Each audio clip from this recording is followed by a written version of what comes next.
right, ladies and gentlemen, I apologize. We have been having some technical difficulties.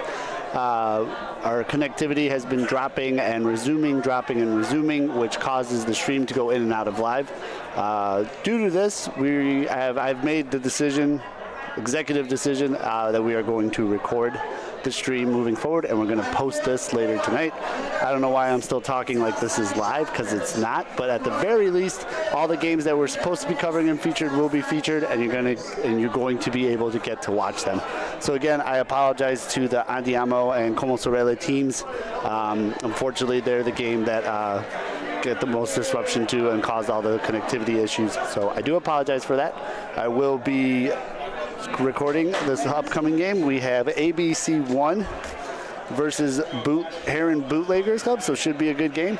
I'm going to take you to the court right now, call the game, and that's about all I can do. Joining me in the booth shortly will be Vanessa Carippo. And again, for anybody watching this, finals will be tomorrow.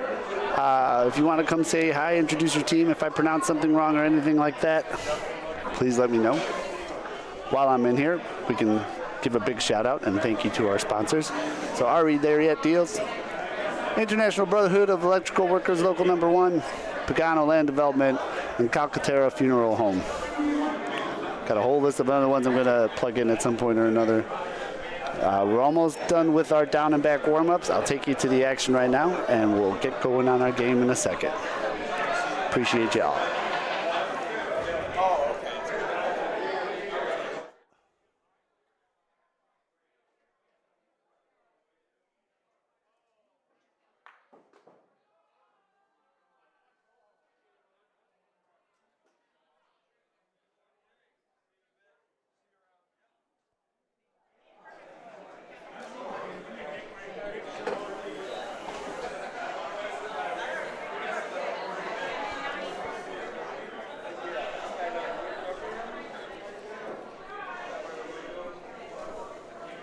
All right, and we're wrapping up our warm-ups here. A couple more balls for each team.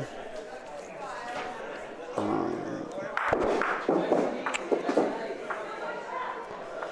know ABC 1 is 2-0. We'll try to check in and get what Heron Bootleggers' record is. Probably a vital game for both teams. I think Bootleggers might be 1-1. I'm not positive. But ABC 1 can seal and secure their position in the knockout for tomorrow. And then for Heron Bootleggers, I believe this is a must-win. So should be a good game.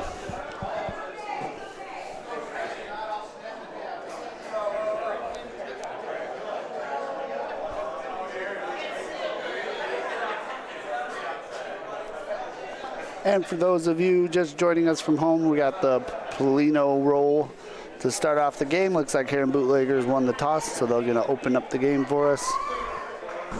Let's see if we get an opening point here.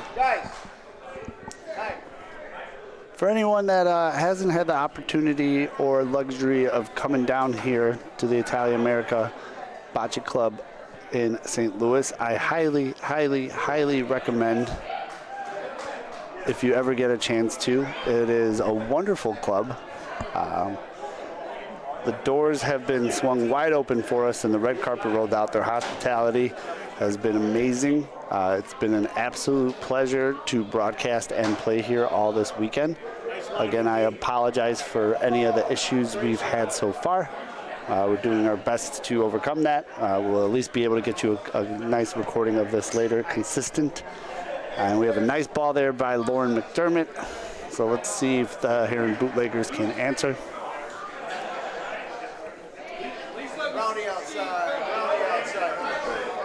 Just a little bit outside, a little heavy. I'm surprised that they're rolling a little fast right now. These Heron people do come from those outdoor courts, beautiful courts in Heron, Illinois. But they're rolling a little fast, so actually I'm not surprised because this court is very fast as well. Yeah, this court is smooth. But like I said, it seems these outdoor court players are struggling finding the speed here. Yeah. This is Jeff rolling. Confirmed. All right, let's see. You can close some things up. So Lauren McDermott threw a very nice first ball. Very nice first ball. This is better cover for them. A lot better, a lot more serviceable there. So now, if you're ABC here, are you shooting that? Or are you just going to... You know what? They it's have difficult. two really back there. Yeah. Oh, yeah, I just got here. I don't know. It's tough. I'd want to know. I'd try to more maybe walk the Polino a little more than anything else. Or just do that. Yep, great ball. Or just do that. Yes, great ball. And it opened it up. She's not getting any presents this year. You know why? Because that ball was naughty. Naughty. Naughty ball. And that's one Frank Ostello. He's a good fellow. Wow. Oh, they're playing well right now, huh? This is a hot start. This is a lesson. Frankie, the best dressed bocce player in I'm America. sitting right next to you. Yeah, that's true. Come on, man. And actually, the second best, or tied for best, is another Frank, which would be Frank DeLuca. Always looking sharp. Still sitting right next to you. Well, I'm trying to not be biased, right? Excluding you. Okay. And the consolation prize goes to. All right, so is that a big 4 right out the gate? Yeah. That's a big 4 out the gate. And they got to be happy with that. You know, they're playing well. Let me give 1, 2, 3, 4. Very much in control. You don't want to give up 4 early on. It could be really devastating to the entire game. Really to just suck the wind out of you right away. But I believe ABC gave up 4 on their very first frame last game and then bounced back and ended up winning. It's all about perseverance. Get it out of your head and just move forward.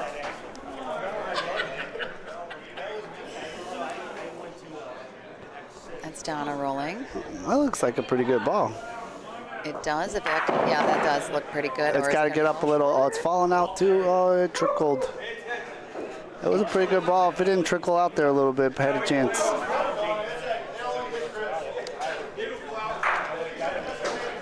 So Vanessa. Milan. Is this your second year here ever? Second year here ever. What do you think of the Italia America Bocce? How are we going to say this moving forward? Is it I'm going to Bocce? go with the hard Chicago accent. Bocce? Bocce. All right, so for those of you unfamiliar, if you want the enunciation spelling on how we say it, it's B-A-H-C-H-E. E. Yeah. Bocce. And then here in St. Louis, they call it Bocce. Bocce. I think that's French. Or Boche. It's I hear because it's Boche a lot. Saint Louis, Yeah. right? Oh, there is some French influence. Yes. Okay, this is Not good. this is a This is going to be a tough one for them, too. If ABC can score another 4 here, that's a devastating start. I will say that they're going to. And You never know. you never know, but Uh-oh. that's going to be just fine. Uh-oh. Yeah, it's still good. Ooh, that last roll, though. He looked like he was a magician there.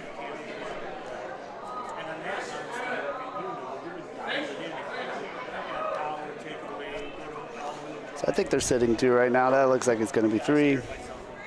That one leaked out a lot right to the right, too. A little slope here, huh? Huh? Huh? Yeah, this is looking good for ABC. Yeah, they got to be happy with this. And here comes 4. He might have shortened it. Did he short it? No. He did not short it. That's the best point on the court. Beaut. All right, coming back to McD and Frankie.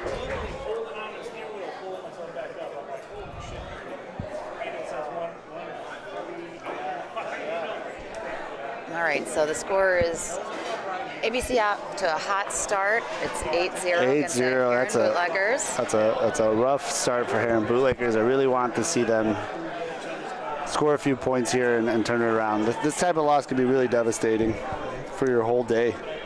Yeah. And I don't want to see they're awesome people. I've gotten to chat with each of them. They're a delight. I love the black and gold jerseys too. Yeah, they look good.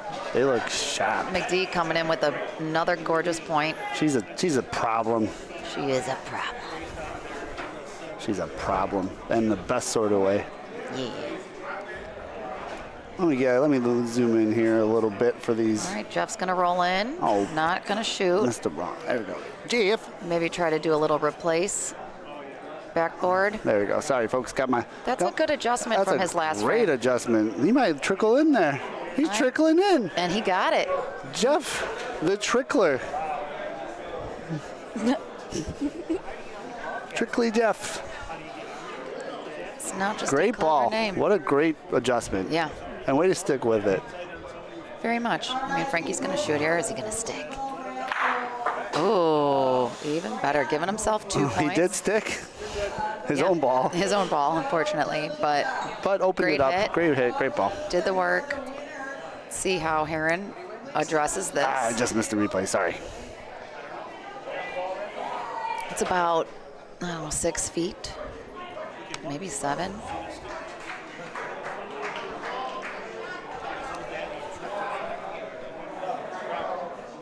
That's Dan. Yes. Dan lining up here.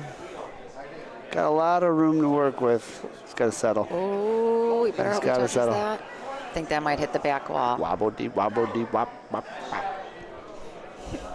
Can't do that. Can't do that. No, you can't. Not when you have that much space. You can be short and give yourself a chance to even bump up there. Sure. Just can't be long. That long. All right, this is a good adjustment. That looks like a very good adjustment. I think he's going to come in. It's tricky. God, Boy, that slowed down, which is surprising to me on this court. yeah. Well, I think he got the point. So He's got point.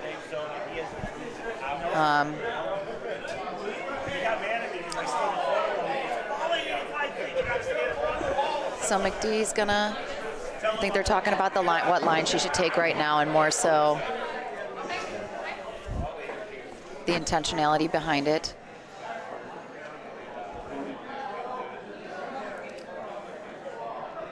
McDee rolling her second ball, the team's third ball of this frame. This looks gorgeous. Wonderful ball. not a bad roll either. Hey.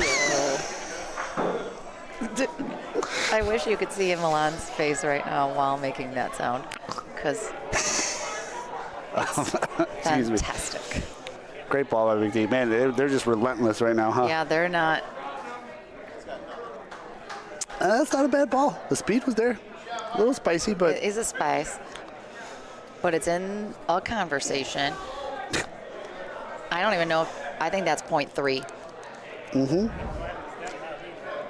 So that's their last ball. Frankie will roll in to get the second point here, unless this is also a little spicy. it looked like it was for a second, but I think it's fine.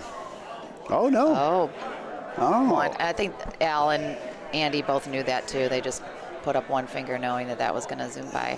But So a either way- better flame for bootleggers. yeah, absolutely. The difference of what one good ball can do. Yep. They put one on, made them shoot, and then no one could get a ball within 5 feet of that one. So that's good. Yeah. Well, McD did. 3 feet. Yeah. Meh. Al doing a nice Licks. Alphonse, as I like to call him. Oh, he's are we shorty court here? I like doing. We are shorty court, I like doing so you this can do- for the shorties. Oh, yeah. Where's the lean lane? Is he on it? Oh, there it is. No, Okay. No, he's not. But for the short court, I All like right, giving Donna's the viewers going a to few. try to, this looks a little spicy. If it's settles, it's Ooh. good. But it's that's close. I think that might have just rolled out. I can't tell because when the line's there, it messes Call is with my- good. All right. Oh.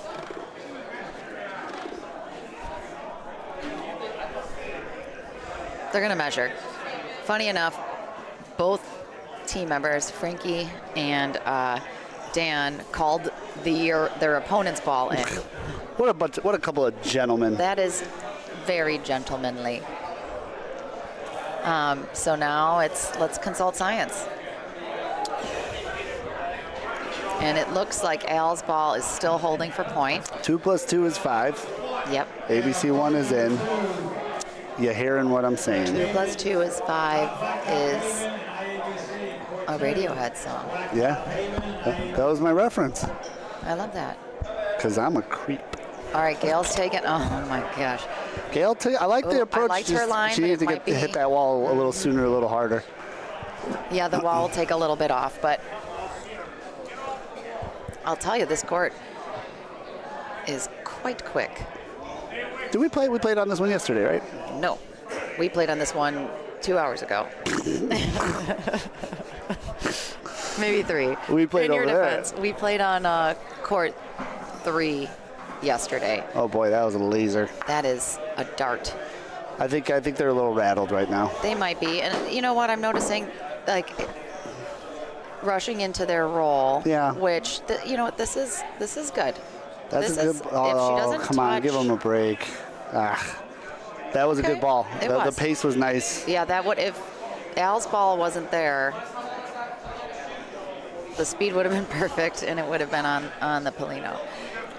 If my grandmother had wheels, she would have been a bike. And they are relentless. This is ABC needs one more. And right ball. on, and right on That it was too. filthy. Here's my question to you though, Vanessa. Yes. So you play a game like this, pretty much unchallenged throughout the game. Yeah. One ball that they had to shoot out. One good point that was contested. Other than that, truly an open field of play. Good or bad for you moving forward? A win is a win. A win is a win, but I'm saying sometimes I'd rather play a game where I grinded out a win than a game where I just got to steamroll a Absolutely. team. You want to, A tight game. yeah, you want a contested game, of course, but a win is a win, especially in tournament play. You want to come out of round robin with a good placement in terms of how the bracket play is going to be tomorrow. So Yeah. take what you can. A 12-0 win will definitely do some wonders for Sure. your seeding tomorrow. I'll tell you, my nervous system doesn't handle tight games well, but it does force you, because every ball's important, right? So Always, yeah. Miles and I talked about differential and stuff earlier too, and how sometimes making sure you lose a little better than you would have just because those points might come into play later. absolutely. So, all right, so dominating performance from ABC 1. They take this game 12-0 against the Heron Bootleggers. Yes. For those of you that are watching this recording, thank you. We apologize. I apologize. Well, we should make the internet provider apologize for our connectivity issues because we had so many. We just decided to forego live streaming. We're just going to record all of today's events and post that later. So, going to take a quick break, figure out who's on this court next. If you're ever interested in learning how to play bocce or become a better bocce player, ABC offers a developmental court class. Please enjoy. Contact the BBN or ABC or Alex Carr or myself. You guys know who we are if you want to play it.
All right, folks. So we got our next game coming up right now. We got Vinny's team versus La Dolce Vita. Some familiar faces you're going to see on here. They just finished warm-up, so I'm going to take you live to the action right now.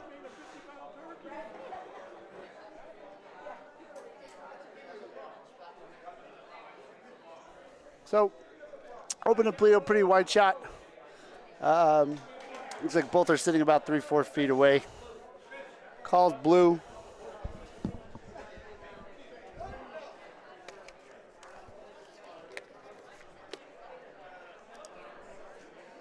Let's get you in the action. So, calls blue, so La Dolce Vita is going to be rolling here, trying to beat that whole blue point. I don't think they're going to have much of an issue. Like I said, both first balls were about 2 feet off, 2-3 feet off. Oh, a little spicy though. That's not going to do it. And again, thank you all for finding this link and watching it. Sorry we couldn't live stream today to you. Just made the executive decision that instead of dropping in and out of the stream over the last 30 minutes, we can just record and post later. It'll be available tonight. Again, I'm talking like you can hear me, but that should be a better ball. That ball should be in. All right, so one for La Dolce Vita right now. Vinny's team up to roll. Alan Knox, gentleman, phenomenal player. And always a problem on the court. And you're about to see why in a second here. That's looking really good, Tommy. All right, nice ball, nice ball.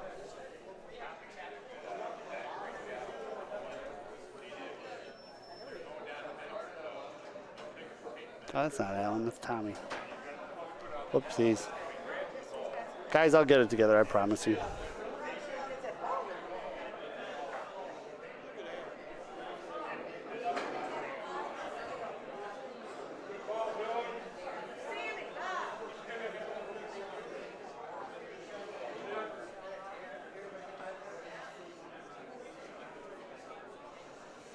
So, 2 right now for Vinny's team. Looks like they're rolling in for third. Very good, strong opening frame from them.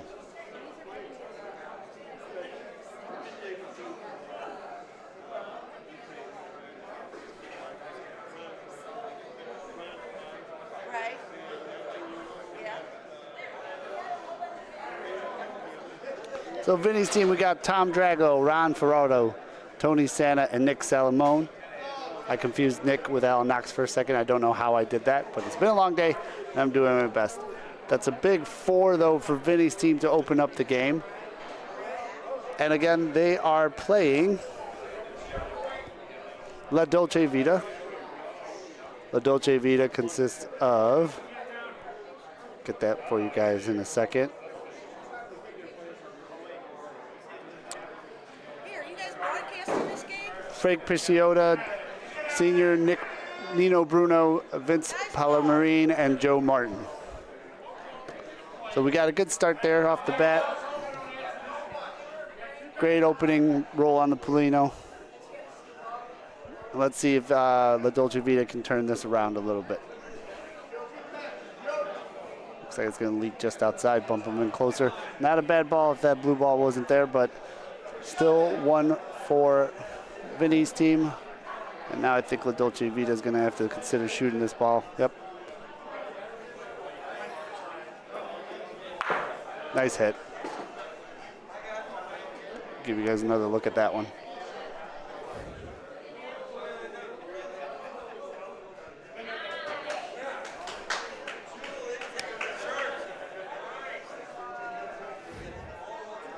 Nice hit. Opened it up for him. Great ball. Let's see if they can capitalize on that good hit. Sneak a point in here. The ball's on the left side of the court. He kind of took a right rondino throw off it. That should be enough to get him in for point. Probably would have liked to seen that a little closer, but still a very good point. So, La Dolce Vita sitting 1. Vinny's team with still 3 balls to go. And we got to roll in here. I don't know if that's got enough pace though. And again, it's difficult in the game if the ball If you haven't rolled any long balls all day and then Polino gets shot back, it's very difficult if you've been pointing in that like 50 to 70 foot range to all of a sudden have to throw like an 80, 85 footer. Of course, some of elite players have no issue with it. I am not elite, so I definitely. Here's another better one. A lot more pace, but it's got to hit something. Otherwise, it's going to hit back wall. Yep. So a little over adjust there. Very common on a back wall ball. The Dolce Vita ready to try to capitalize, but Vinny's team, Ron, still got one ball left. He's going to see if he can try to put one close here and salvage this frame a little bit. Make sure they don't squander that 4-point lead they got off to right off the bat. Well, this might make contact with something, so let's see. It bumped it. Oh, but it cut it the wrong way. It didn't work. Wow. So La Dolce Vita with one ball left, sitting one. Let's see if they can capitalize here, make two, and also cut their deficit down in half. So unfortunate roll out there for Ron. Let's see if they can capitalize here. Ball's got good pace, clears that first one. I like this line a lot. I think he did it. That is a beautiful, beautiful, beautiful ball. So La Dolce Vita answers right back with 2 points of their own. Cut the lead in half. Down 2-4. And that was 2 frames in 6 minutes, folks. There's still 43.5 minutes left in this game. So very decisive play. 2 very experienced teams, I can tell. This should be a very, very, very good game. And I hope it is. All the games have been good. This one's going to be particularly good. And again, if anyone would ever like to join me in this booth, that'd be great.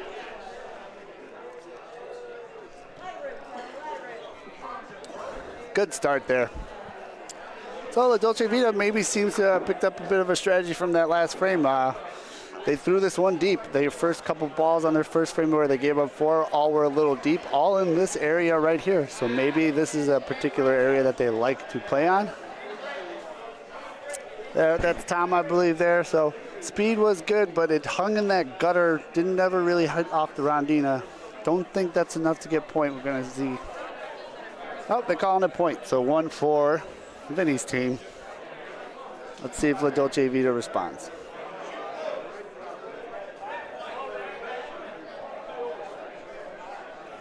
And I'll sit right tight. I'll be right back with you folks.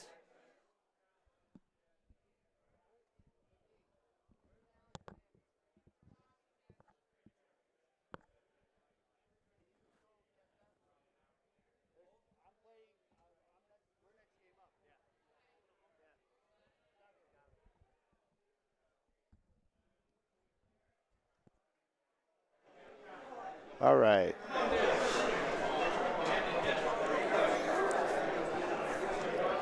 So after a little deliberation, La Dolce Vita rolls in. I don't know if that got enough. Looks like they're still calling Vinny's team in for one. Really tricky spot. So great answer for Vinny's team. Looked like La Dolce Vita was trying to change it up a little bit. Maybe put it in a spot they prefer more on the court. And now, good 2 first balls. It's going to be difficult for Vinny's team to get around those. And this is a beauty. They should roll in and give them point. Very nice ball that tucked away back there.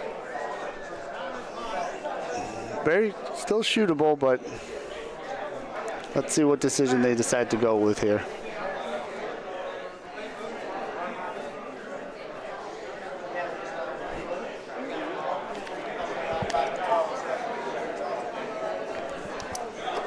After a little deliberation, looks like they're electing to shoot this ball. I like to call up 3-1 balls. That's one way to do it. Let's give you guys a quick replay of that one. So missed his target, but a fortunate couple of kicks there. Pushes the Polino back, gets it on. So it looks like Vinny's team is now sitting 1. And I got to let you folks go for a little bit, but joining us in the booth now will be Alex Carr and Andy Zimmerman. They're going to call the rest of this game for you guys. So thank you, and stay tuned for some much more bocce.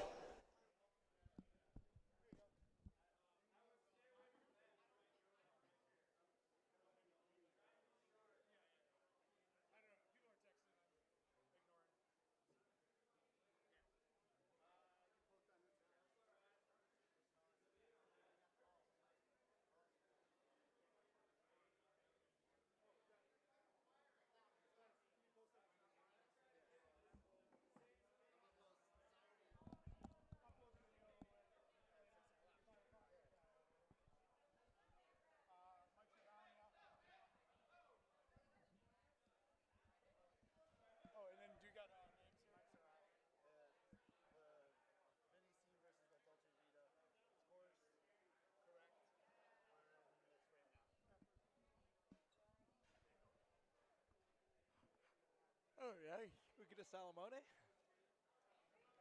Black Snake Salamone. Hello, hello, hello, hello. All right, what's up, folks? It's Alex and Andy jumping in for the great Milan Tomic. If you're just joining us, that means that you fast-forwarded through a pre-recorded stream because we're not live right now. The Wi-Fi is down in the building, so we are pre-recording, and we're going to upload this. By the time you're hearing it, it will have been uploaded, and you're watching this on Saturday night with the popcorn on the couch, getting ready for an epic Sunday at the IABC Aldo Della Croce Memorial Tournament. Alex Guerra, Andy Zimmerman from American Bocce, BBN, Chicago, Illinois. How you doing? Jumping in on a game that is already underway. This looks like La Dolce Vita. What's that, the Sweet Life? The Good Life? Sweet Life. Honestly, I have no idea. And Vinny's team. What do you think that means? Vinny's team? I do know. That's in memoriam of Vinny Drago, one of the great men of this club. Yeah.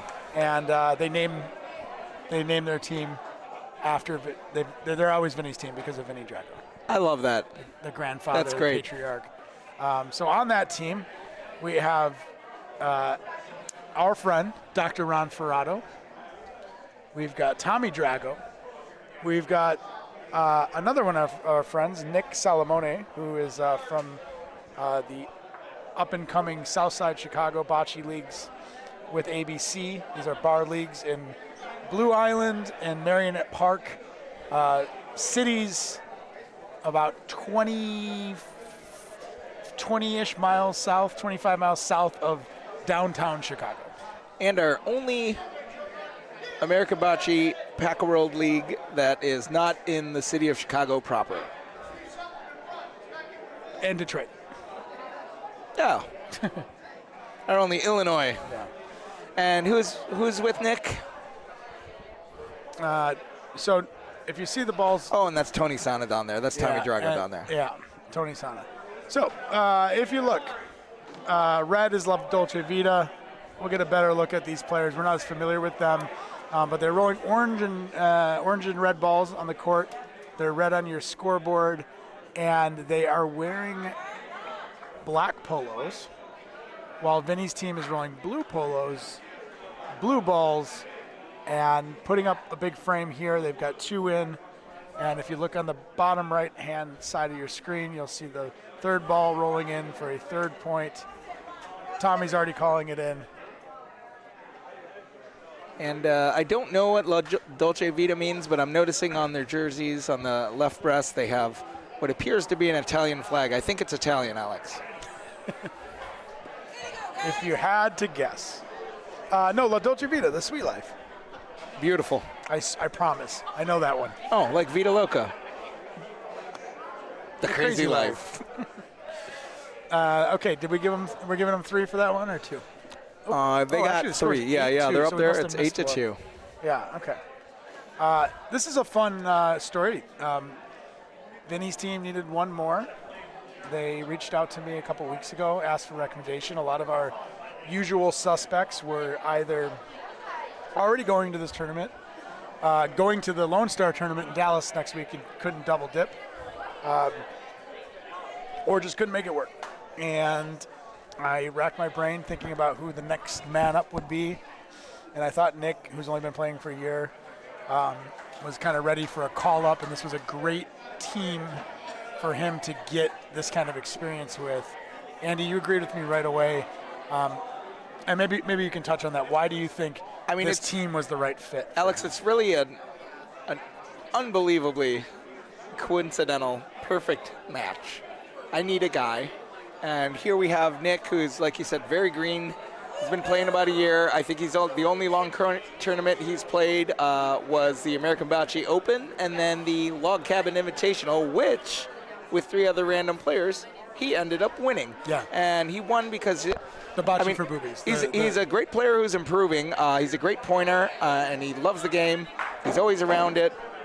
He's really dove into this community, him and his fiancee Franny, and have given a lot to the sport, and the sport has given a lot back to him. And to put him on a team here with 2 of my former arch nemesis, Dr. Ron Ferrato and Tony Sano. Yeah. Tony Sana, who I've had incredible matches over the years Good guys too, and right? they are just such gentlemen and so welcoming, and they're always razzing me, and I would say, if you ain't teasing me, we're probably not friends, and they give it to me all the time. And of course Tommy, a legacy player down here at the club. They've got 3 basically club pros, those club guys, the homeboys that they'll beat you every night in league and then get out in a tournament, and they fare very well, defending their home court here. So it's a great opportunity for Nick to play with 3 experienced veteran players who have traveled across the country playing tournaments, and they're on their home courts, so they can give him all the information he needs. And what we've learned about Nick over the last year is that he is a sponge. He loves this game, and he takes to advice very well.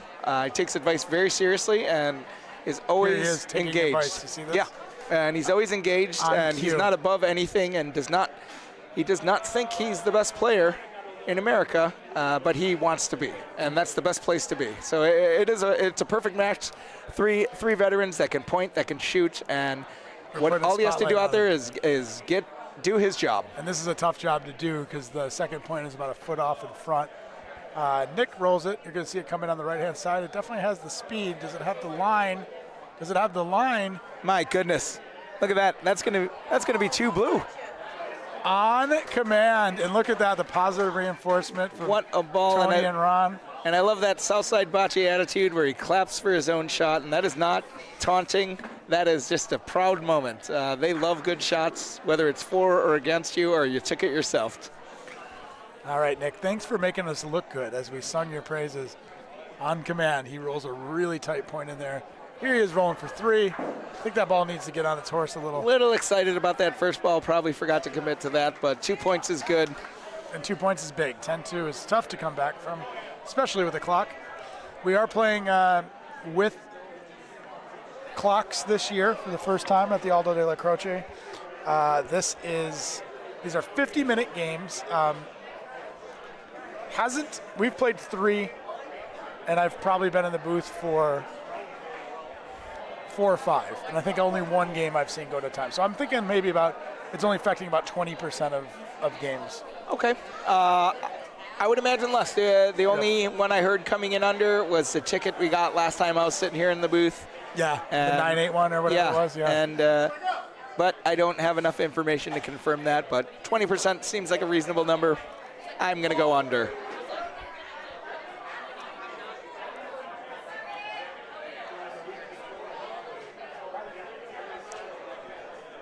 All right, I'm going to go ahead and get you a slightly zoomed in look here. These are Coleone courts, full size. You'll be watching a ball roll in here from one of the members of La Dolce Vita. We apologize, we don't know these gentlemen as well, and we did kind of walk in on sub duty here, but looks like they know what they're doing. That's a pretty good ball. Yeah, they're definitely experienced rollers. You can tell by their on-court demeanor. On-court demeanor, and of course that ball right there. Nobody's getting lucky and rolling the ball in like that every other frame. Here's Tony, just without hesitation.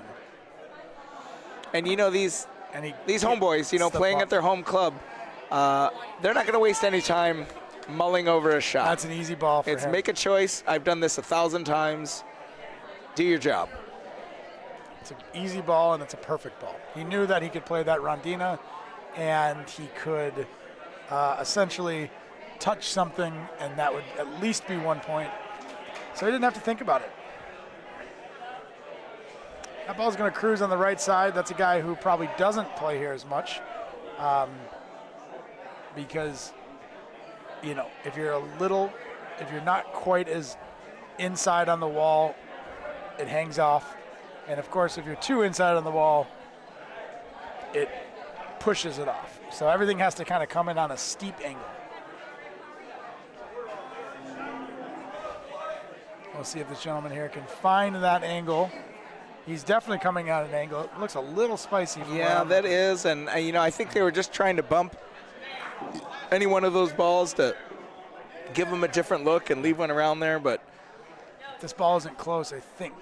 When you're going for that aggressive chuck, as we call it, like it's an aggressive lag, like trying to bump a ball out, if you miss the target entirely, it looks really bad. It looks really thoughtless. Like what is this guy doing? But if it does make contact, we got a little discrepancy here. Tommy pulled the ball, and his teammates I think they had 2 balls in hand still. Oh man. Yeah, he did. He immediately pulled the ball that was in, probably getting excited for perhaps the game being over.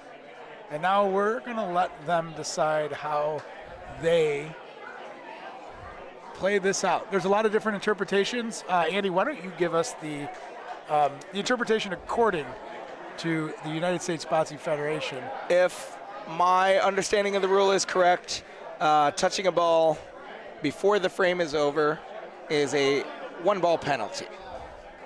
So if you have 2 balls behind, Which they do. I believe one of those is dead. Okay. However, I have heard it interpreted as a rest of the balls penalty. It's the end of a frame. So if that is the case, the 1 point would score and the other 2 balls would be dead. Right. So I'm not sure exactly what the rule is or what the house plays. They're calling for a tournament director, I think.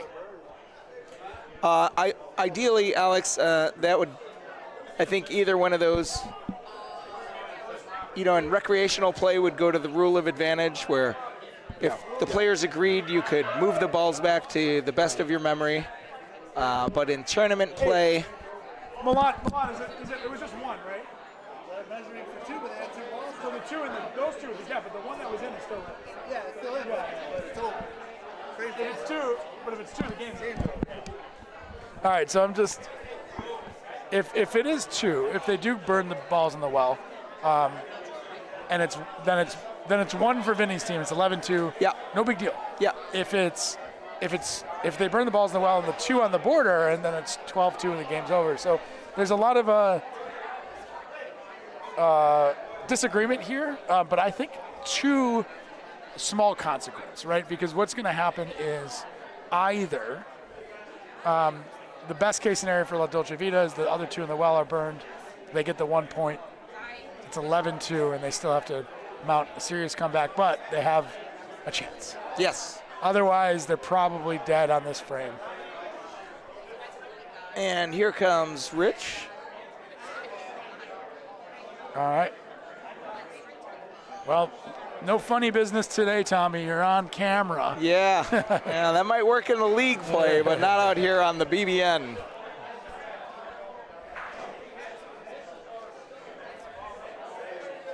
And this is Do one you of think my the second ball is so close, and that's part of the probably. And this is one of my favorite / least favorite parts of this game is when you call a tournament director out, you need to re-explain the entire situation. And the clock is running. Probably. And a lot of times, the tournament director will give you his opinion rather than a definitive rule. And Rich is not the tournament director. The tournament directors are both playing right now. And I mean, give the man a break. He's trying to help out and do the right thing, but I've seen this go sour a lot of times. It doesn't look because it's going to be hard to please everybody. Again.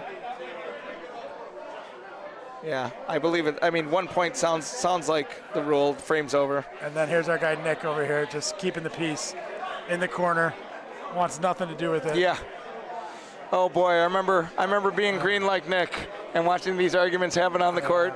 Frankie and I would always look at Frankie and say, "What do we do?" And Frankie says, "We wait." Yeah. In silence. Looks like a Renaissance painting right now, doesn't it? Yeah. But you know what? Nick looks great in that polo.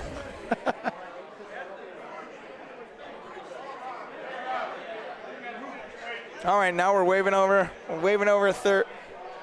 a second director. Now I see guys on the rail with their 1s and 2s up. Also, it's like, Are you guys broadcasting? are they giving him the point? Are they saying 1 point? The rule here might be red gets all 4. This is what I love seeing is they are now waving over the tournament director, Robert Della Croce, who is in the middle of a game. So I did hear somebody did call for red getting all 4 points. Absurd. Yeah, that's not yeah. That's, if that is a rule, it's a made up rule that I've never heard. Not true. In international rules, if a ball is touched illegally, Sure. every live ball scores a point. So balls in hand, balls in, Okay. balls on the court. Okay. And we had every live score. every live ball opponent's ball scores a point. And this was a deep dive into the rules, and we have this, and I was told that's not what it means, but that is what the words say. So there's a lot of interpretation about the words, just like in any old book, is people take what their own meaning from it. Right. And so that is the importance of having a definitive set of rules so that in any situation there is an answer. So what we're looking at is 2 separate conversations. We've got one on the side here with seems like the more casually invested people. You see smiles. And then you've got the one by the balls. Oh, and we got another tournament house pro here.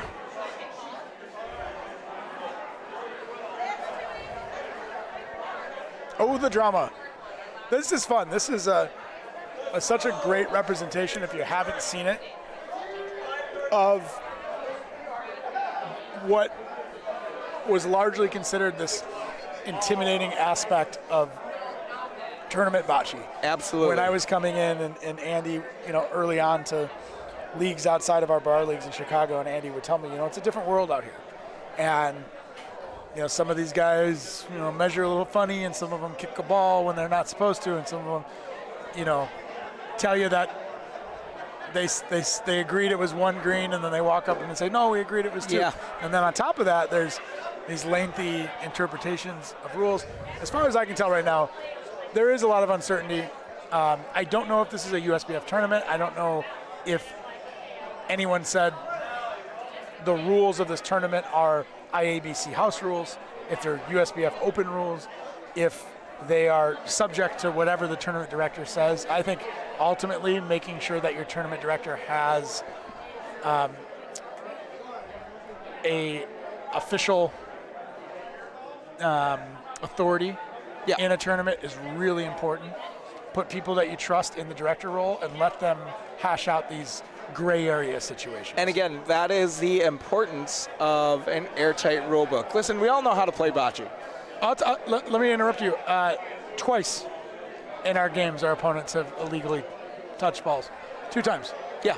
So just from our perspective, it happened twice, 2 different games. And in our situation, it was forgive and forget. Yeah, exactly. Let's put it back. Yeah. That was an accident. Yep. This one was a little more deliberate. While he wasn't trying to cheat or move the ball, but he did move the ball intentionally to measure. Right. It was Instead just a brain ball. fart. Yeah. It was a...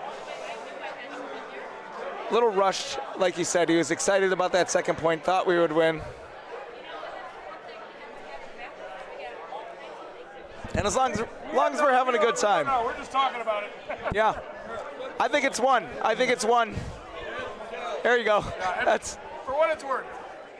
you know, and over here we got some of the players standing by the rail right now, and you know, it's just, I just can't imagine that a controversial situation like this, and my good buddy Tony Sana is right at the center of it again. You know, how does that? Every time there's a problem, I look up and there's Tony, there's Dr. Ron. You know, it's like these guys. I was just saying how nice you were on the broadcast, and Just think, I was a silver medalist. you're always a silver medalist to me, Tony. Tony, this is their Gold the in guy our stirring hearts. up the pot over here. Wave to the people. The camera's looking at you right now. Oh yeah. Yeah. Over there, right there on the ceiling. Give it a wave. Yeah, Say hi to your kids. Yeah. That's so much fun. It's like controversy. Controversy can be fun. Yeah. You don't know, care. You don't care if you're not. If you're not I think translated, that's what bocce means. Is controversy, right?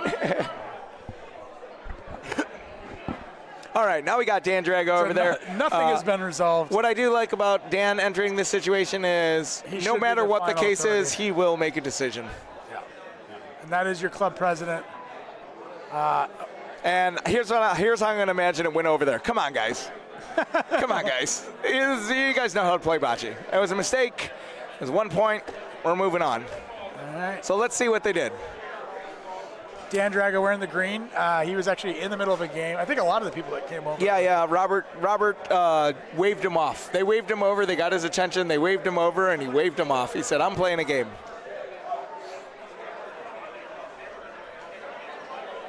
Looks like the game's still going. And here's what you don't want to do if you're La Dolce Vita. No matter the result of this situation, you don't want to make this the cause of your loss. You know, you're down 10-2. You got a long way to You go. were down 11-2 in that moment. Yeah, in that moment, you were down 11-2. You got a lot of work to do. Don't make this define the rest of your game.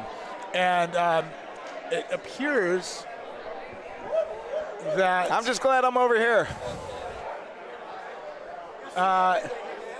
somehow, some way, the resolution was 1 red. All right. I cannot make sense of that, but I do accept it.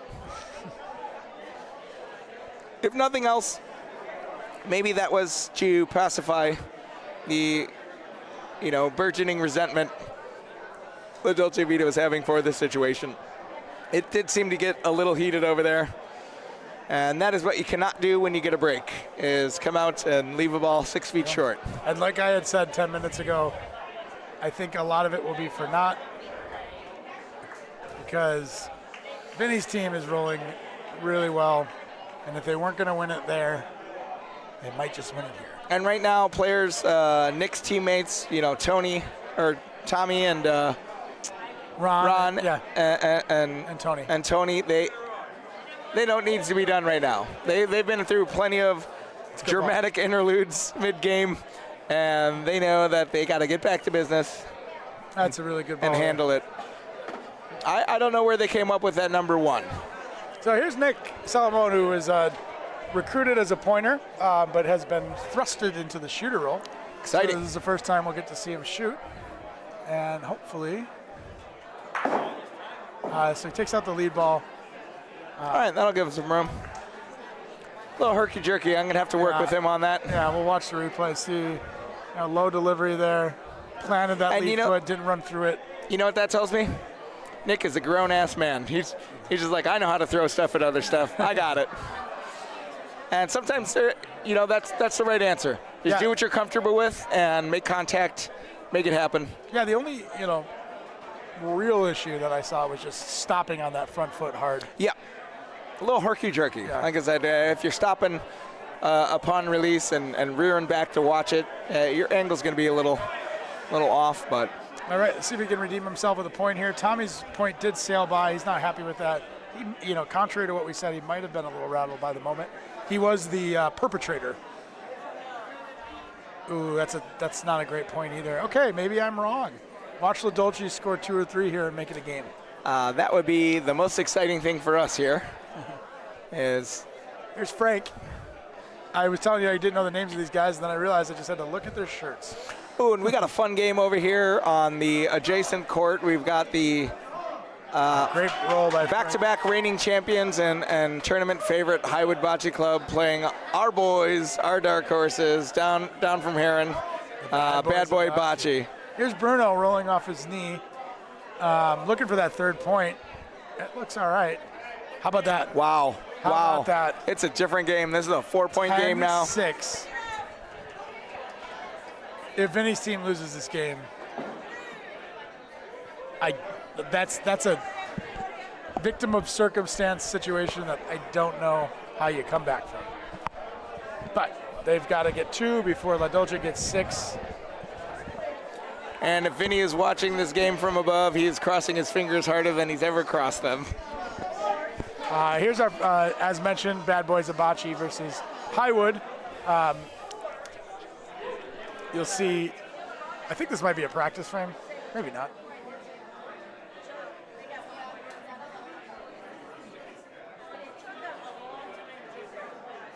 Yeah. It's a, Miles' body language suggested that was a practice frame. Yeah, he moved the Polino over. Okay, so that game has not started yet, but we will check in on it. We'll head back over to our featured court, get a good look at our players. Alex, one of my favorite additions, other than the game clock to this year's Aldo Della Croce, is the requirement of team uniforms. Now, this is something I've been pushing for since day one, and a requirement is a very stiff word for a fun event, where a lot of people are coming to play and win this tournament and earn that national credibility of having taken down the Aldo. But let's be honest here, folks. This is a recreational sport, and we're out here to have fun, and it is really hard to convince people that are just signing up to take a bocce vacation to get uniforms. But I really think this is back to what we were saying before about growth. I think this is an important step in making this game seem more serious to the general public. It does give it an air of legitimacy.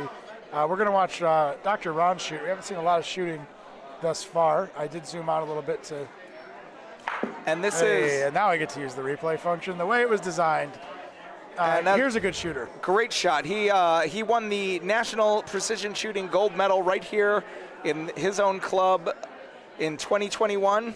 And in 2022, he won backed it up with the silver medal. So 2-time precision shooting medalist. And you see, similar to what you said about your performance earlier, you said the only thing that's getting in your way is you're hitting the ball too solid. Yes. So there he hit his target very solid, which resulted in both the Polino and the target going back. So it wasn't an ideal situation, but it does look like that point, though 5 or 6, 7 feet short, is in. And honestly, Bud, when it comes to problems on the court, that's a great one to have. Yeah. Being too accurate.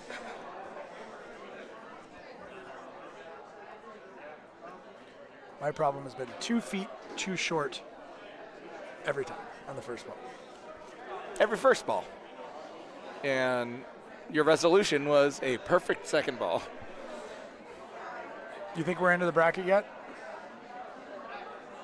I've got a good feeling, but we've got one more game. Yeah. And I want to take care of that and then see. For sure. I never do math at a bocce tournament. Unfortunately, La Dolce's ball comes up short there. There is a ton of room. I don't know if it's easy. It's probably not easy for you to see there, but you could lay the biggest man in the building between the point that's in and the Polino. I think it's a little less than a Big E, though. No, yeah, he's not in this building. Look at that. That's going to work great. That's going to work out great. That might be too red. Red's out of balls. La Dolce Vita's out of balls. So I do like lining up the 1, 2, 3 here to try and pop one of those 3 balls back. Yeah. But this is your home court, and if Dr. Ron's got this point in his bag, I would lay it up there. Yeah, I think there's been an understandable level of tightness introduced to this game too. Sure. I think if it was, 8-0, or if it was 2-3, he might. Or 11-2 like it was at one Yeah, point. he might have saw that shot, but they didn't even discuss it. He's just pointing here. A little bit of a stop the bleeding element. He does find an interesting line, and I think it's going to die. Oh my goodness. So that's going to be. It's going to be 8-10. Is that 2 red? Oh, careful, Tommy. Don't pick those balls up till we make a call here. Oh, Nick stopped it. Did you see that? Yeah. He's very aware. Yeah. 1 red. That's the call. Interesting. One's better than 2, but my goodness. So we walked into. You don't want to call the game a.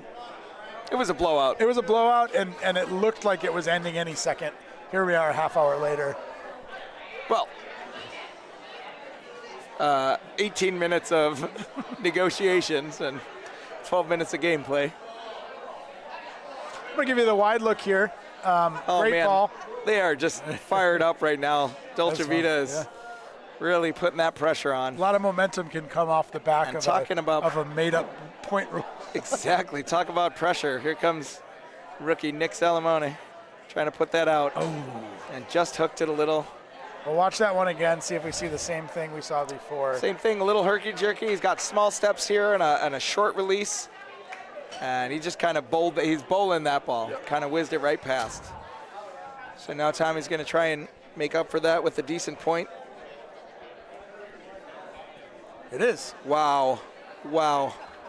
Hey, if you can do that, you don't ever have to shoot. The call is no good. Ooh.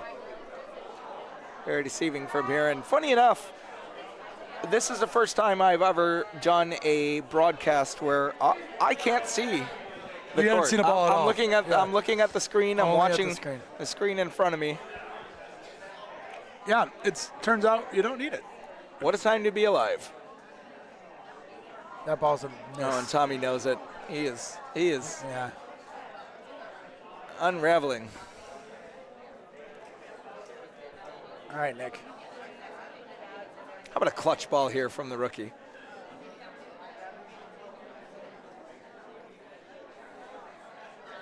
That release is not herky-jerky.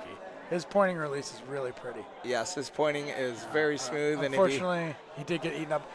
If you recall in our game, and I apologize, folks, a little inside baseball here, called McD off of rolling from that side because Yes. I've seen on the broadcast this that wall eat that ball on that side too many times.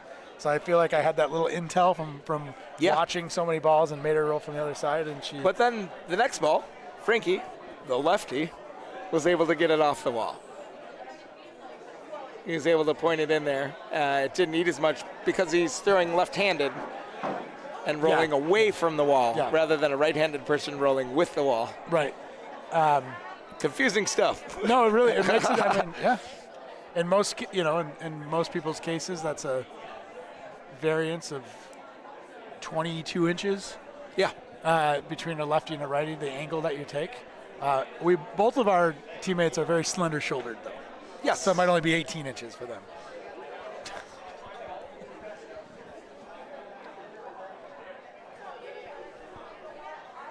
You know what's interesting here?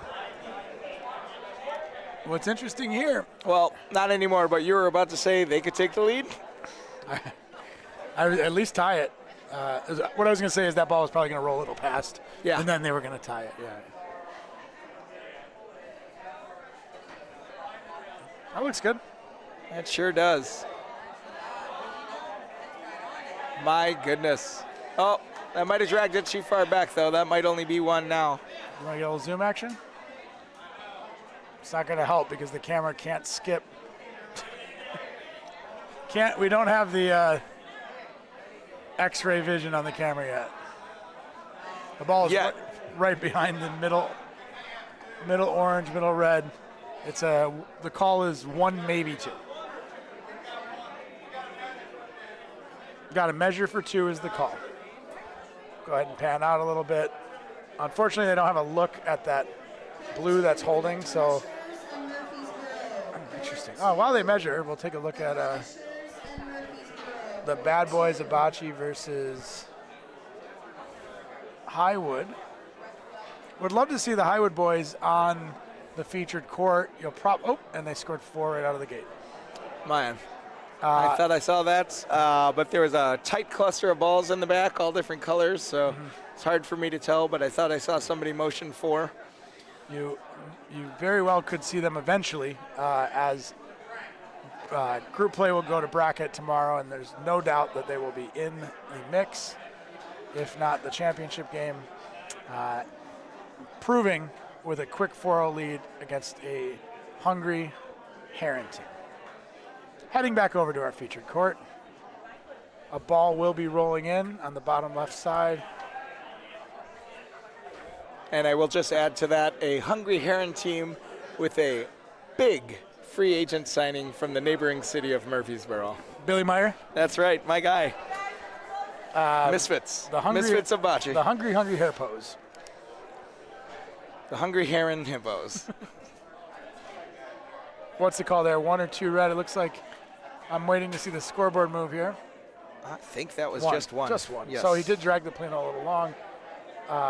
Another interesting wrinkle in the confusion and the controversy is what happened with the clock. It looked like they did pause the clock. They did at pause some it point. at 26 minutes. Okay, So- and it's remained paused for the entirety of the controversy. It did. It did. And now They we're didn't at pause it immediately, but 12 and a half minutes.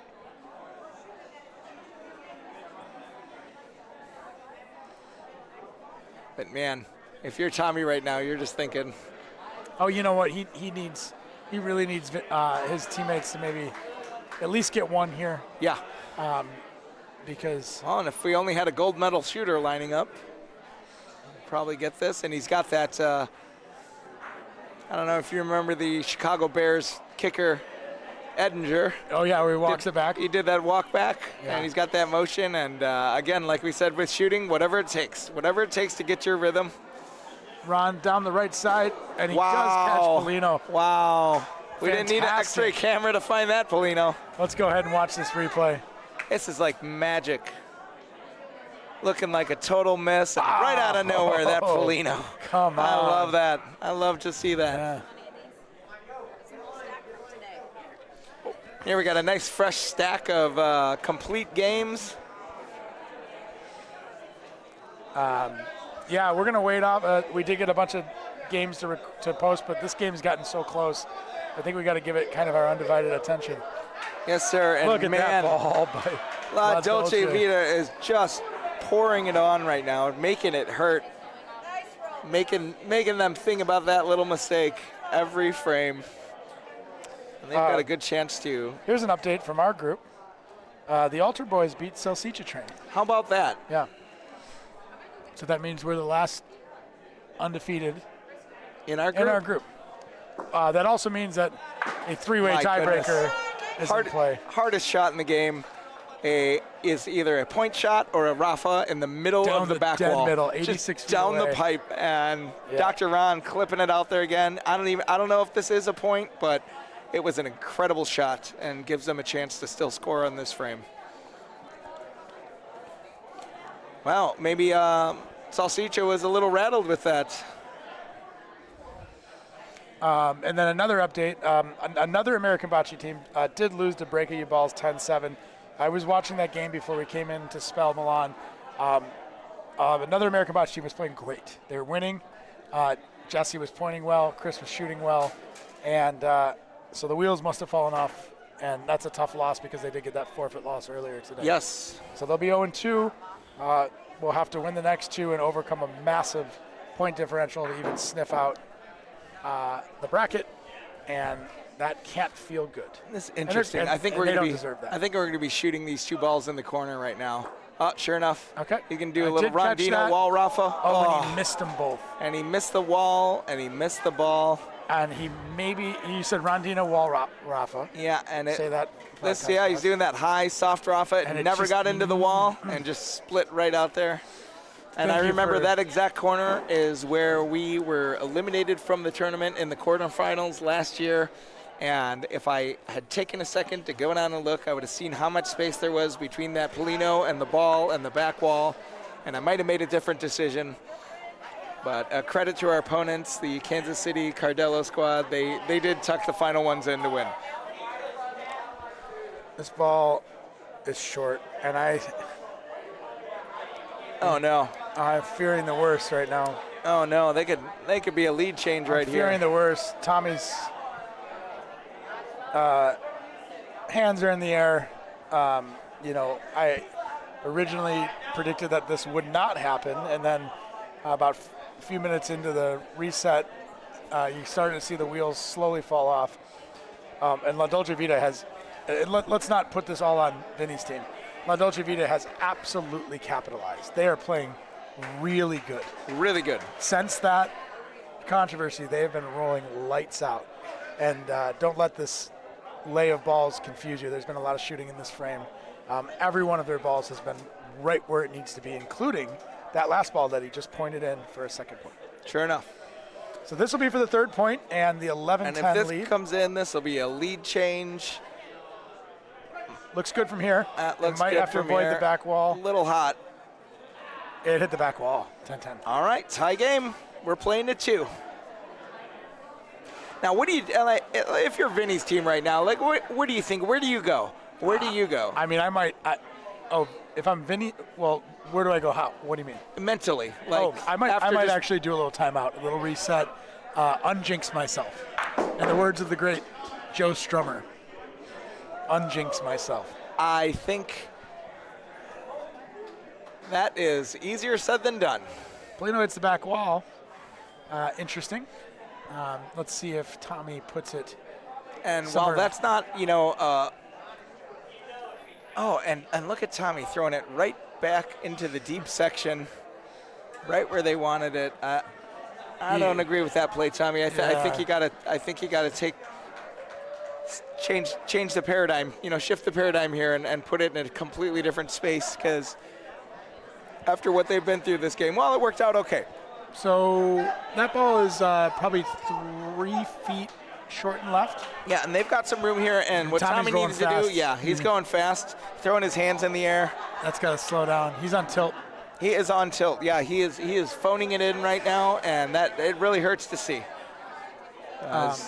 He's really upset about a lot of things, but probably mostly internalizing this anger. Yeah, I don't know if all of that deserves to be on him.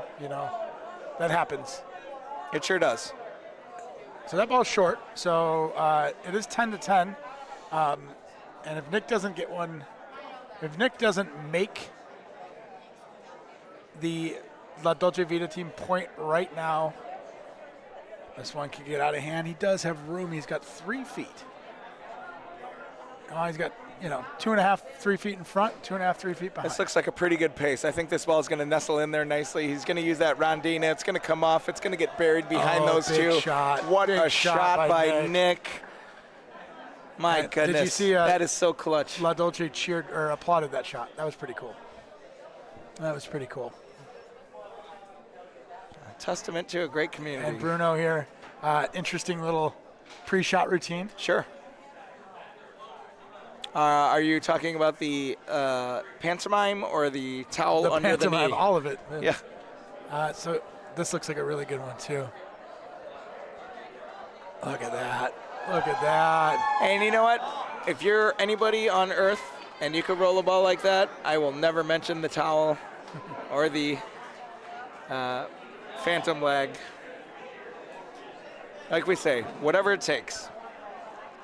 I'm going to ask Nick to take a hero shot right here and You think? tuck it in there. No, not a shot, but like a hero leg. Yeah. I kind of give him that line. I would be happy to give up one here, I think, if I were Yeah, them. and I wouldn't talk too much about this. He just rolled a ball that was Yeah. near And perfect. they're checking on the clock. And too. it was just beat, so he needs to just repeat that motion. And here he is firing. This is not going to be short. That's got a little weight on it. That's going to need to kick off the wall. It is. It is. Oh, my goodness. Oh, my God. Look at that Oh, ball. my goodness. That's 2 in a row for Salamone. Round of applause. What a shot. And Red has 2 balls here. So, boy. Clutch. You know what I love about that? What do we always say? Give yourself a chance. Give yourself a chance, yeah. Yeah, Nick gave himself a chance there. I don't know if he meant to roll it that hot or not, but with the natural curve off the court and all the traffic, something was Oh, bound and to if happen. this kicks, this could end up being trouble. All right, that's going to be one. And how about that? Oh, no. We got one more ball One left. more. We're going to take a look here. My bad, but how about this Nick Salamone, the rookie on a team? I'm talking about a perfect match earlier, about 3 experienced veterans playing on their home court, and it comes down to Nick. Did he save the game right there? Did he just save the game for them? I mean, for the time being. Yeah, for the time being. He kept him alive, and that is a big play. He's gonna remember that shot and that situation, and that is gonna make him a much better player moving forward in tournaments in the future. All right, Bruno.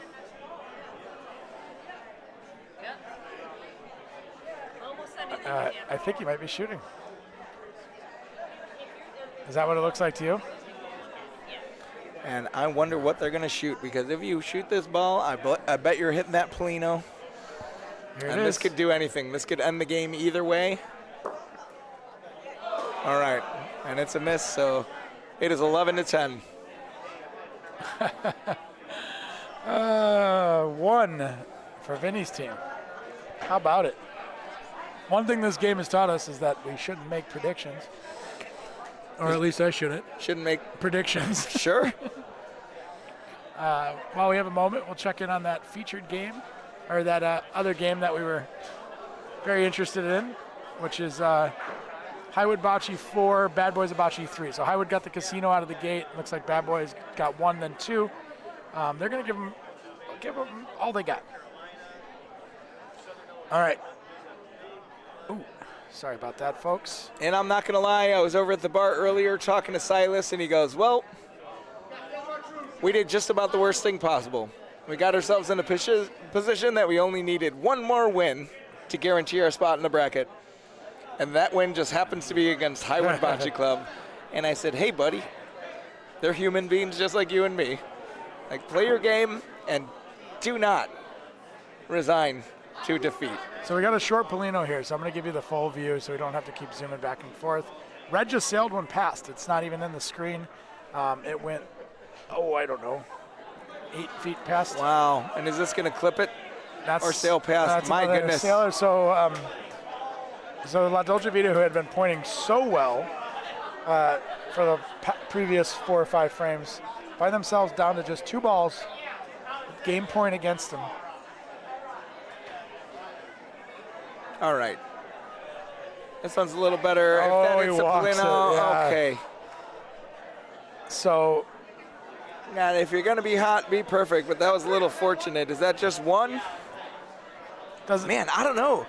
They got a few feet here. I'm going to stand up to see how many. Looks like All 2.5 feet. I mean, do you shoot this? Just make them lose their last ball? Can you get rid of all 3 of those? I mean, There you go. All right, be smart. depends just where getting your excited team is, here. right? Like, I mean, you're such a good shooter. I might ask you to shoot that. Hey, we got a back-to-back gold you got and a silver guy who's- medalist right here yeah, on a the guy team, who's with the competed ball in hand. directly against you in the shooting. All right, so they did point it in. So great ball. They got 2 in hand, and Reda's got to throw a perfect ball. All right, no matter what happens here, I'm shooting the next ball. Put me in, coach. Here we go. That ball's got pace. It's got a decent line. Oh, that looks a little hot to me. Yeah, it's got too much pace. Too much pace. That is ball game. Oh, no. Vinny's team Wow. endures the comeback. Wow. And what look at a little, game. If you see, there's a little. Everybody's good. Everybody's good. Nick knows that was a first-time experience going through all of that. And welcome to Bocce, Nick Salamone. That was a great game. Awesome game.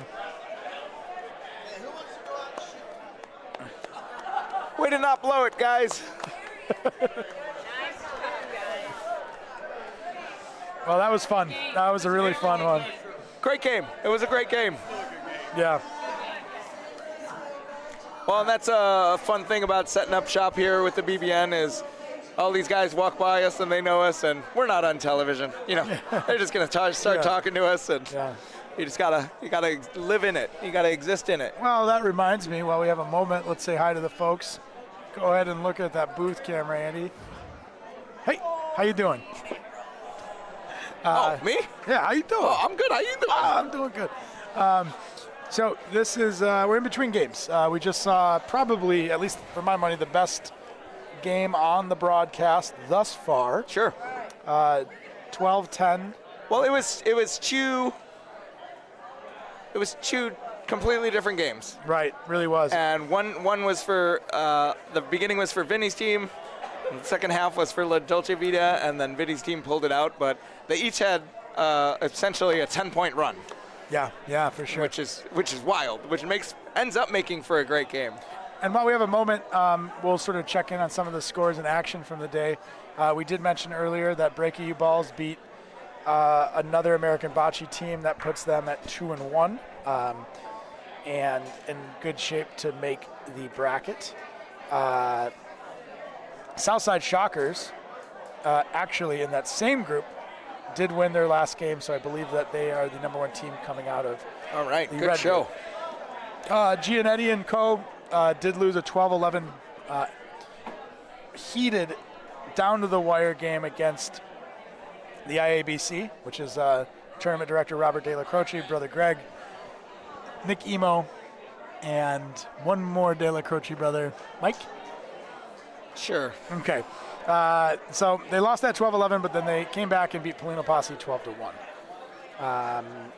Other games to talk about, if I recognize the team at all, I'll tell you. The Punishers, our friends, Pete from Murfreesboro and his crew won a game 12-3 in impressive fashion. Good for them. Great story. Yeah. Archie Aldo, which is Milan and Donko's team, they've looked really solid. They look like they're in line for a bye alongside the Highwood Bocce team if Bad Boys don't give them a run. If you look in these yellow sheets, you see a lot of Highwood 12-1, 12-2, 12-3. Yeah. Doing exactly what you expected them to do in their group. Why don't we go ahead and, while there's some warm-up frames on Court 5, we can actually do some bonus coverage of Court 4 and check in on that esteemed And Highwood they have a Bocce team. special term for that in Long Island, New York. What do they call that, Alex? Court 4. You got it. I didn't know if I had the answer to that. It just came out. So, Bad Boy Bocce, this is Chris Newman with the backwards hat. He is talking to his teammate Brad Hill. Brad Hill, never seen him without the Cowboys visor, have you? Actually, I have not. And it looks like Highwood's got the point. They are up 6-3. They've got 2 balls out, and Bad Boys have 3. Interesting play here. Billy Meyer, the 4th, is live streaming the game from his hand while playing. Exciting. Oh, and look at that. They're putting one in the back. That's a smart play. That's an advanced play. Against a an lot of you might not know, Heron and Murfreesboro, like we said, about half hour apart, 2 cities in southern Illinois that have really great, quickly growing bocce communities. And you could tell by that, putting that ball in the back wall to protect a possible Polino shot, that they're playing it at an advanced level. And it doesn't take long for the cream to rise to the top. And you see here, they knew that their closest ball was holding really well. You saw Leo just point one really short. Really he'll try to smart play. adjust on the second, and he's long on the second. So putting one in the back was super smart. They were totally okay with giving up one. And when you're playing a team like Highwood, you'll give them one. One's a win. You'll give them one 11 times over, but not 12. I'm guaranteeing that Highwood is hoping and planning on scoring more than one every single frame. They want to dominate these games because they're the favorites for a reason. Speaking of dominating games, 4 of the most, if not the 4 best players in the room. So when you have that kind of court cred, as we would call it, when you have that, these tenured dominant players on your team, you want to dominate. And it's harder than it sounds playing teams that are not as good as you. when you know that you are grossly outmatched to your favor, it can be hard to execute in that situation. So they've done a good job so far. They're doing a good job this game, but Anthony's not going to love his first point there. they are looking forward to the bracket play and kind of cutthroat win or go home bocce. Yeah. Anthony looks like he still got eaten up by the right side of that court. That ball's a little short. That's 2 balls that you just saw from the hottest player in the entire national bocce community in 2023. Not an accurate representation of how good he's been. And if you had a chance to tune in to Club Molisani's live stream last month or the Highwood Club Championship and the semifinals on our BBN network, you saw that those are uncharacteristic misses for a player that we can't say enough good things about. Speaking of enough good things, his partner, oh, by the way, not so bad himself, Miles Russell. This is like one of those Yankees teams that just like kept going out and getting better free agents. Yeah. Like, where's the hole in the lineup? Yeah. Like, where's my easy out? How about the Atlanta Braves this season? Yeah. One of the highest powered offensive machines in the history of baseball. Hopefully we can be the Texas Rangers. Great point there by Miles. And Brad Hill's going to shoot point, and he does wonderfully. what a good shot. And let's go ahead and get a replay of that. Get a replay, a court over? Why not? How about it? So ball's hiding behind that back red. Brad Hill. Nice firm, precision. nice firm release. And that is, I think that was their last ball. So Now let's see if Billy can tuck one in here to add to their look short. Excuse me. frame total. That ball was short, so it is one green. Brad Hill, the hero of the frame so far, will try to tuck in a second. How hard is it to go from hitting a big shot like that to finessing in a point, 60 feet away? It's really hard if you're not paying attention. Right. It's really difficult if you're just going through the motions. So that was 2 for Bad Boys of Bocce. So that is a good game. Actually, I think I said it was 6-3. It looks like 7-3. The score was kind of in between the 6 and the 7. So it's 7-5 now. And this is undoubtedly the most amount of points that Highwood has given up in this group and maybe in this group. I think total. I think they haven't given up this many points in 2 games so far. 3 years, maybe. Right? In this tournament? Yeah, perhaps. Yeah. That's how good they are. So no matter what happens from here, Bad Boys of Bocce with a good showing. With that said, court 4 is not our job. Court 5 is our job, and we're here to do our job. So, on court 5, 2 teams that I know not nearly as much about. All right, and you remember that there's this famous clip of Olympic basketball, and I think it's Chuck Hearn making the call, but he's broadcasting and he goes, and Obradovich passes it over to the little fella, and oh boy, I'm having a real hard time with these names here. You feel like that every my brother time. and I, like, that's one of our all-time quotes. It's just one of the funniest clips in professional sports, and that's how I'm going to be this game. Thank goodness one of these fellas has a mustache, and we're just warming up here, so.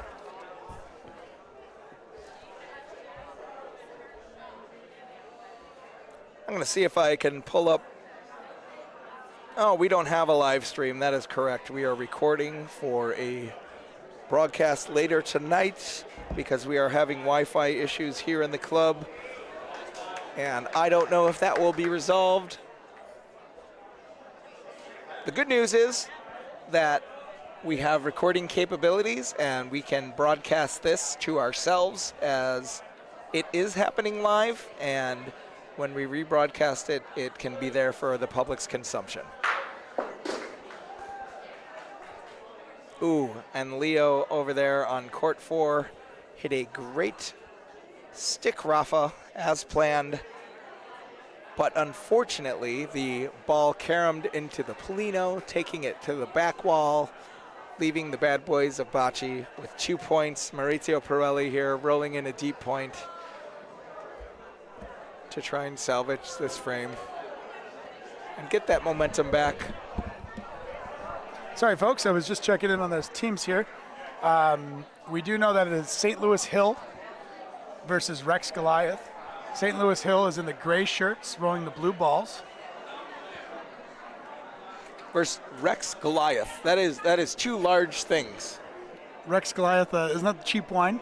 Oh, I have no idea. Yeah, that's like the wine with the chicken. I know what a Tyrannosaurus Rex is, a large, extinct carnivore. Oh, sure, I see what you're doing. And Goliath, the famous Philistine, who was slain by a single stone.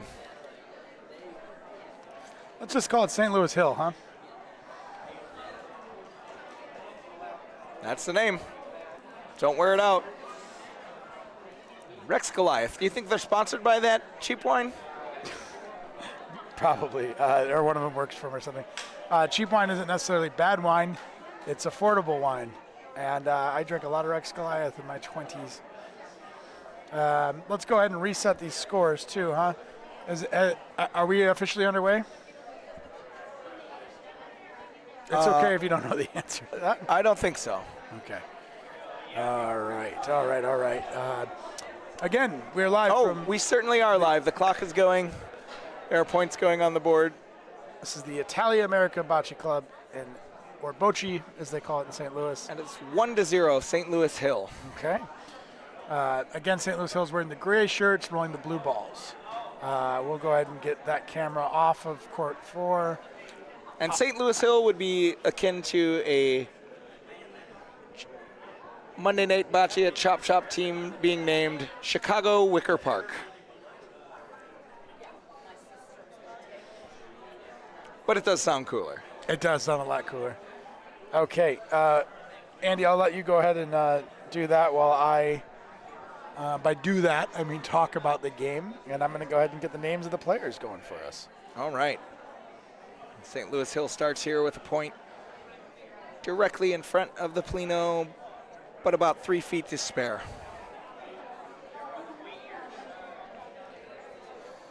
And we got Rex Goliath coming in from the outside, and as we've seen over and over and over again here on the Bocce Broadcast Network, that court 5, this low side wall on the right is very tricky. It pushes in, it pushes out, it repels balls, it sucks balls in.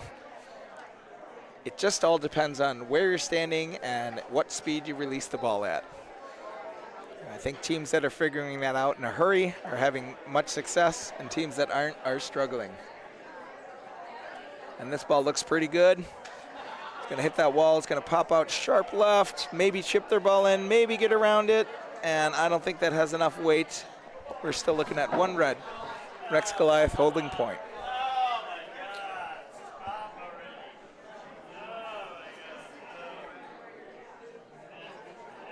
So we know we don't know all the players' names. What we do know is the gentleman grabbing the ball is Tony, and he's playing with either Joe, Vito, or Dino. Okay, we've seen him roll a few times. These are good. This is a good team. They do play a lot. They play in this club quite a bit, so I expect them to know the courts well. Of the few times I've sat in this booth, I've known very few names of players, and I think Vito or Tony is always an acceptable miss. Right. I thought it was Tony. And then they're going up against Bob, Ruben, Rich, and Matt. Not a single Italian last name amongst the crew. Yeah, and Bob, Ruben, Rich, and Matt. Interesting thing about these 4 first names, they all have other meanings. Matt? Oh, a doormat. Hello. My favorite, Ruben. It's a sandwich. That ball's a little spicy. Did you tell me that St. Louis Hill scored 1 in the first frame? They did.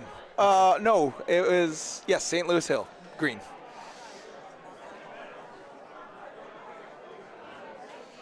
All right, and we're seeing 5 different balls with 5 different plays off the wall so far. So as I was talking about when you stepped away, that these balls on the near side here, on the right side, in this camera view of court 5 are tricky. Yeah. They do everything a wall does in all different places, and it is really about angle and speed control. And players are negotiating that all the way down to the end of the match. I know that we struggled at times on that wall. Look at this. This looks real good. And it sure does, but look at that kick out. Is that going to stop in time? Wow, maybe not. Look at that. What do I know? So, yeah, there's some soft spots on the court, and there's some quick spots, like every court. You'll find just when you want the ball to pick up speed off of the rondina, it'll slow down and taper out. And likewise, in that situation, the ball did pick up speed. So, St. Louis Hill is going to take a look. If I had to guess, I would say Vito's the guy in the mustache. Solid guess. Could be a Tony, though. We talked about Volorama a lot in the pregame show. We've had a lot of I've played the Zonas quite a bit, Dave Zona, and when I first walked in the building, St. Louis Hill Bocce walked up to me and said, we've knocked him out of this tournament 3 years in a row. Ha! I said, I was pulling everything I said out of my butt. But, we're not professionals. We're bocce enthusiasts. We're trying to unite the game and give people an opportunity to see why we love this game so much, to see the element of it that's more so chess than checkers, the element of it that's a little more athletic with shooting and so much strategy, and how this game is so much more than rolling balls in the backyard or on the beach, which we love too. But yeah, that's what the BBN is all about, showing off the thing that we're so proud of. And, I know I'm new to broadcasting, but I do know that you're not supposed to argue with your co-anchor. But I would argue that we are bocce professionals. We're not necessarily professional athletes out on the court, but this is what we do for a living. This is all we do, is focus on the growth of this game. So technically we are bocce professionals. We're not broadcasting professionals. We are definitely not broadcasting professionals, and we are definitely not pro athletes yet. But we do this game for a living. Well, and like you said, we want to feature the game that we love, and we want people at home to find the same joy in bocce that we have. Or as they call it down here, Bocce. It's interesting. It's a really firm commitment, whereas the whole entire city calls it Bocce, not just one or two people. Oh, yeah. Occasionally.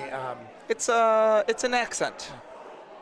The folks at Italy are taught to pronounce bocce, bocce. Bocce.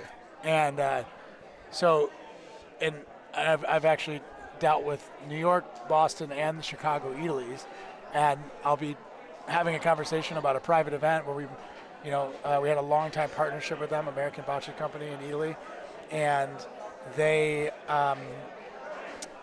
every single conversation, and they know I'm the American Bocce Company. Yeah. They've heard me say it a million times. They had to say, look me in the eyes and say, okay, so the Bocce court. Yes. We'll go here. And have you ever experienced that? Absolutely. When I started playing bocce, I would get a lot of corrections. And we're saying the same thing. People saying, no, it's bocce. It's bocce. And I went along with it. And then I would correct people too, like a chimp that's into water sports. Monkey see-do.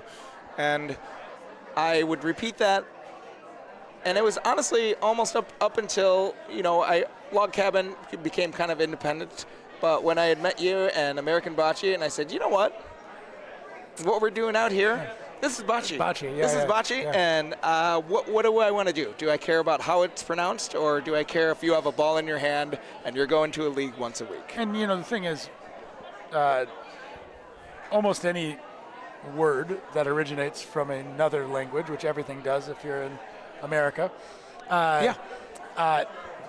You don't try to say the word with the accent of the language of origin. So, I understand that your message there was just that was all in the spirit of, peace and overcoming things, but also from a linguistic perspective, we don't do that with other things. Why would we do that with this? And I might step on some toes here, but we don't do that with any other languages. With the, Italian foods specifically, the pronunciation is so important, and we have a language too. And honestly, while International Bocce and Rafa and Volo are incredible forms of the game, and we do respect them, this is American bocce, and I'm not just talking about our company, the American Bocce Company. I'm talking about bocce in America, which has tens of thousands of avid enthusiasts, and I don't care how they say it, as long as they do it.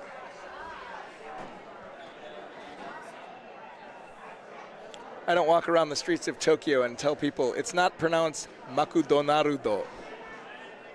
It's McDonald's. It's just, language is beautiful. Okay. While we had that short aside, St. Louis Hill did score 3 in the last frame, and they led this frame off with a beautiful point. Really, really perfect point. There was a missed Rafa by Rex Goliath, and then a point that sailed 5 or 6 feet past. So they're going to try to tuck it up, put something in front. I don't know this Rex Goliath team. And from what I can tell, they're making the right decisions. They're rolling the right balls at the right time. Yeah, and that's a great ball there, too. Fantastic ball. Yeah, their execution's been, not quite as sharp thus far in the game as St. Louis Hill, but it's not because of decisions. And that was over there on court 4, a big opportunity for Bad Boy Bocce to tie the game up, and they nervously left one short. Yeah, so that score is 9-8. That is 9-8. That is a real game. With 8 minutes to go on the clock, so the timer might be in play there. Maybe if Billy put his phone down. You know what I noticed? Silas is holding the phone right now. They are handing it off mid-court every frame. That is a commitment to excellence. Yeah, and to the community. I'm sure they got folks at home rooting them on. And you know what? The bad boys of bocce, as good as they've gotten, I think they're relishing an opportunity to play the best. They know that Highwood is the best. They're not going into this game. Of course they want to win, but they're also excited to play against. And typical of any gentleman in this sport, everyone else identifies them as much better than they think they are. Yeah. They come out and say, oh, well, we're going to get rolled. We're going to get canned. Yeah. We're just here for a good time. Except for when we went down there. And I said, wait till tomorrow. Yeah, well, that's in their house, That's a different story. But they are humble. They are hardworking students of the game, and they are out here for a good time. But and I think Silas. once there's a lot to say about confidence. Here's Silas on the live stream, even getting the measurement in play there. That's Chris Newman and Maurizio Pirelli working together as opponents to make the right call. I like that Chris always has that backwards hat on at all times. Yep. They got the look. All right. Back to our game here. Yeah. We got 2 not very good balls, but Rex Goliath is going to be in for a point there. And St. Louis Hill did score 1 in that last one. That was that perfect first point. And you saw the reason why it was only 1 is because Rex Goliath threw that great defensive ball when St. Louis Hill had 3 balls in hand, and they weren't able to capitalize because, it's hard to beat a ball that's 6 inches away. And that's for you bocce players at home. A ceiling to protect and give up only 1 is a win in a lot of games, especially tight games, is you don't need to score every single frame. I was mentioning about. Tell them one is good. I was mentioning about our first game when you know, all the anticipation of this tournament from the last year, and it's been a few weeks since we've played in a large tournament, and you get out there on the court and everything changes. And you have a completely different point of view because you are engaged, you are in the game, and you start giving up points, and I start to get a little nervous and then remember, when was the last time I shut somebody out? Right. Well, 45 minutes ago. Well, and honestly, they're here for a good time, and they knew it, and they did not play well, and it wasn't, you know, satisfying to have that route, but we took care of business. Yeah. We did our job, and they did that's score what we're here points for. against all the other teams. So, Yeah. you know. Oops, I hit the button a little early there. So you're going to go ahead and watch this ball trickle in on the right-hand side of your screen. This is a good-looking ball. It's just got to move a little bit, and Quick update, the Heron boys, Murfreesboro boys are given. We're very much tuned into both courts here. This is our head honchos that we're calling him, Milan Tomic. Milan, you just played? We played. We lost. You lost. Robert and I collectively shot 5% on our So this is Milan, where you at? Come say hi. Get between our giant heads. All right, 3 largest heads in bocce right here. And they're not even on camera. There's no bocce bag that can fit one of our heads, much less all 3. We're checking in periodically on. So Milan just came over and mentioned that bad boys are giving Highwood hell on court 4. We have been checking in on that occasionally, and I can do that again. You'll see here that the bad boys have won. Yeah? No, that was a Highwood point. Oh, it was. Okay. So that would be 10-8 Highwood. And this may be the last frame for the timer.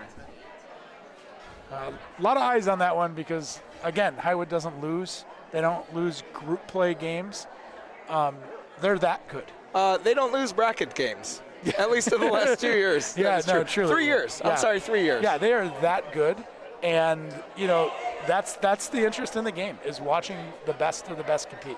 And they are the only team that I will watch in awe and not in, you know, like I'll watch them and still say, this is what I aspire to be. And the last time they lost a group play game was all the way back in 2019. They did win that tournament, and sadly, I was a part of that roster, so I was on the last Highwood group play loss. Yeah. Do you remember who you lost to? We were 2-2. Oh, okay. And we had scored enough points in our 2 wins that we edged out a team in a 3-way tie to advance. Mm-hmm. And we got the bottom seed. And then you ran the table. And we Do you ran remember the who table. you played in the championship? I do. It was the Della Croce squad. Oh, great. Without Nick Emo. Without Nick Emo. I had never even seen him play yet in 2019. He was probably I just think starting his bocce I think he was born and raised into a man in 2020 during COVID, and then just appeared on the scene as a great player. And now they have a new science experiment. His name is Cameron, and we'll be facing him in our next game, our last game of group Exciting. play. And he was touted to me as the next Nick Emo. All right. We actually did face him, and he kicked our butts in that Heron Murfreesboro tournament, if you recall. It was Dan, Vince, Cameron, and Nick, because Brad Thayer did not travel for that one, who is their usual 4th. Brad is a fella from New York or Boston or something like that. And if you don't know Brad Thayer, how did you find the BBN at all in the first place? How are you watching this? Everybody knows who Brad is. He drives a Volvo van across the country, and he's a real sweetheart. We love Brad. That one sails again. What Mike Sheldon, who is the founder of the BBN and our East Coast partner and compadre, has given me the term teaser that I use a lot now. Yeah. And that is a teaser ball on the left, so much so that it's still holding. Yep. I actually threw a purposeful teaser in our first game of the tournament because I saw an opportunity to leave one on the left, just like this ball. Sure. And if I recall, that was one that they similarly sailed a few. And by teaser, we mean like you should beat it. It looks like you should beat it. It's teasing you. And just so quick update here. Highwood on court 4. Leo Giannotti rolling in a ball. If this scores, that's going to be a game. That is going to be game. Oh, I don't know. I think it's just one. Oh, It's one. I got a bad angle. Yeah. So I came in on the camera I wasn't supposed to. So that camera is really twisted up there. Oh my goodness. So we'll go back to our game. Well, many of you know Alex back home. He's twisted. All right.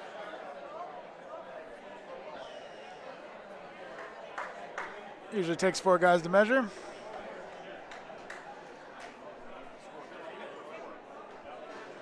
So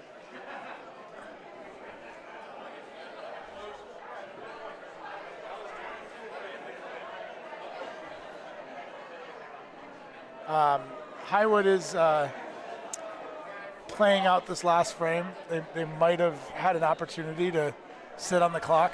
Anthony's ball came out just before the timer hit, so that was very gentlemanlike of them. You know, I don't even know if they're aware. Miles was, because he was looking at the clock while Anthony was standing there.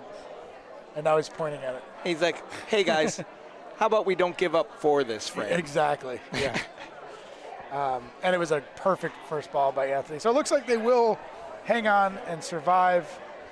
In the meantime, the St. Louisville team is teaching me that I should know more about them because they're rolling really well. It looks like, I can't tell if that teaser held up or not, Rex last ball, but that ball that was in there is definitely in. Oh, I believe it did, Al. I think that's going to be 2 blue, but I have not been right about one call, so Yeah. we'll have to see.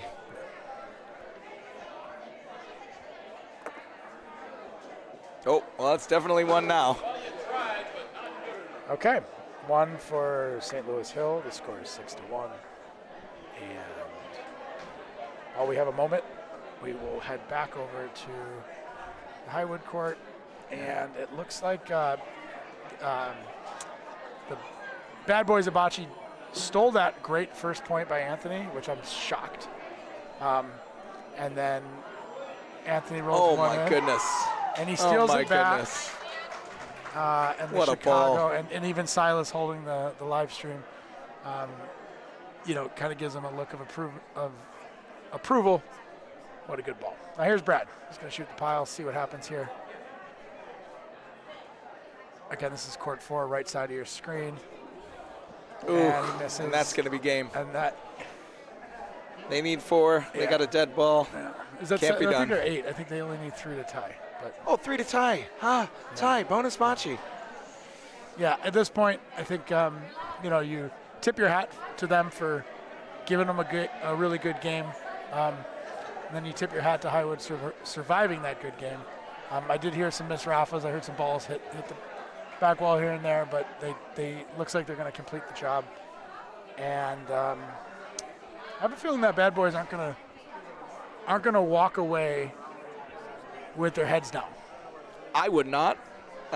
They're smart guys. They play a lot of bocce. They knew what they were up against, and I think 8 is a noble effort.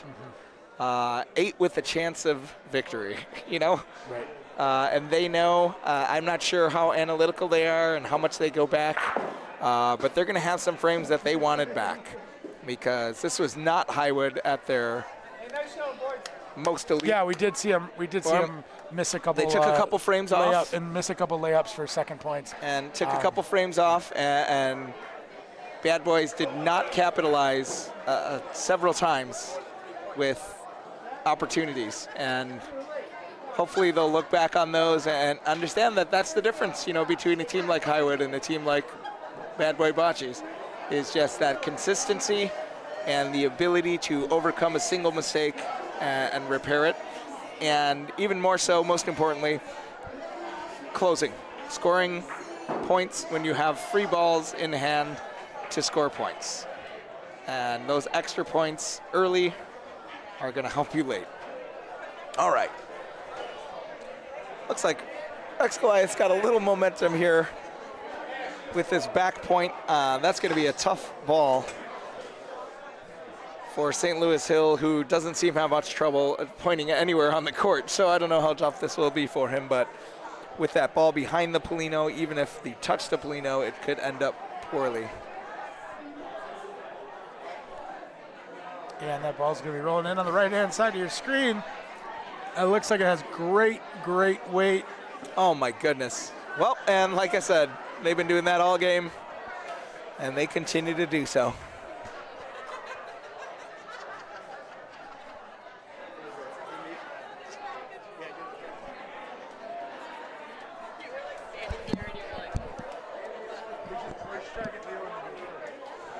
All right, Rex Goliath has got about 10, 12 inches to work with right here.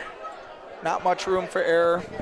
I think you're going to want to leave this ball in front to prevent St. Louis Hill from scoring more than 1 point, and that is just a little too much. It didn't really hurt. It kind of replaced the... It's kind of a nothing ball, yeah. It replaced the one that was holding. Yeah, no, Blue's got to be... The Polino was enough off the wall here, so earlier there were a couple occasions where I think when the Polino's real tight on the wall, you don't have to worry about selling because the wall's almost going to spit it out before... Oh, I wouldn't know. I've never seen the Polino really tight on the wall.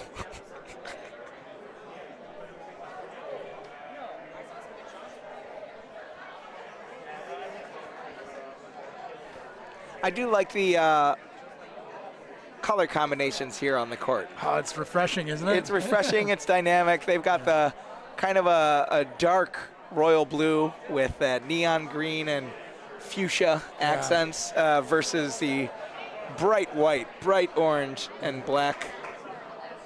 We talked about the idea of as bocce continues to professionalize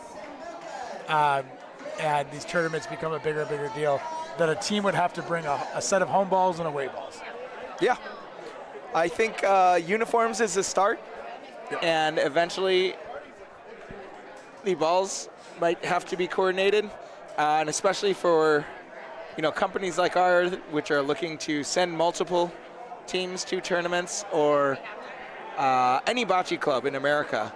Then I imagine in a perfect future, will have house balls that they will send their teams out to play with, so they will be playing with the same uniforms, the same balls. Very reminiscent of every professional sport in the world. Yeah, exactly. And we've all been there. In fact, a lot of our best games, including doing the ABC Open this year, the championship game, the balls were almost indiscernible on the broadcast. And you know what? We're not going to stop a team from playing with their balls. That's what you do. You bring the balls you want to bring. That's why we have balls that are unreplicatable. There are none like them.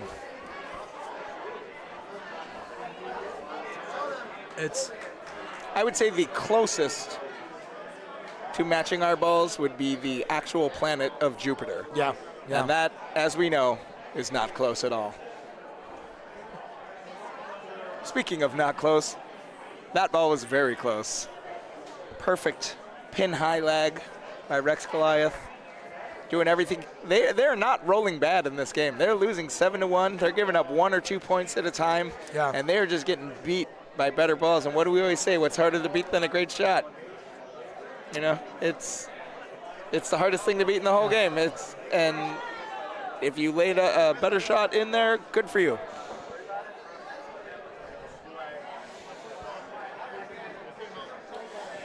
Okay, so another short ball there by St. Louis Hill. Their line's been pretty good every time, and their speed's been a little off. They are creating a wall. There's a really good pace of play here. You could tell these guys are all comfortable in this club. They're just walking up like it's a regular league night with a little more serious conversations happening around. Look at this. Impactful moments, but oh, come on. Splits everything, and as good of a ball as that is, it actually is going to make a lot more of a scoring opportunity for Rex Goliath. Oh, yeah. here, because what he did is he knocked Polino about 1.5 feet, 2 feet further down the court, giving Rex Goliath what was about a 2.5 foot pointing circle to now about a 5 And foot pointing. they essentially just turned a pinhole into a laundry basket there. And that is The worst so possible close. result. Oh my goodness. I think that orange is still holding. And there it is again. You know that going across these courts. If you are aiming at your target, it's going to go much sharper than you imagine. You kind of need to widen your angle a bit and roll it a little more down court rather than across court. 'Cause look at that's that the one. sell. That one is just drawing and drawing and drawing outside. Actually, that might be 2. What a dirty deuce. Sneaking in the slamming his foot down. What are you doing? Keep it up there.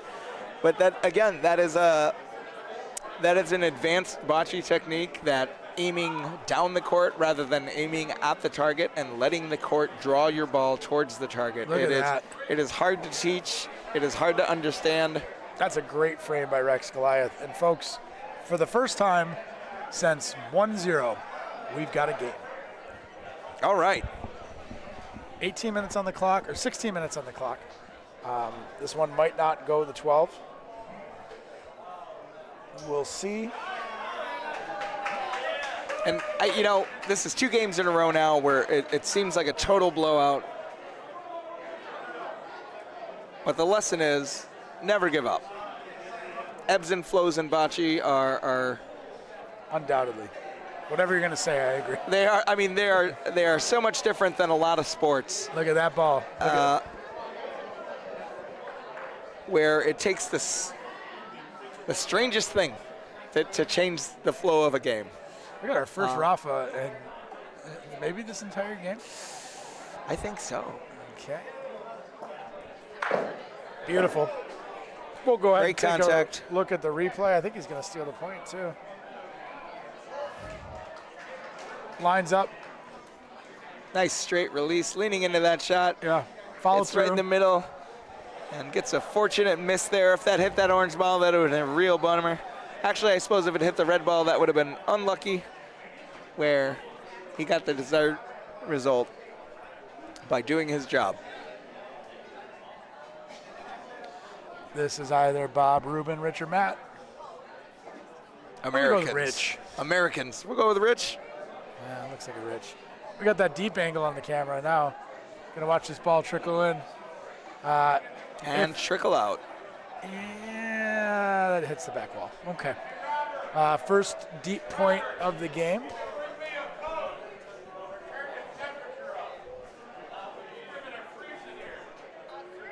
Fantastic. And that's Tony down there yelling at tournament director Robert Della Croce, who is not on the court, to turn the temperature up in the club. I'm freezing down here. Look at this. This ball looks really good. All right, that's a great fix. And what did you say earlier before the tournament started about, listen, we're going to have bad balls. We are allowed 1 bad ball per frame. That's 1 out of 4 can be a bad ball. And usually if you keep with those numbers, you're not guaranteed a bad ball every frame. Right. But if you have 1 or less bad ball, and by bad ball I mean not relevant to the frame. Exactly. A dead ball. brain fart, a dead ball, a missed Rafa, just a bad roll. You're allowed that because 3 balls is more than enough to score a point or at least limit the damage. So And that's get over your misses. Everyone misses. Yeah. Just be present and fix it. And that's something that I have to work on in the Ohio-New York format. That's going to work. That's going to work out really well. Well, in that one, you're allowed 1 bad ball per frame, but you're only allowed 1 ball per person. Right. So it's really you hard can't to control fix. that. Yeah. Because when I do roll a first bat, I really try to learn from it and never make that same mistake twice. And usually that works out for the second ball, which you don't get that luxury in a lot of Ohio and New York bocce. The way we do it here in the Midwest, Kansas City, St. Louis, Chicago, all kind of similar. We load them up, 2 on each side. All right, so he shoots a Rafa down there. Unfortunately, takes his own ball out of the equation. However, that's a big pile if they want to shoot one more time. And do you think that, I feel like that's a really advanced they're out of balls. idea. Oh, well, never mind. But that shooting balls away from the target Yeah. being an easier shot than lagging a ball the length of the court. You know? Yeah. You think And that's a lot like of a people, upper I think that's a echelon pretty team? advanced idea to just see those those orange balls on the right side. Like, I would love to take a shot at that because the chances of me missing all 3 of those balls are very slim. You play the game, what we say is horizontal. Once you get that back area, that's 12 feet. That is 12 feet wide, and you can play that. All of a sudden, you're playing a horizontal game instead of a vertical game. The court literally flips 90 degrees, and you think about the way a ball can get from one side of the court to the other, and it's a vastly different approach. And if it works, great. If it doesn't work, you made your choice. But I think either situation is better than hitting the back wall on a lag or being afraid of the back wall and leaving it short. Great lead there by St. Louis Hill. Man, they are really consistent pointers, and you couldn't tell by looking at them because, they might as well be smoking a cigar. They are so relaxed out there. They all look very. Both teams do, don't they? Yeah, homeboys. That's a good-looking release. Mm-hmm. Good-looking release there. He doesn't love it, but he should. We'll watch the replay here. Again, he's got that downward trajectory. I like Where that. he kind of That's slams good the ball form. onto the ground, keeps it straight. I support that. That shot will work on gravel. That'll work on turf. That'll work on Coleones. Good ball. That will not work internationally, but that guy does not care. Well, you have to cross the Zip it. This is an open broadcast, Al.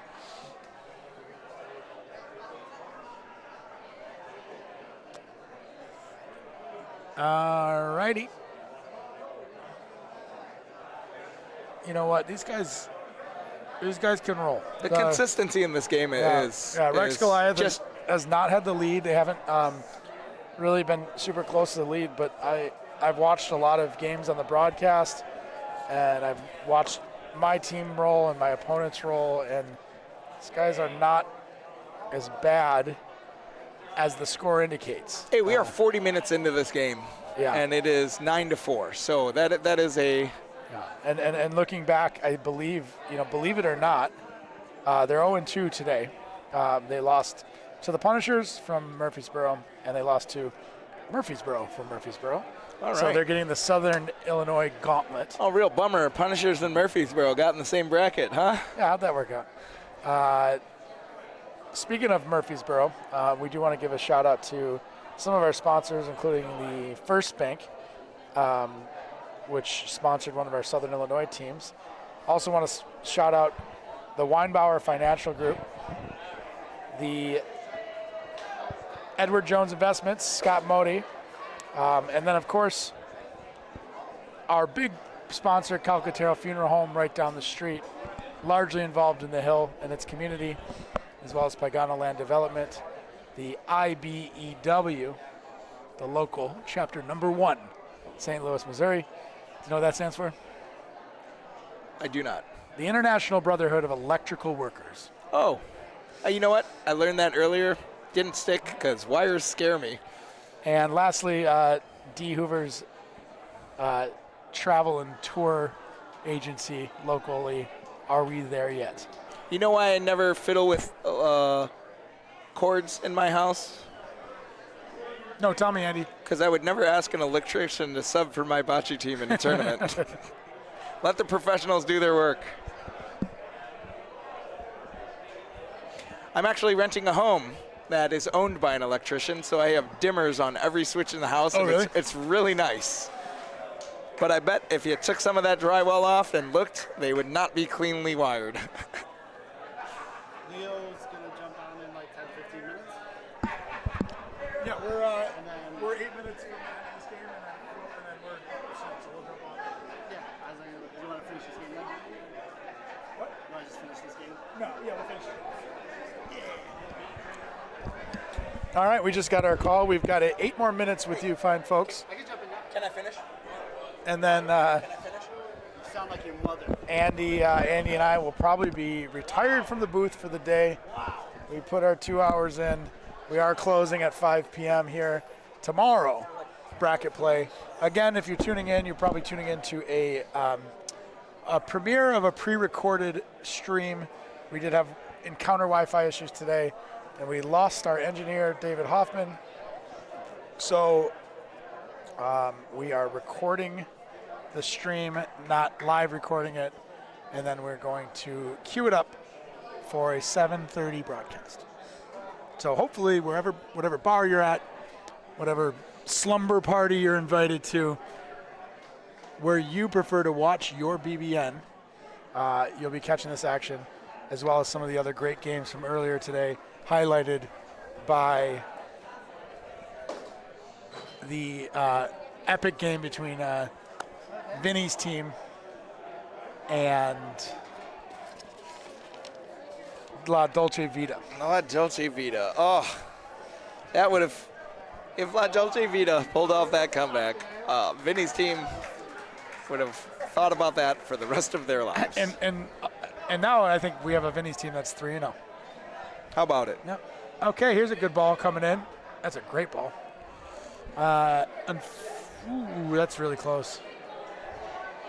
So St. Louis Hill right now, with the addition of the shot clock this year, or the game clock, you've got you can't help but look up and see 6.5 minutes on the clock. You're up 5. You know that you're looking at a maximum of 2 frames after this. Does that change your approach? You know, it would definitely change my approach, Alex, but this is brand new to these players. I don't know. I mean, I know that for sure that they're not looking to finesse the clock or rush the ball to get it in. And I think changing your strategy in the last couple frames, I mean, that's a pretty advanced line of thinking. Yeah, it's hard. It's actually really difficult to even understand what that means. Good ball there. And more so than being new to the idea of a timed game,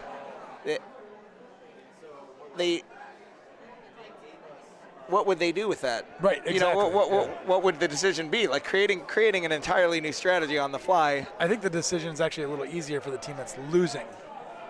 Yes. Because becoming more aggressive is a lot more objectively clear than, whatever, you look at the NFL and you see a lot of teams play prevent defense down the Sure. stretch.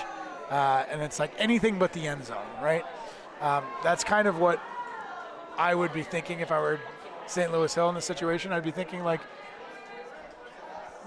let's just say a shot that we would normally take a rip at was close enough to the Polino, where if you hit Polino, that might go back and give him 3. You don't take Maybe that just rip. build a wall. Yeah. Maybe just build a wall. And I wonder what they're thinking here about the time, if they're aware of it. I'm sure all 8 of these players are members in this club, so they've been talking about it for weeks, if not months.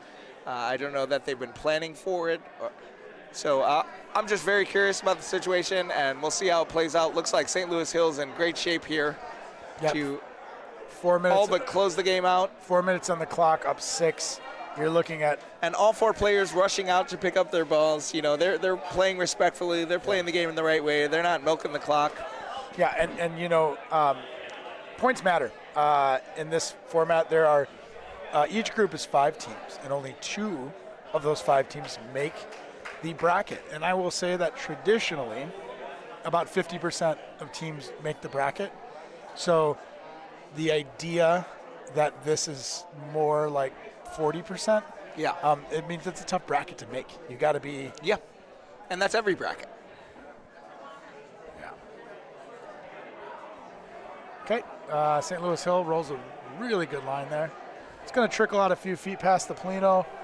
Really good line, couple feet away. Still a tough ball to beat, and a testament to the competitiveness of this game. That might be the worst first ball I've seen. I have noticed that St. Louis Hill does like that spot. They've been hugging the right side of the court quite a bit. At least that side of the their foursome has. And another answer from Rex Goliath. I mean, they are not playing bad bocce at all here. They're just running out of balls and giving up 1s and 2s. Actually, they're the only team that scored a 3 in this game. Yeah, they've only scored on 2 frames. The only one. The only team. The other team did not do it. Good ball in front. Very close. Nothing worse than trying to come back and then having to go to the Having tape. a long measure, yeah. They called it out. They made a decisive decision. They probably thought.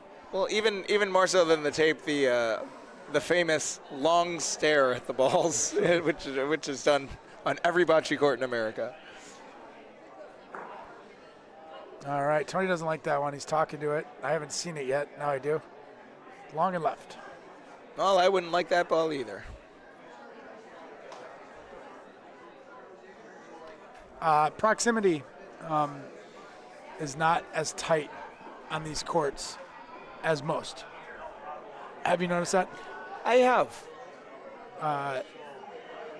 That's a good ball. I mean, of course, this is a really good game, and that's a really good ball, and there's plenty of really good balls. But, you know, when you're playing on crushed stone and maybe slightly smaller courts, What a shot. you end up, there's some predictability in them, and there's often like lines that you can see and you can rely on. This is all about finding your target, and it's really all about the ball on the target here. It's And not about the court. Yes, it's really about the ball on the target. There's no like what do you call it, like a secret passage or like a cheat code, essentially. Yeah. However, that being said, your speed and your line is hypersensitive on these courts. If you're a centimeter off in your hand, you could be 2 feet off down the road. If your speed, if your speed is too much or too little going into the wall, it could be a big miss. Yeah.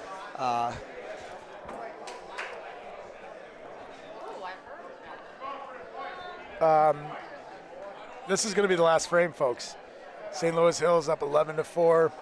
There is 30 seconds left on the clock. Oh, and here's tournament director Robert Della Croce saying we are offering a 6-point final frame. If they can score all 4, we're going to call this a 1-point loss. One time only. 6-point casino. He gets. One time only. Yeah. I'm just kidding. He didn't say that. I'm not trying to put words in his mouth. He's doing an incredible job. Okay, right lane living here. A lot more play off that right wall than the left wall from our angle. It's a little long though. I think the ship or the sails have kind of gone out on this one. You can What do see. you think it's a call if they, let's say Rex Goliath hits the Polino off the court here? You're down 7 points. The timer is run out. You hit the Polino off the court. Do you finish that frame? Do you play that frame? Yeah. Okay. Yeah, I think so. Always. Okay. If the ball's in play, you finish the frame. I have a strong opinion that an interpretation of that rule, that once a Polino is thrown out initially, The frame must be completed. the frame must be completed. Barring an act of God, which is accounted for in the Yeah. international rule book. Yeah. It's my favorite rule. Okay, we're just watching the last balls roll through. While we do, I do have to say it was an absolute pleasure being in the booth again with you today, Andy. We second day of the Aldo. Tomorrow's day 3 bracket play. Hopefully we'll be live for tomorrow. We'll work out those Wi-Fi issues. If not, you'll have to tune in after your Sunday football and see the way it all shakes out. The BBN is a brainchild of Mike Sheldon in Troy, New York, part of the Troy ICC Bocce Club up there, and in a collaboration with American Bocce, that's our company, myself, Andy Zimmerman, and then the 2 gentlemen behind the endeavor with us in the Midwest are Dave Hoffman and Milan Tomic. You've seen tons of Milan this weekend. You will continue to do so, hopefully not just in the booth, but on the court. I believe his team is 2-1. So they'll probably have to win that last one, and I expect they will. And yeah, Milan, Dave, Mike Sheldon, myself, a lot of other people. You've seen a lot of Miles Russell on here. Steve Thornberry up at Highwood. And next game we have Leo Giannotti coming in to sit down in the booth. Yeah. So Leo Giannotti is a bocce legend, and we throw around words very loosely around here because we are not serious people. But when I say Leo is a legend, that is not hyperbole. He really is. So soak in what he has to say. I know I always do. I've been doing it as long as I've been rolling balls at other balls. So it looks like Rex Goliath ends up with 2 on that last frame, and they are victims of the scoreboard, 11-6. And this is modern open bocce here. Yeah. So once more, thank you very much. It was a pleasure. And we'll hand it over to Milan and Leo. How you doing?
to win our next game. If we would have won that one, we're in, and now whoever we played is the team that gets to move on. Which headset? That one works fine. I'm going to grab the other team name really quick, and then we'll get going. All right. Thank you, sir. You get to sit in a big chair, you get perks. They brought out the big guns for the announcing now. Thank you. Sorry, it took me a second. I was like, what is our Good thing it's on your shirt. I know, I had to think about it. Okay, love you. Bye. Ciao, ciao. I love the hair, right? It's the hair. It's like the rockers, 80s. Tells you there's good time. Yeah. Hello, folks. IABC and the Bocce Broadcast Network.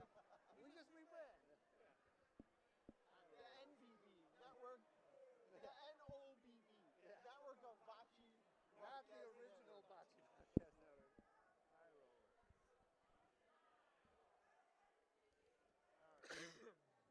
That's all set. I'm going to turn you up.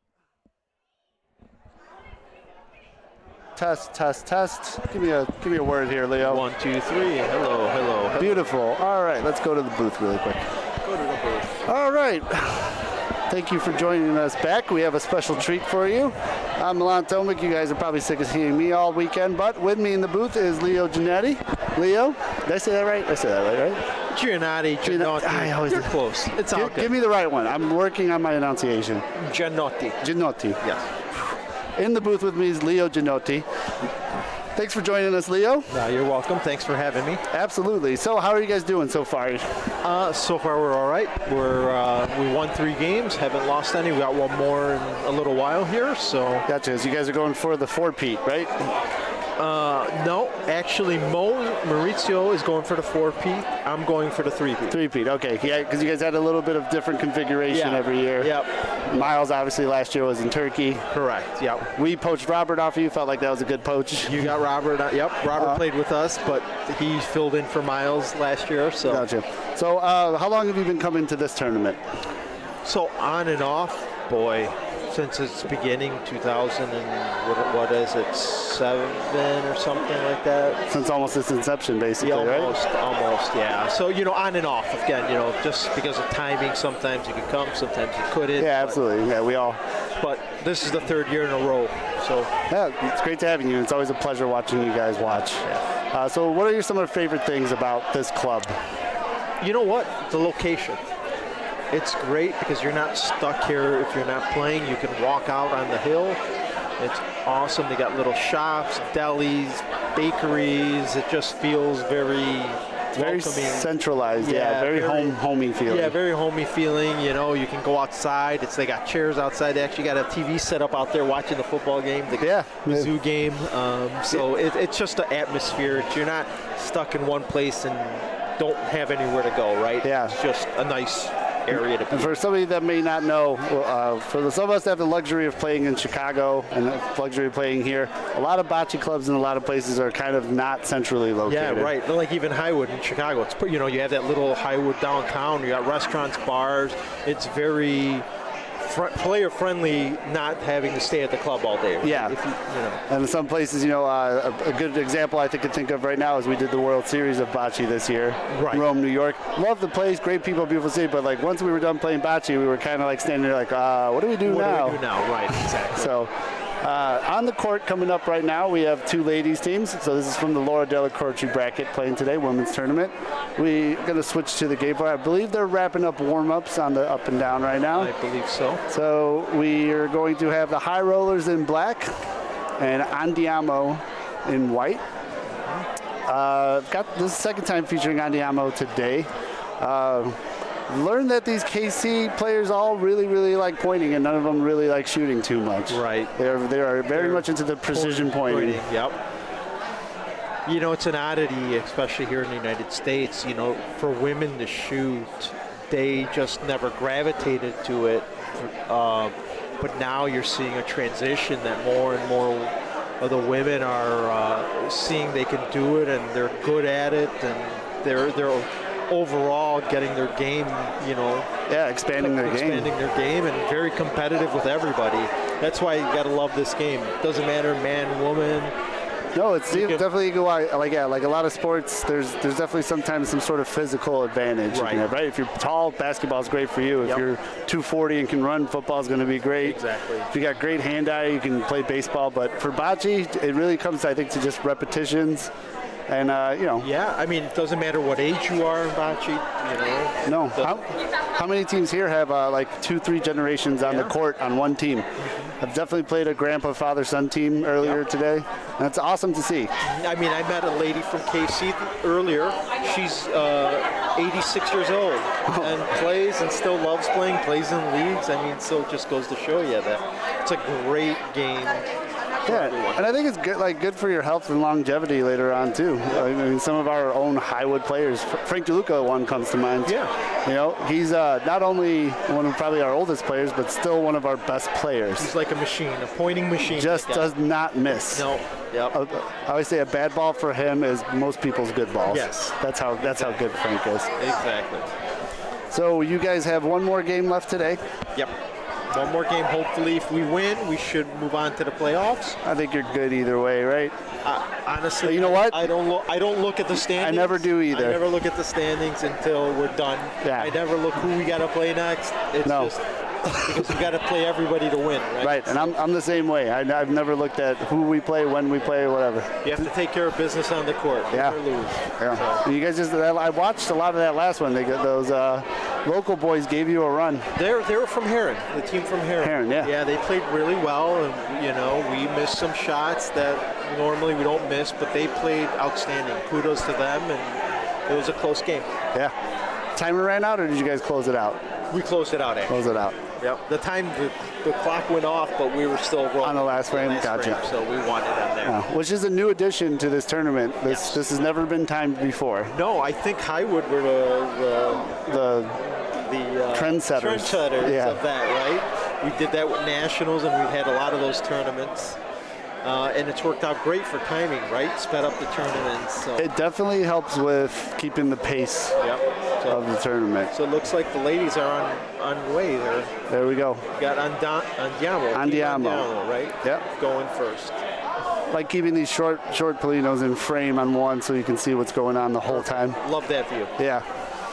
So not a bad ball in front. Always good, right? Yep. Good start. Good start for them. And I'm excited to see that shooting's starting to be. There you go. That's going to be nice. Yeah, that's going to be a good ball also. I think we're going to just see a ton of good pointing in this game. They are used to it. And what's really surprising to me, too, is a lot of these ladies, their pace of play seems to be faster than most of us today. They seem like because they don't take shooting into account. Yeah, right. They have one strategy to get close, so it speeds up their game, right? Yeah. I mean, they're firing away right now. Yeah. One after another. Look, she just rolled the ball. She's up now. Good to go. Ready to throw. Mr. Speed knows her line. Yeah. And that's a good point, right? You throw a bad ball. You usually want to try to go again since you already know what you did wrong. Yeah, make that adjustment. Make that adjustment. Right? She might sneak in. Oh, no, just got it. Just off. So who was on your first team here that you ever played in this tournament? I ever played with. Oh, boy. Got to dig into the vault here. I don't think my memory can go back that far. A little fuzzy then? Little fuzzy, yes. It's a little. Yeah, I don't remember who my first team was. That's too many years ago. I know. Now you're making me age myself here. No, you're fine. You're still. I would put you still in the younger bracket. Oh, thanks. Yeah. All right, so looks like Team Andiamo out of balls early. Threw their balls, but this is tough. How are they going to get in? Yeah, without the shoot, right? If you shoot, you probably right now would want to create some space for yourself. Yeah, we would shoot the ones at the end there. But this might be trouble. She can sell. Yeah, see, that's the danger, right? When you block everything up. So now they made it more difficult. Still one high rollers, I believe. Yes, one high rollers, I think. hard to tell from the camera. Oh, I can see it from there. Yeah, there you go. Here it looks.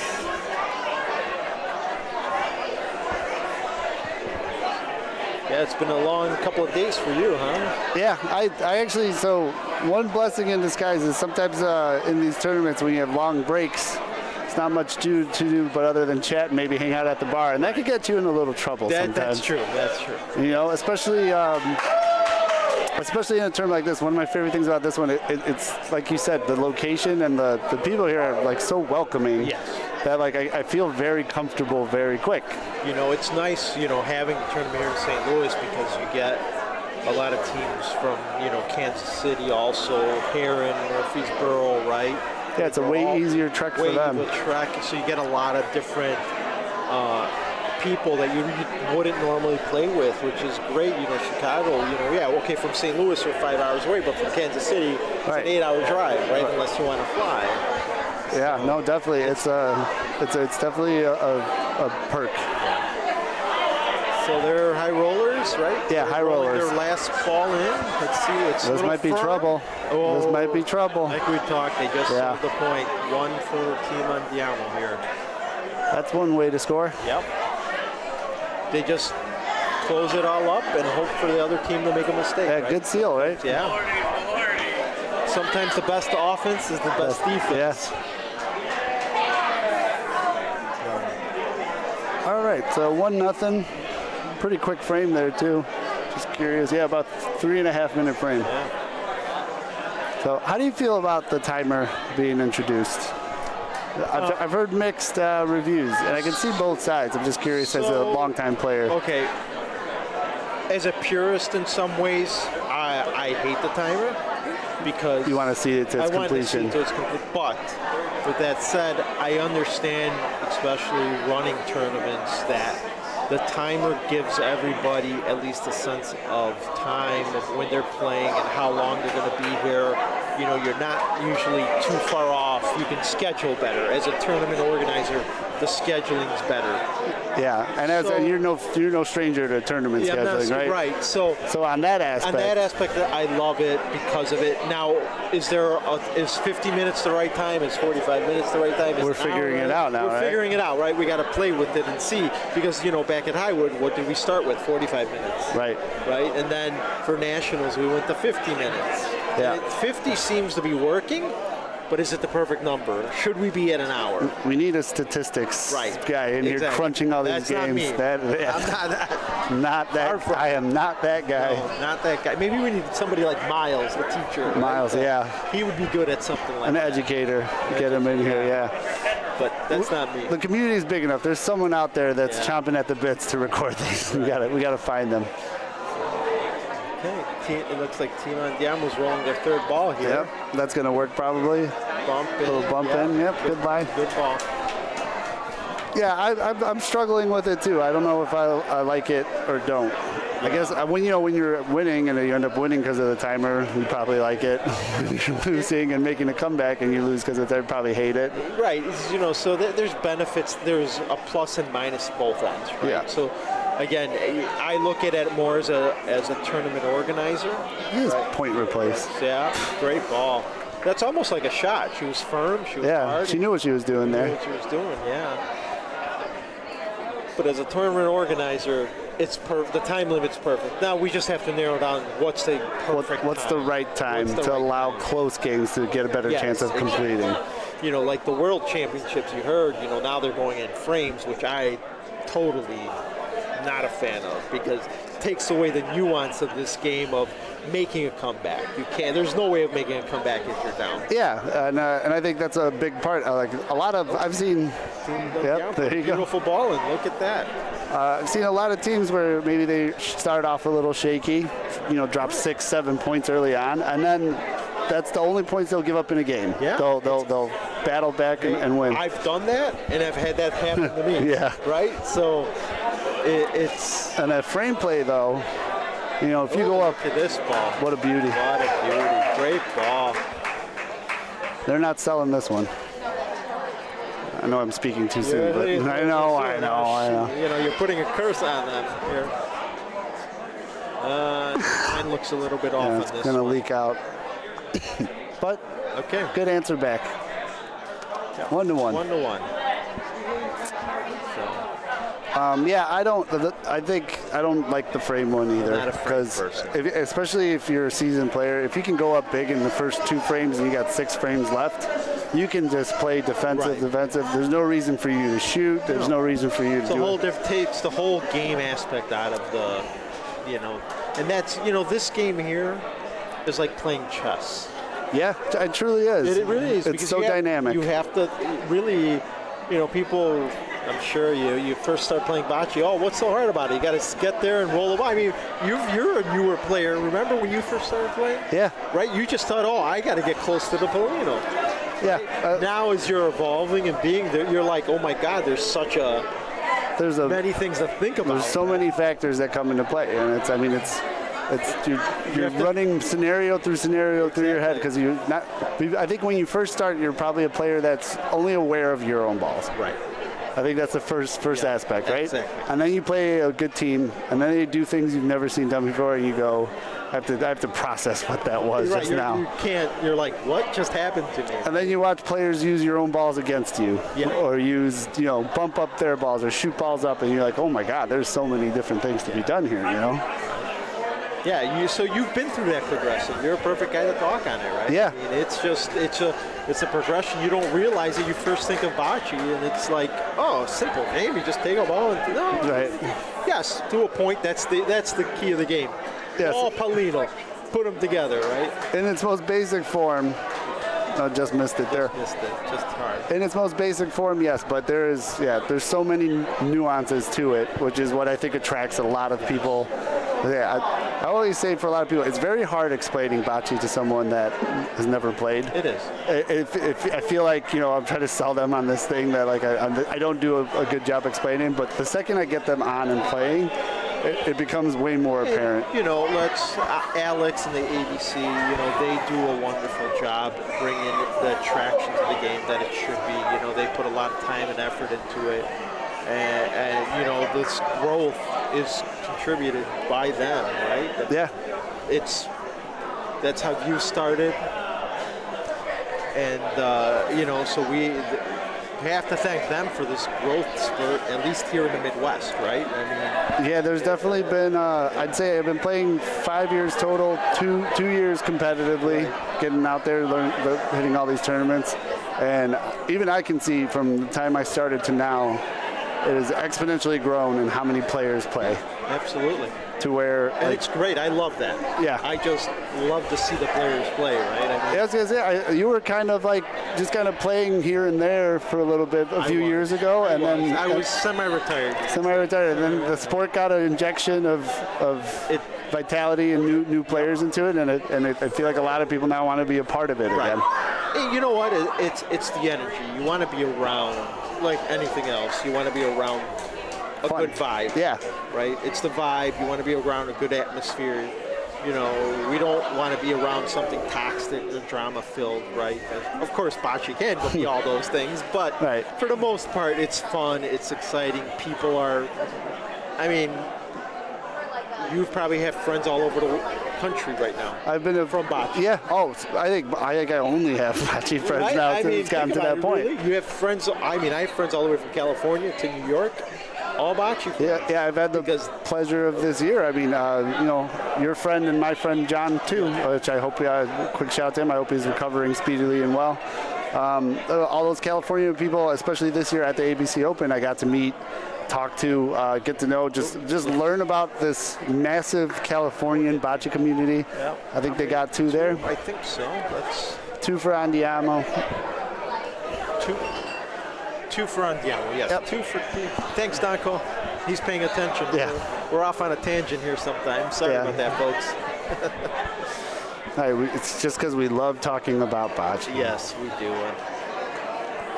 There's this massive California community that I wouldn't not know existed. Right. It's huge. It's huge, and this game has brought that. For as many years that I've been playing, that's what it's given you. It's a community all over the country to play in because everybody's so friendly in this community for the most part. Yeah. Right? How many cities you think you could go to where you could just text someone and say, hey, you want to go play bocce at the club? Right. And they'll come open the doors for you immediately. or come and join you. Yeah, Right? right. Or how many times do you get texts when people are in town? You're like, Yeah. hey, any chance seeing you at Highwood this week really quick? Good ball from High Rollers there. Yes. Yeah, and that's the goal of what we're doing with all this BBN stuff is that. Like now let's use technology and like let's show people now. This is a great spokesperson for the game, the video, right? And you know, that's a great ball from a Yeah, really good. You know, for many years we've watched the Italians, right? I'm sure you've watched Italians play hockey. A lot of it. Watched a lot of them, and we're like, why can't we do it here? You know, again, the BBN has brought it out, and it's a great spot for people to come, watch, learn, get an idea of what the game is. Meet people. You know, especially for newer players that even like when I first started, you'd hear a lot of names, and like I'd see people, I'd know their names. Like, you know, you don't want to really just approach, you know, but like sort of like seeing them on something like this. I've seen all the people all the time come up and say, hey, I saw this person on the YouTube, or I saw this person, or one of the coolest moments we've had so far is someone from here came up and he said, my sons they're somewhere in Florida, and they got to watch their grandma play a game here today. Oh, that's and awesome. they said they were streaming it on the TVs at the bar with all their college buddies watching the game, and I was like, that's great. I'm so happy we were able to go. Like that solidified to me everything we're doing. Oh, yeah, this is fabulous. There's no doubt what's happening here. This is bringing an exposure to the game that is well-deserved. Yeah, it is. It's a great game. I don't think people understand how awesome it is. And it's, I mean, you know, a lot of people, look how like lively and packed it is in here, and a lot of people have been here since like 8 o'clock in the morning, 9 o'clock in the morning. They're still here, still hanging around. And we'll hang out all night. All night. Play, right? All night. And then we'll have the conclusion of this tournament tomorrow, probably sometime around mid-afternoon, I would I guess. think so. They usually finish 2 or 3, I think. Yeah. So, and we'll have good coverage of that all day tomorrow. So it looks like Team Andiamo has 1 point rolling in for That's going to do it. It's a good ball. Another 2 points. Another 2 spot. 3 or 2? I thought 2. Okay. Call is 2. Yeah, 2 points. So we're 5-1. 5-1 Team Andiamo with still 35 minutes to go. So lots of time. Lots of time and still moving here.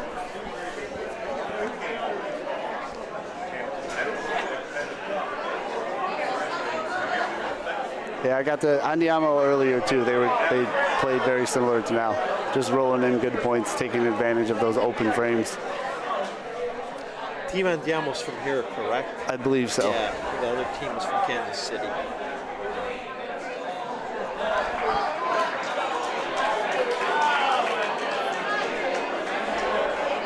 So they're playing a little bit deeper now, it looks like, than they were before. Yeah, it doesn't seem to affect too much though. Great ball, Right on there. ball. That's some ball. I gotta be quick with this camera. They're on the line, ready to go, quick. There you go. Looks like a good line. Looking it's a little good. firm though. I don't know. Yep, that'll be perfect. Nice ball. Wow, Great line. beauty. That was a great line. Yes. It's funny too, like looking at that ball. If you're playing that game, you're probably shooting that one out. Shooting. Yeah, all day. All day. No hesitation. No hesitation, no chit chat, no nothing. We all know that's a ball they hit, right? But again, going back, they're more comfortable pointing. Right. That's what they do. And when in doubt, just do what you think is best, right? Don't ever do the shot you don't want to do, because it's not going to work anyway. When you have self-doubt, that's when you never make the shot. Ever. So you're always, as working as a team, you know, I'm a firm believer. I can give them my opinion. Right. But when it comes down to it, it has to be what the guy is He's most comfortable with. comfortable with. Absolutely. Make the best shot at least. At least give them the best opportunity, right? So Team Andiamo just threw 3 balls. Yeah. And, They got one more left, I believe. yeah, last ball. Just gonna put a little pace on that one. Look that way. Yeah, it does have some pace, but it might.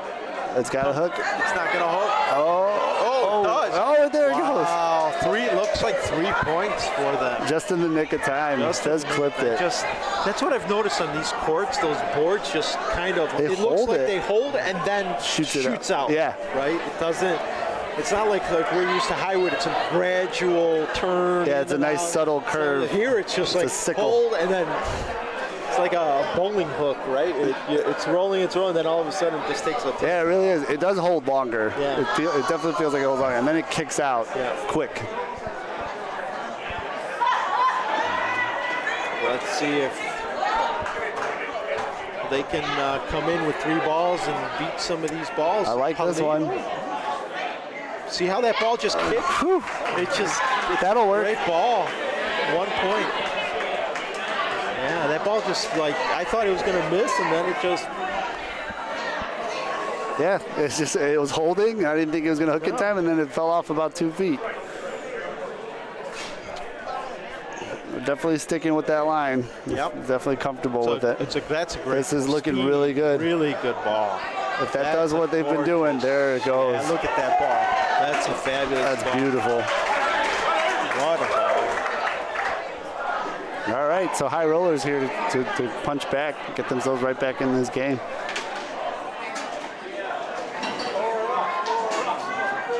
See if she can put the 3rd ball in there. I mean, Pace is a little spicy, but if backboard's her own ball. Yeah, that last ball there.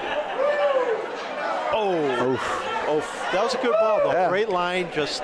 It died a lot too. Yeah. It looked like it was going. 2 is good. They made it 5-3 here, huh? So close game. Just like what we like to see, right? Yeah, absolutely. Nobody likes blowouts. It's tough calling the blowout sometimes. It is. Because you start rooting for the team, just hoping they can make a comeback. Yeah, make a comeback, or just get a game out of themselves. It sucks getting shut out in a game. Yeah. It is. It's tough. Fun. It's not fun. It's not fun. That's the only time where it truly is tough. Even 1 point's better. Yeah. Wow. Okay, I'll agree with you. But it's better than 0. One is better than 0. This first ball is a little spicy. A little spicy.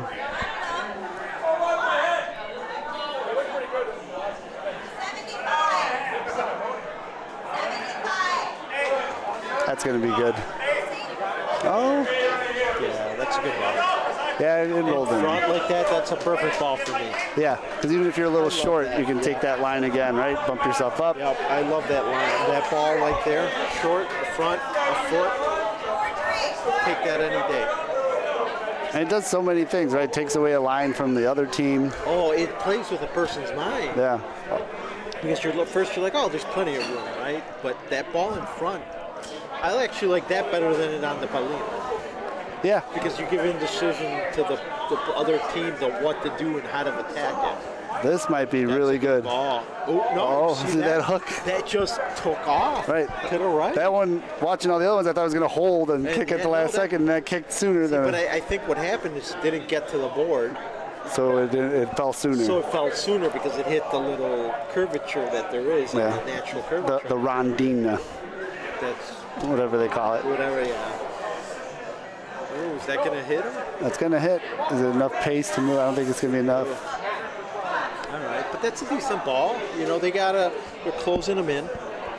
Definitely going to make it difficult for Andiamo here. Another bump, though, could get him out and give him a couple points here. Yes.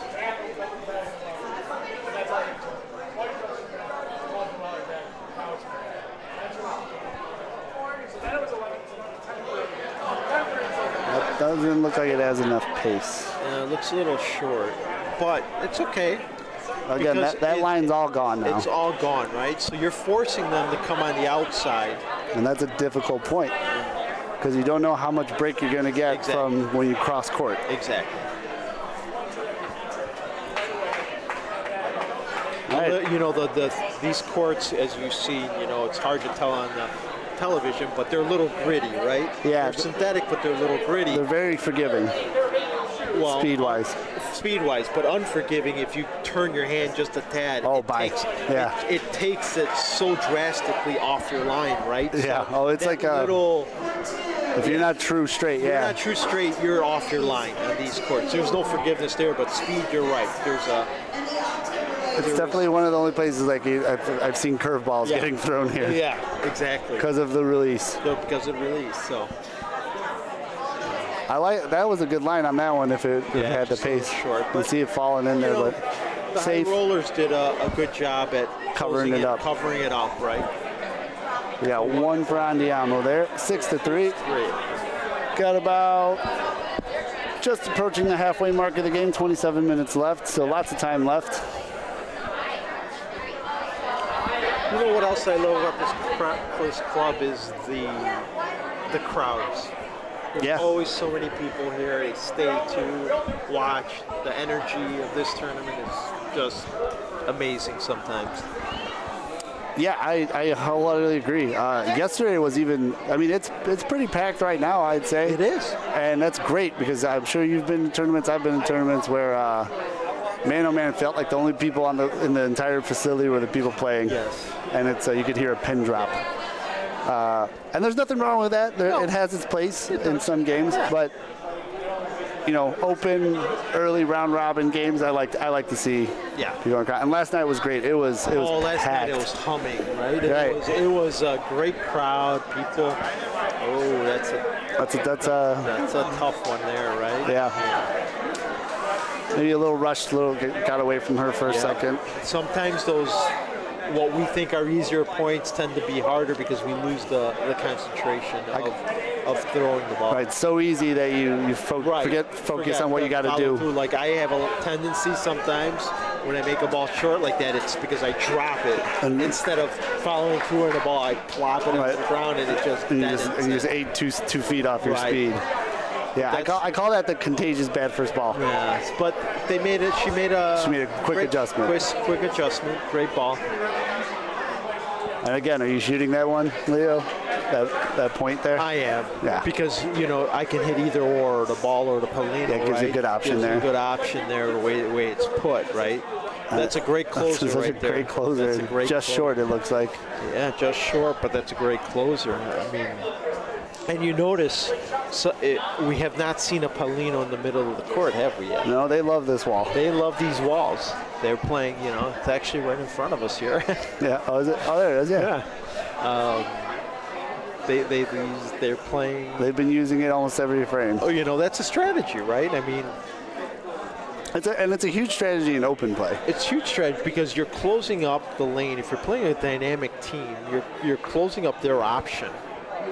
Oh boy, wow, this might work.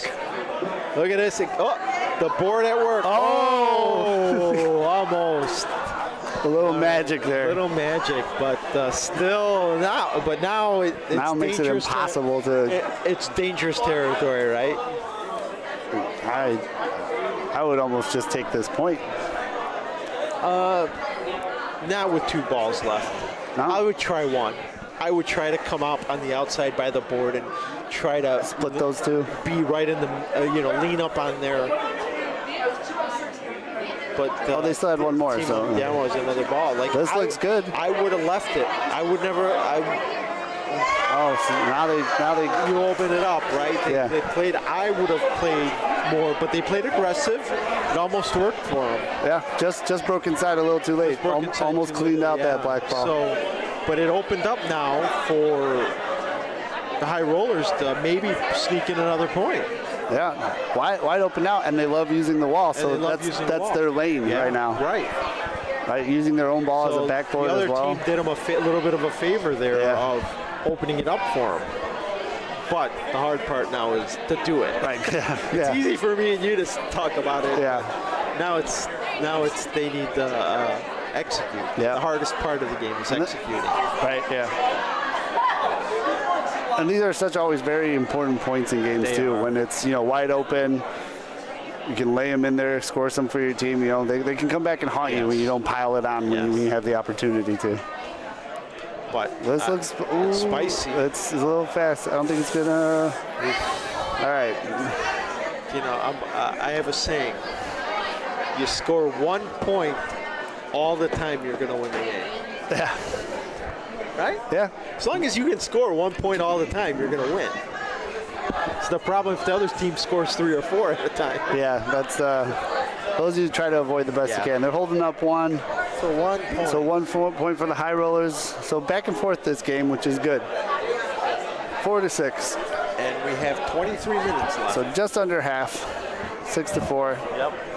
This one's going to be close. Might be timed. Might make it to the end. Yeah. Andiamo had that one big frame early, Yep. and then And it's then been it's been a struggle. ones and twos since then. The beauty of the game, you never know from each roll, each frame. Yeah. You can feel like you have a whole game in control, and then the other team comes back, and in 2 frames, all of a sudden your 6-point lead is a 1-point deficit. And it's funny how it sneaks up on you. Right? Quick, yeah. So again, Great opener. Paulino closer to the board, great open point. I like that one too. I Polino do, high on the yeah. outside of it. And about 8 inches to the side, yeah, that's good. But this This is a looks great really good, too. line. Gonna die on her maybe? Short, maybe? Yeah. Yeah, just a little tad short, but great line. Yeah, that's the speed here, the grittiness of that But that's court. okay, because for them, now they have something to bump into too. If they're just a little off, I know they want to come try to get in there perfectly, but if you're a little off, you bump that ball, you can Yeah. knock it up a little bit and score a point, right? Yeah. But that Balls looks in a little front, stay in short. play. It's, when you burn past Looks that. a tad short again. But again. now options. Plenty of options here, right? Plenty. Want to make sure this next one's with a little pace. Yep, a little bit. Not too much. Crazy, Because in case you miss, you're going to blow so past. you want to kind of play it give it an extra 3 feet from the Paulino pass. That's Yeah. your strength, right?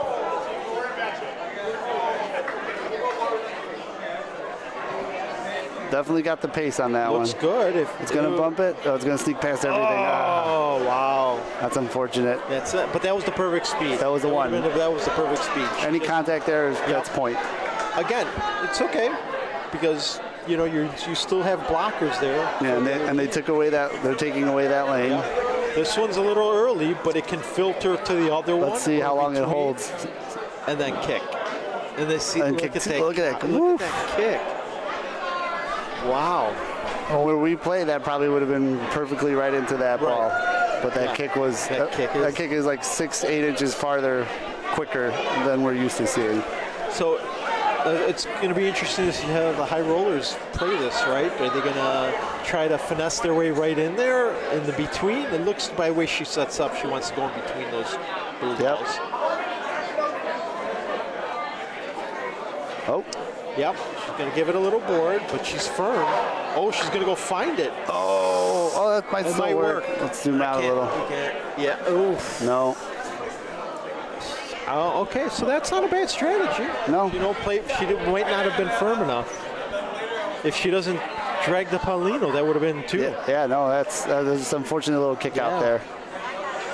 But they got two to fix it here. I think do. the Same way thing. they've been playing, though, I think they'll sneak in and get one. Yeah, here. but they should do the same thing. Yeah. Don't be short. You got no reason to be short. No, then you create a problem for yourself. Yeah, right? Not going to be short That's here. good ball, good speed. That's going to kick off Kick and out. kick it. That's, Boom. is it enough?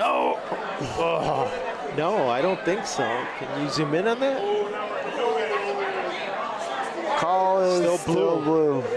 Let's see. Yeah. Ran out of real estate Oh, here. okay. Ran out of real estate.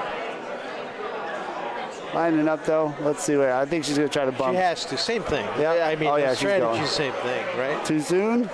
Yeah, but she can kick out on the blue. Oh, half. Oh my goodness. God.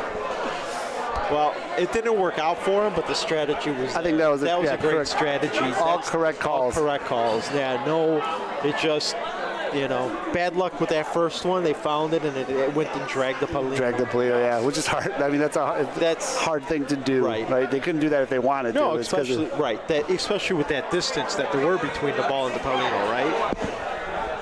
a good frame. I think the call was one on Diamo, right? Yeah. So we're at what? 7-4. 7 for Andiamo. The team that wants to go. Team Andiamo. There we go. Let's go.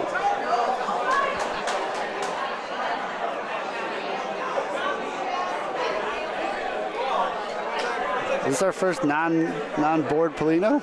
It is, actually. Interesting. And a good ball. Great ball, too. That's great. You know, it's a different mindset when you're playing it in the middle, right? It's a whole, you don't have that security blanket of the board, using the board. And some people just love using that board as a look. So she was just a little off on her line, and yeah, that's gone. Yeah, maybe they noticed that the high rollers liked using those boards and decided, you know, do they have a spy listening to us? Yeah. I mean, I do that. If I see a team early on, their pointers like using the boards early, I'm going right in the middle. Oh, yeah. Right away. I'm a believer of mixing up distances too. Yeah, see how well they can adjust, right? Trusting your adjustment over somebody else. Yeah. Right? I try never to play in the same spot, same depth. No, because even a newer player can adjust to the same spot. Exactly. You know, you give me 6, 8 balls at the same spot, I'm going to get a couple there. A couple there, right.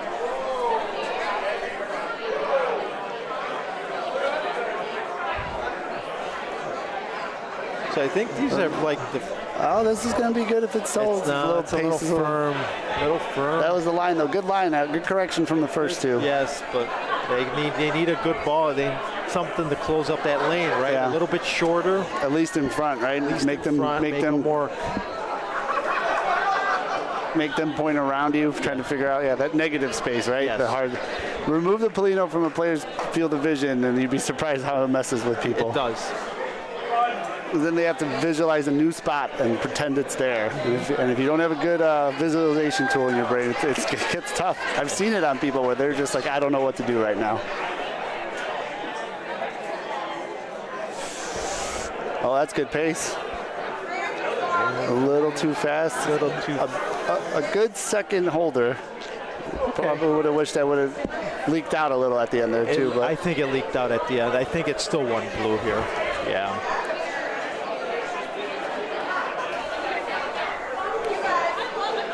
Yeah, we're holding one pink here.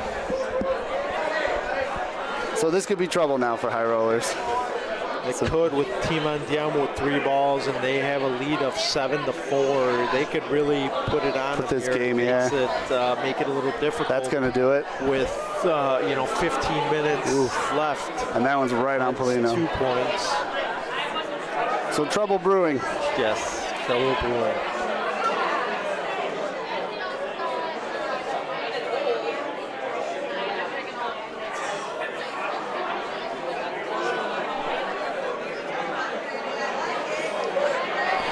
That's looking good too. Firm. That's firm. Is it? Yeah. That's a little bit firm. He's right on it though. Yeah. Great line. We're just a little firm. The best thing for the high rollers, if that looks firm too, that's firm too. But it might could chip that one out. Chip it? Nope. All right, so a little break there. They got a break. The high rollers caught a break there with just 2.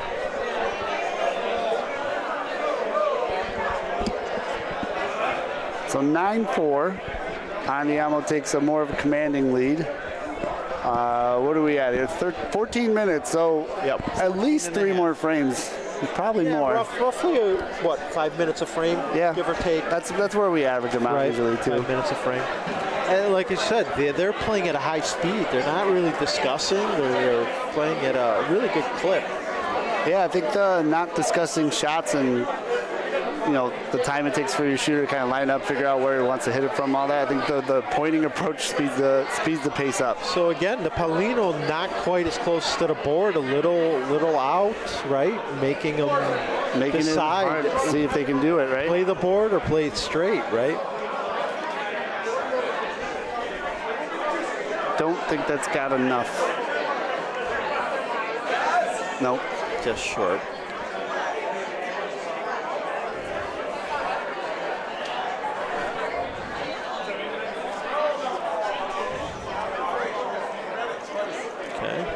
Second ball coming from the high rollers. This one looks like it's got good. It has good pace. Yeah. Oh, it's Is it dying going on to it. filter, though? It's filtering out. Yeah. You see how that ball... So there's the ridge there. If you've noticed, the other ball was wanting to pull into the board. And this The one other pulled one the other way. pulled you out, right? There's a So sweet spot somewhere there's in a there. sweet spot in there. See, so in a case like this, I would probably come off the wall.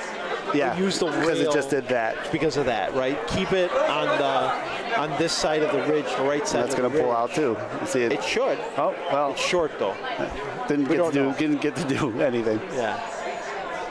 Oh, we're at 9-4. Oh, 9-4. So this could be this could be yeah. a The high rollers need big ball here. big ball here to see if they can again limit the damage. She fixed the line on that one. Hit it. Yeah, but okay. So ball's in the way. Yeah, But plenty of balls in the way. But Andiamo does I don't think they're afraid of the wall either. And I think Right. then looks like that's what she's calling Yeah, for. but again, you hit the wall a little too early. What Bumping- happens? Yeah. You know, you come off and you can knock one of their balls out.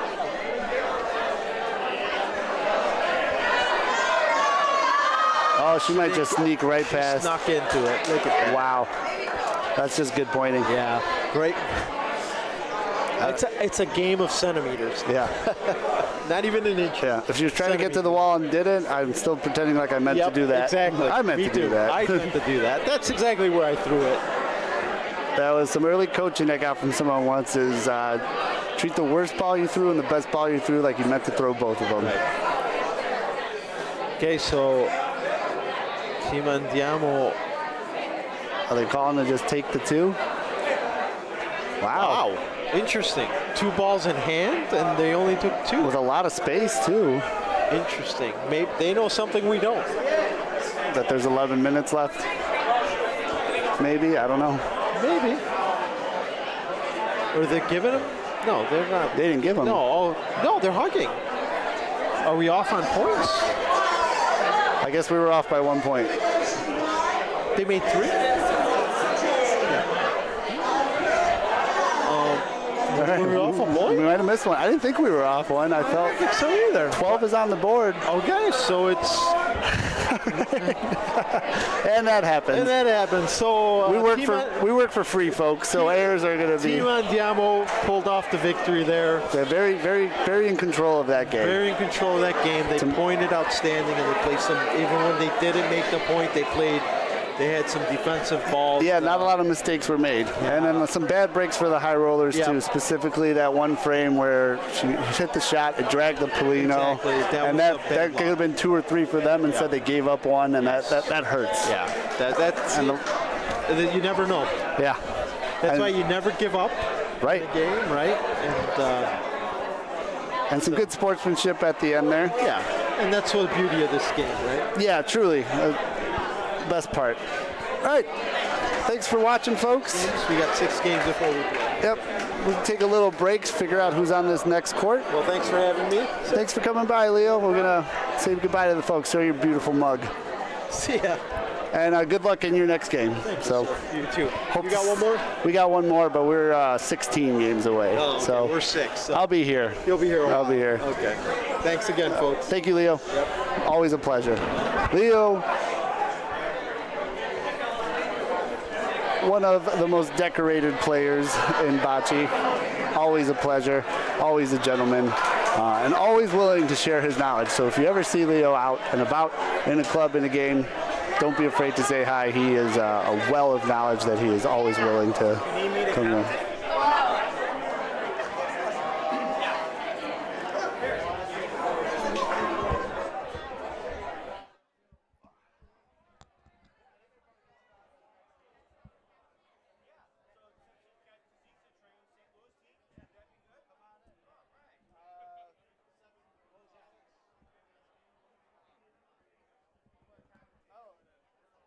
Against Chicago team, yeah, absolutely. Against the Chicago and St. Louis? Yeah. Perfect.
some businesses to like help? Our ultimate goal is for when clubs, hire us to come out here and do it, Yeah. to include it with like their sponsors that they pay for us to throw up stuff Yeah, on there. right. Stuff I like mean, I that. don't know how that part of the business works, Phil, but I don't even know how this stuff works. Is this what you do? I mean, do you, No, we all just decided we want to do it, and we've just been learning with each. and you just learn how to do all this stuff and bought the equipment. I mean, how much do you think you have in equipment here? 15,000. Wow, that's great. And it's just because you guys just love the game and you guys contributed to it. That's it. That's awesome. So good. I always forget how to install. Here, I'll pull it up.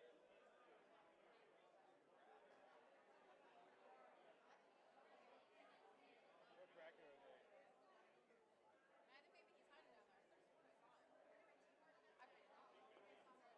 There it is. SALSICCI.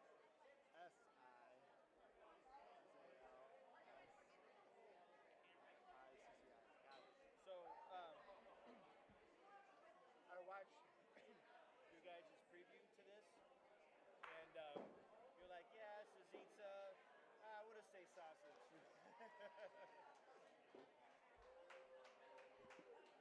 I got new shirts today too. Yeah. That's Cameron, Dan, right? And then other side, Vince, and who's the fourth player on that team? We'll see him. Brad. Oh, it's Brad there, right? Brad, yeah.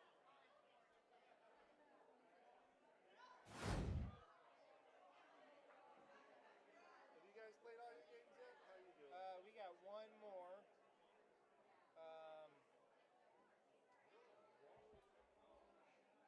So there's like three of us that are going to be like 3-1. So I don't know how that's going to work.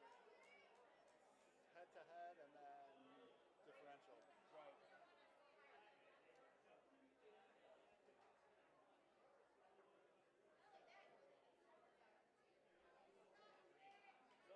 So what ancestry are you?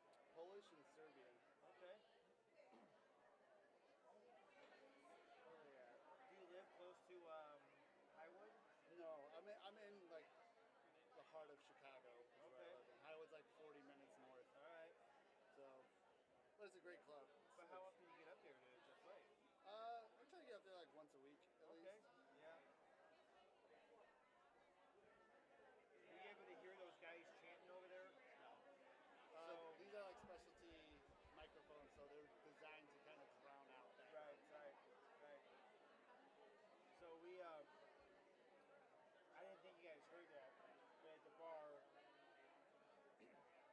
everyone's like chanting, just having a blast. I was right? around for some of it, yeah. Yeah, I mean, and that's what's the fun part about it. Yeah, It's just the social camaraderie. aspect, and Right. the community, and everyone, helping each other out too. Everyone's friends. So what do you want me to talk about? You want me to just like talk about the game and then maybe some strategy? We talk about St. Louis, Whatever you want. Okay, all right. If you can talk about just like the club and everything you know about St. Yeah, Louis, because okay. the whole point of like when we come out is Yes. like we want to showcase Yes. like Right.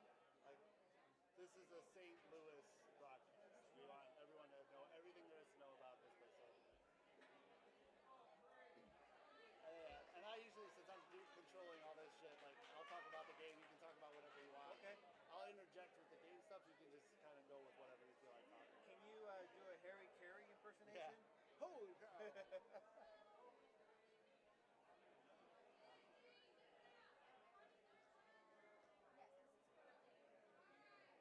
And what team are you on? We're on St. Louis Hill Bocce. We're There in you the There you go, right? the Tangerine District. Yeah. Yeah. Oh, perfect. You got it. Thank you. Very much, of course. Was Jessica okay with that? Yeah, Gina was over there with me. Okay. Okay. Hey, spread the word. I'm over. You doing the color? Yeah.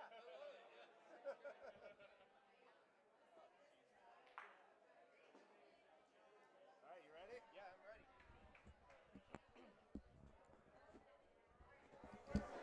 Theo has a big head. Okay, so stuff on that there. There you go. Try to get it. I'll get you all. That looks pretty good. Give me a couple words here.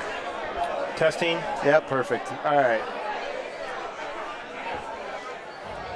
All right. I'm going to go ahead and say we got a marquee match coming up. We have the American Bocce Club 1, Alex Gara, Andy Zimmerman, Lauren McDermott, and Frank Ostello playing against the sausage train. That would be Dan Drago, Vince Mancuso, Cameron Clifton, and Brad Thayer. So I expect to see a good game. Joining me in the booth is Joe Weinbauer. Weinbauer, right? So That's right? correct. Yep. Welcome, Joe. Thank you for jumping on. Thank you. Thank you for having me. So you are a club member here, correct? That's correct. All right. So how long have you been playing? How long have you been a member here? Give us all the good details. I've been here for 2 years. Okay. And our club, the Italia American Bocce Club here, and in St. Louis, by the way, we pronounce it Bocce. Bocce. I know. Yeah. So 2 years ago, we hosted the Nationals, and I believe it was later in the year because of all the COVID going on. However, I came, I watched the last bit of the matches, and I was hooked. Like, I love this. I want in. Nice shot there from Cameron Clifton. So Nationals got you kind of hooked. And I don't know who won it that year. I think, of course, Leo. I believe he was there. He may have been one of the winners. Probably, yes. right? Yes. And I was invited to come. There was a gentleman by the name of Larry Fuse who played with Leo like 30 years ago. They were like a junior team together. It was, and I just found this out last year during this Aldo tournament. Great and ball how they from were the team friends. there. So he invited me to watch it. I walked into this place, and I moved here to this neighborhood, The Hill, which is the Italian neighborhood here in St. Louis. Cameron just missed a shot there. He doesn't miss often. Nope. Looks like he pulled it a little. Let's take a quick replay look at it. Yep, came out of his arm a little pull. It almost looks like Cameron didn't follow through very well on that one. Yeah. So, yep, they're going to cover up here, try to limit some damage. Yep, very good. That's a pretty good ball. Yes, it is. Still a lot of room, though, about 1.5 feet to get around. So, let's see if ABC can capitalize here. Good 2 first balls from McDermott, too. She was right on Polino for both of them. Yeah, so I moved here to the neighborhood about 7 years ago. When I moved here, everyone told me, hey, you gotta check out the Bocce Club. And it's just one of those things, I just never got around to it. And then I was invited for the Nationals. I got hooked. We have a co-ed league in the winter months. I joined the co-ed league, learned the game, and got on a league. Oh, that was a good roll there. Yes. So 2 for American Bocce Cup. Then next year, I was playing PRV. Ah, so you just thrown into it right away. Thrown right into it. Love it. Yeah. Which is always good. I always say get out there and take your lickings from the good players and learn as much as you can. So there's some good names here which have been mentors to the beginners of our Bocce Club. Yeah. Tony Santa is one of them. He's a great teacher. And that looks like that's going to be a pretty good good pace on that ball. Absolutely. It's gonna look out a little long, but I think most people will take that. Yep. Absolutely. Yep. Yeah, I think they're going to try and lag in there. Yeah, I think so too. Usually a ball past Polino is going to lag in there. Correct. There's Vince. That's got good pace. I think that's going to do it. Right in front. Oh, it's leaking out though. I think that did it. I don't know. It leaked out at the end there. Oh, it's in. Oh, they got it. Yeah, you guys have some definitely big name players in this club. Yes, we do. You know, the Della Croces. Absolutely. So I started on Tony Santa's PRV team and played for 2 sessions. I started the 3rd session on PRV on Tony Santa's team. And by the way, Nick Emo's also on Tony Santa's team. So those are just great teachers. Yeah, very strategy. good up-and-coming young player. That's correct. Our second week into the session, Milan, my son was just practicing on an empty court. And they took notice to him and asked if he can play on one of the teams. Wonderful. That's a great part about this sport. Yeah. You know, people like, you just kind of hang around for a little bit and play. Someone at some point will just come grab you and say, hey, come play with us, right? Absolutely. So Vince was needed on the team. That's a good ball. It's going to take Polino. Oh, that is a great shot there. Might have made it too. We're going to see Andy line up here for a shot. All right. Make sure I capture this one. Big shot here. He's going in right at the right angle, too. Yep. Got it. Oh, he got it. What a beautiful shot. Let's get that one on replay. Hit it right where he wanted to. Just missed his own ball too. Perfect shot.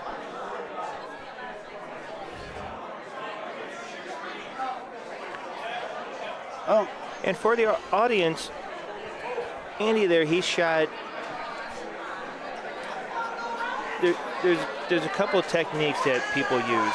One would be a underhanded, where your which is what he did. Palms up, right? And many people use palms down. Backhanded. Backhanded. A couple strategies to that.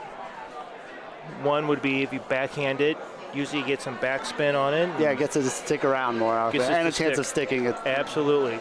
But there, I don't think sticking. I think underhand is the more accurate form. I mean, it can be argued either way.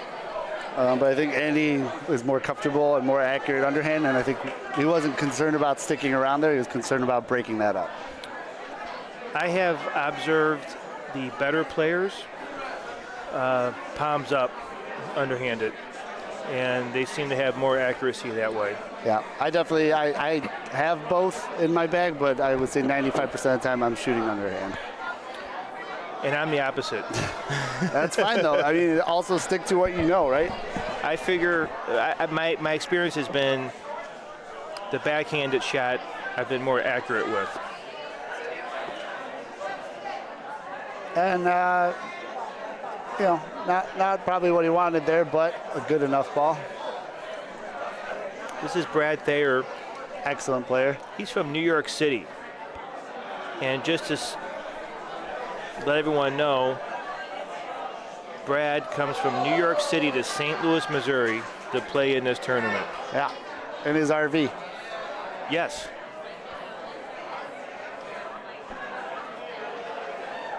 Those are 2 good lags right there. Yep.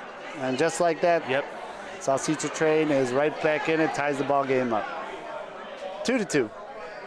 Very good frame there. Joe's commentating. I love it, Joe. I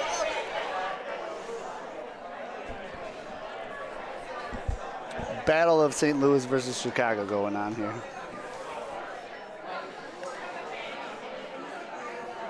All right, got Dan Drago, club president. Gonna want a good one here to start because McD is pointing very, very well. And that's a very good ball to start. A little hot. Danny Drago is one of our better laggers here at the club. Yeah, he's an excellent pointer.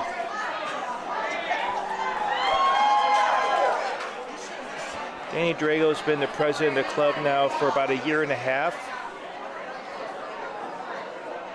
He got on the board maybe 3 to 4 years ago. When he got on the board, there were about right around 300, maybe a little bit less than 300 members at our club. That's a good amount of members.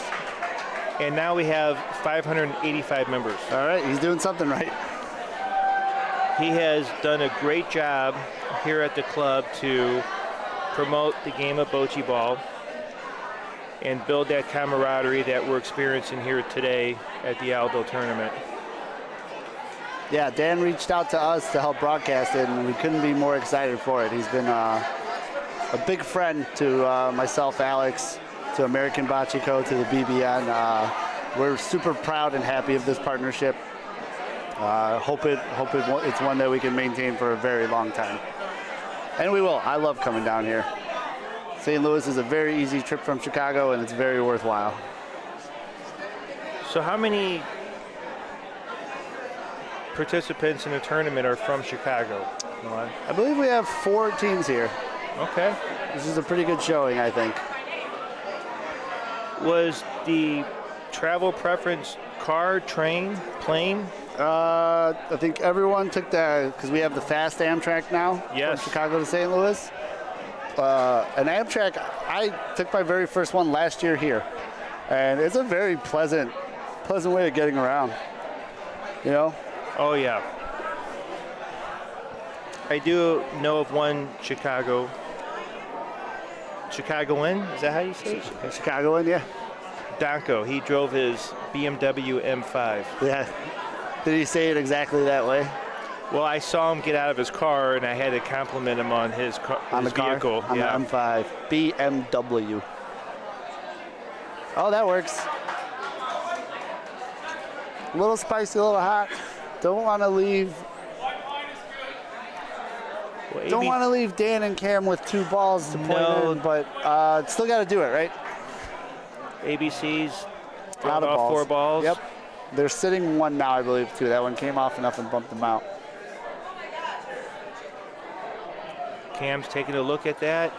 That's Looks going to like do he it. likes it. Oh, yeah, it's a great ball. Yeah, that'll work.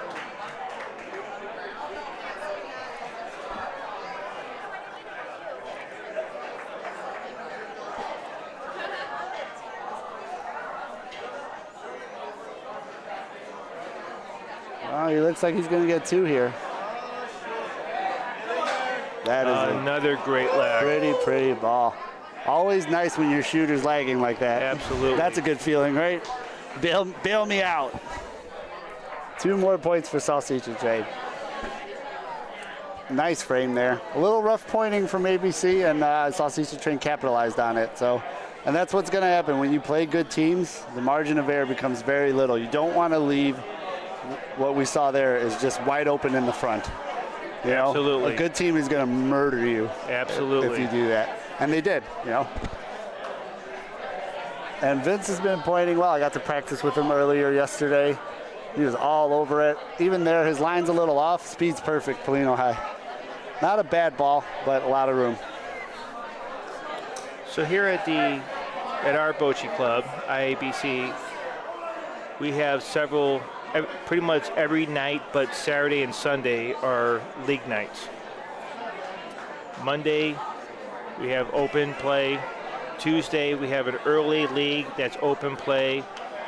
We have a later league that's PRV. Wednesday is the ladies' league. Thursday, we have 2 leagues. Whew.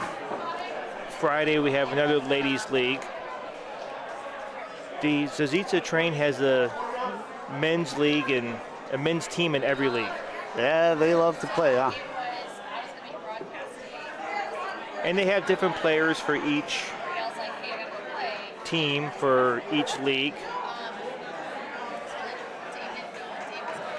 And I'm surprised that Brad Thayer was invited to play on this team, because I'm actually on the Monday night Zazica Train team, and they didn't invite me, Milan. I got to find out why.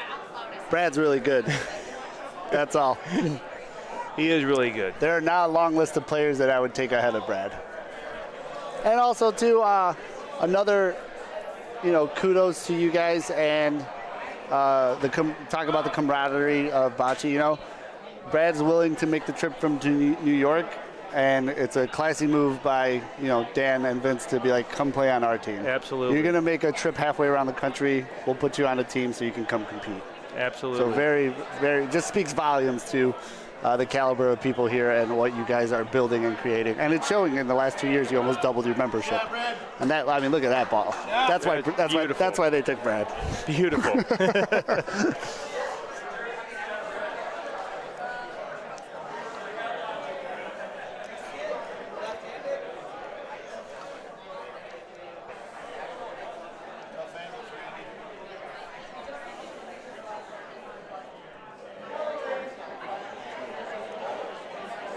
So they're kind of discussing it. I think they're considering shooting this, but tough. It's covered up by their own balls. A righty here might have a look at it. They're going to discuss this for a second, as they should. This is a big frame where they're absolutely.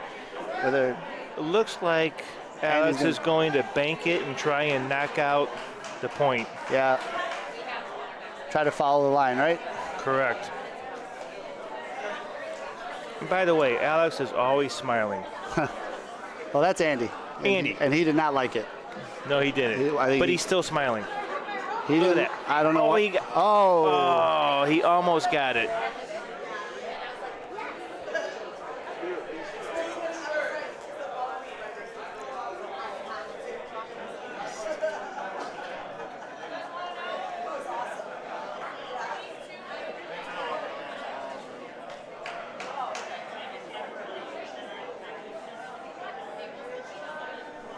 All right, so big last ball here.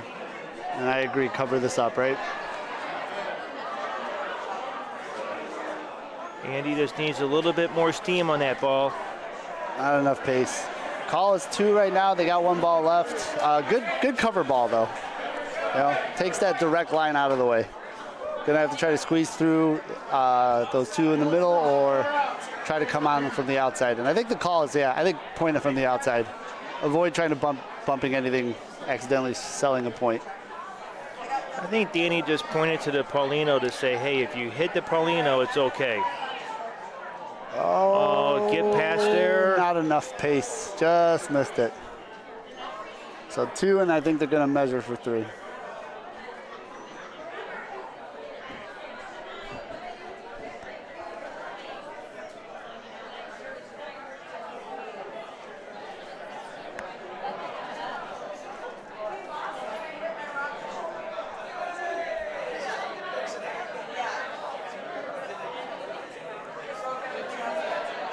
Looks like the call is 2.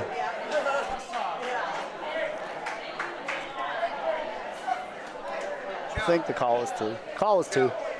All right, 2 more for Sausage Train. How do we pick it up?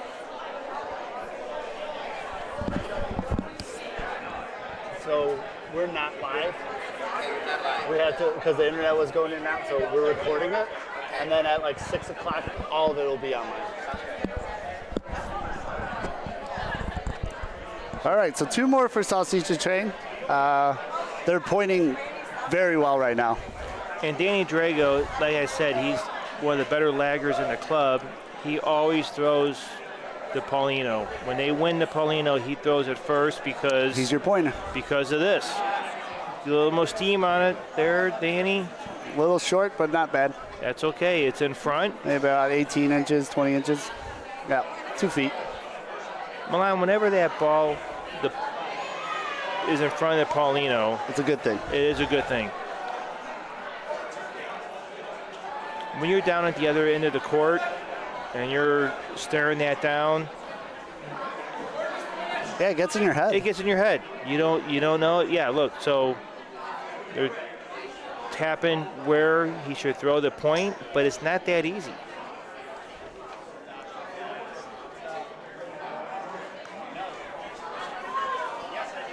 Has a good pace there, but looks like it's going to run out of steam. Yeah, a little short there.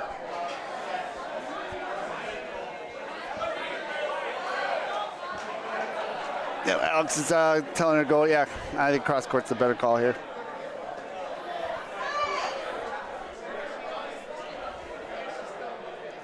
Let's see, this one's definitely got more pace. This one might right at it. Yeah, that's going to be good. What a great ball.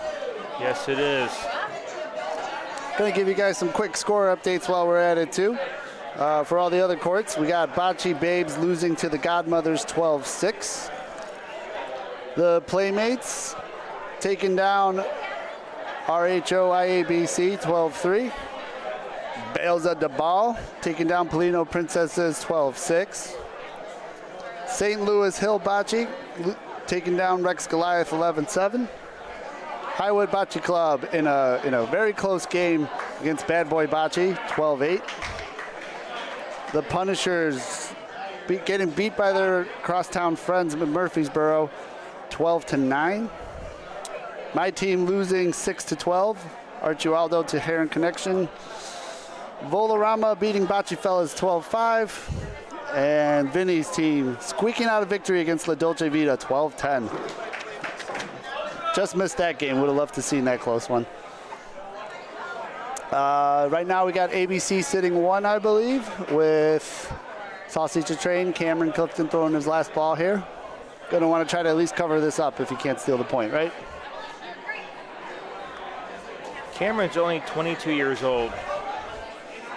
Yeah, I've said it before and I've said it again. We don't have a lot of young players, and I'm like talking about 18 to like 25, you know? So I always say the best bocce players in the next 5 years haven't rolled a ball yet. That's correct. We're trying to get them in here, and we are going to see some good bocce players emerge, I think, over the next few years. That is a beautiful ball by Frank if it holds.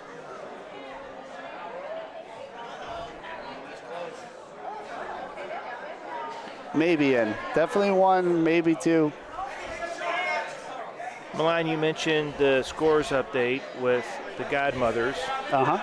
My wife is on that team. Oh, there you go. And that's another thing that we've been able to build here at this club is not just men playing the game, but the wives getting involved.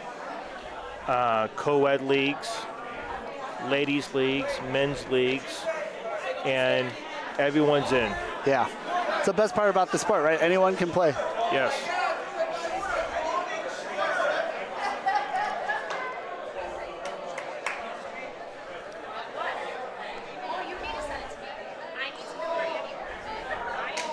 All right, so I think we're measuring for 2 here, right? That one red, one ABC ball's in. I think they're measuring for 2. They have to be because they rolled the last 2 balls. Right. So 1 was in for sure. You sent me a screenshot, and I'm like, last night, I don't know what this is. I feel like I even showed it. Well, while they're measuring, let's just give a shout out to some of our sponsors again. Yeah, absolutely. Yeah. You want to do the honors here? I got a sponsor sheet right in front of you. Absolutely. Get your cheaters on. So Dia Hoover, this is Are We There Yet? And this is a travel agency. And Dia lives here in the neighborhood, The Hill. And just for those who don't know the Hill neighborhood, it's a small neighborhood in South St. Louis City. So we're in the actual city proper limits. IBEW, which is the International Brotherhood of Electrical Workers. They're also located here on the Hill. Pagano Land Development.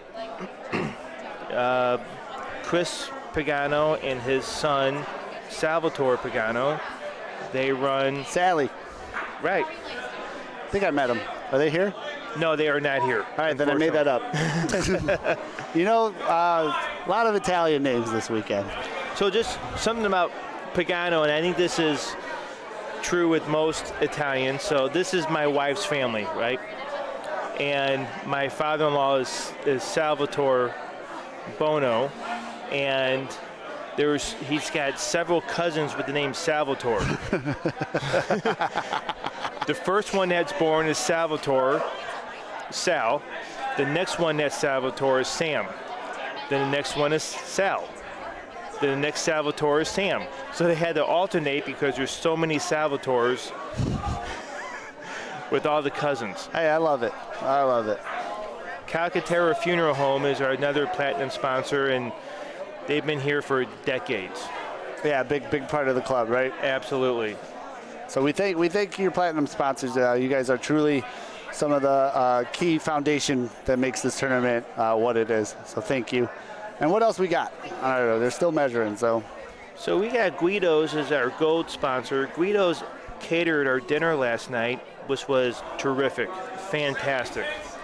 check it out while you're in town, especially for our Chicago. Absolutely. Call was won, by the way, just to update everyone watching. If you're in town and you go to Guido's Pizza here on the hill, I hear it's a slice. oh, the pizza, the sauce is so good. Just a sweet sauce. The proof is in the sauce. Very good. Bartolino's Family of Restaurants is another gold sponsor. Probably another delicious place, I'm sure. So Bartolino's restaurant is attached to the Drury Hotel, which many of our out-of-towners Oh, I'm staying there. There you go.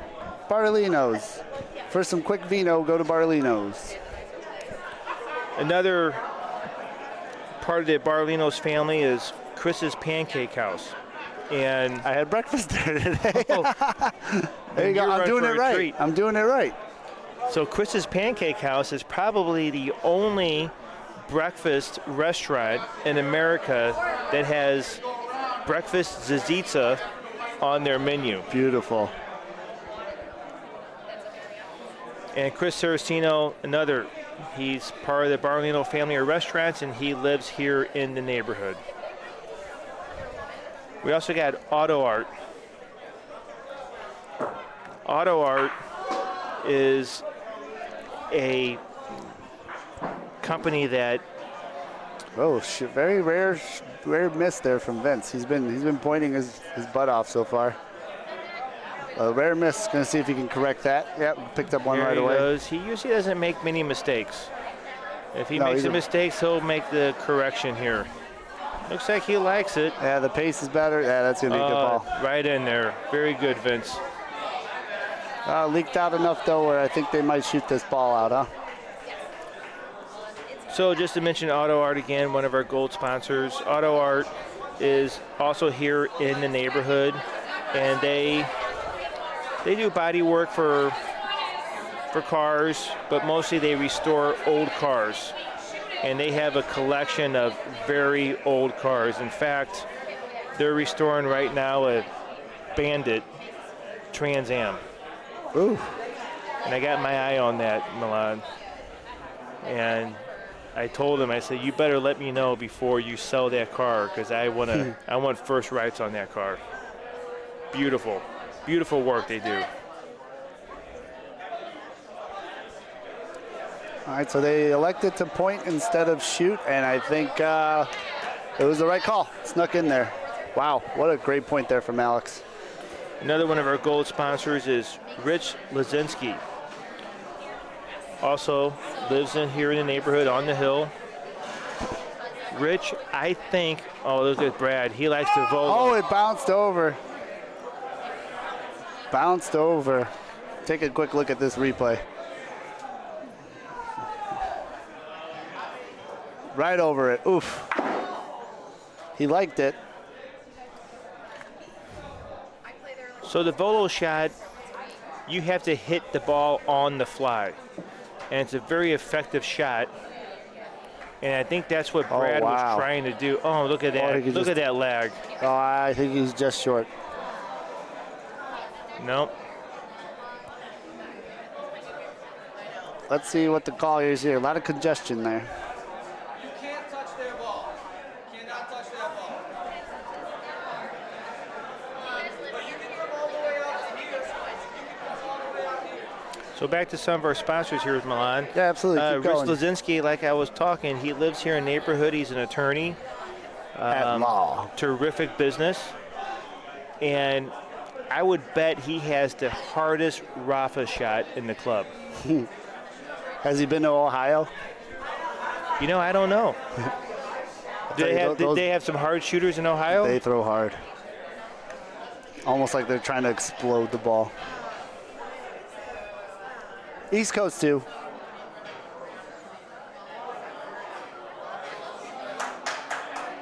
Ooh, push Wow. that in. Very good.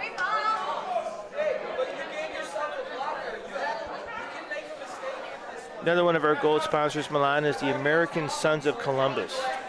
I know those guys. Those guys, that is the Kansas City Bocce Ball Club. They're very good players, too. Good players, a lot of good players out of that club. And they, again, Excuse me. we support each other. Oh, boy, he came off a little too early. No harm. no Okay. foul. 1 point there. One hard-fought point for ABC, but they're clawing themselves back into this game. Right? So two to open the game by ABC, 6 unanswered points by Salsicha Train, and now 2 1-point frames for ABC. So as I expected, high-caliber game with high-caliber players, and I think we're going to see this one go the distance. Whether by time or as we're approaching, we're at 21 minutes on the clock. So just past halfway, 6-4. Yeah, this might get timed out. Beautiful first ball there from Lauren. Leaked out a little, but the pace was good.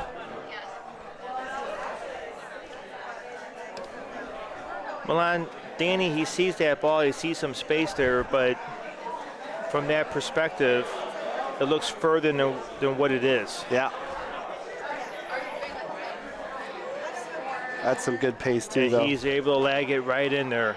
That's a very nice good ball. lag. Wow. Again, he's one of our better laggers here at the club. He's showing it, huh? He is. I think he knows I'm commentating on this. So, Maybe that's why. yeah. Gassing him up. did. Are we making a friendly bet on this game? Chicago versus St. Louis? One soda, one pop. Bet you one pop. Absolutely. I'll take my boys versus your boys. And there's a miss from Frankie. So in a game that's this tight, I don't think he's going to shoot again. I think they're going to try to cover this up. Yeah, you can't burn too many balls. No, not the way Dan's pointing right now.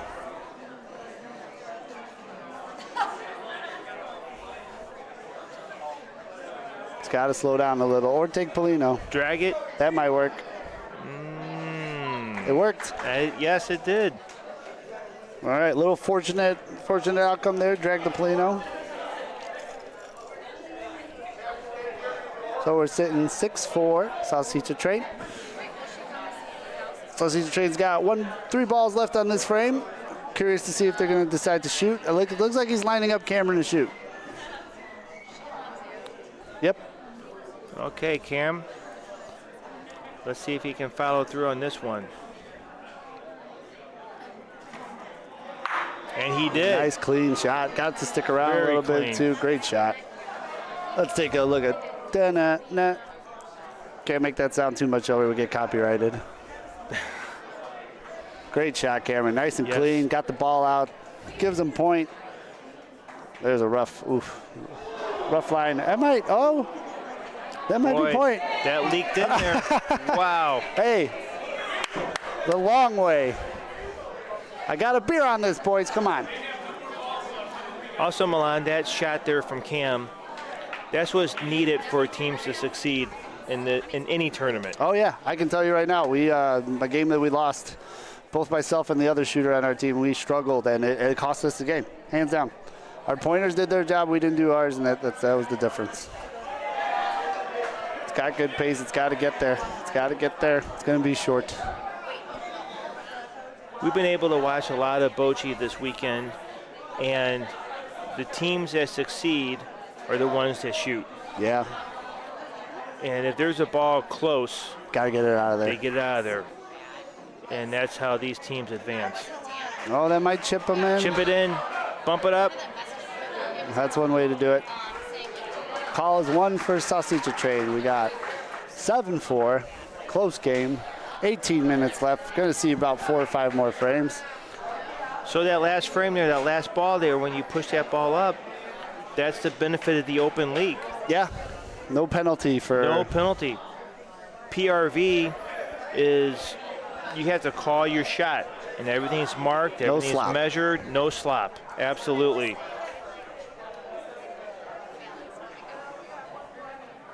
All right, so Vince opening up here.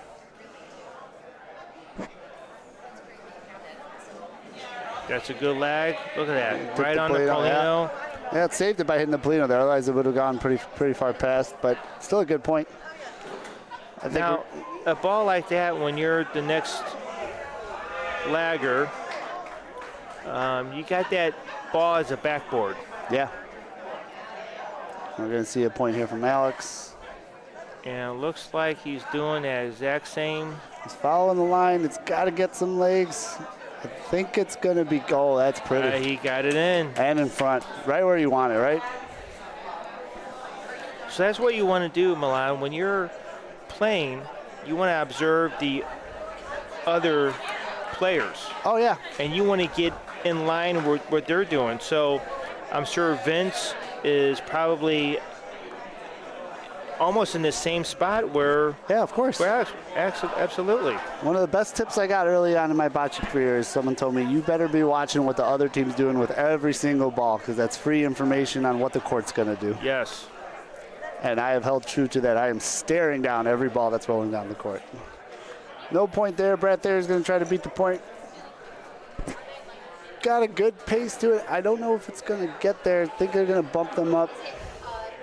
Yep, got him in a little closer. So Brad did it differently. So you saw. He tried to sneak it in there. Sneak it in there. Brad loves doing that. I've played against him enough. He will take some lines where he's threading it, and he does it very consistently. So, and even there, just missed it by a fraction. Now he's trying to take that outside line. Look at that. Kickoff was too much, bumped him in even closer.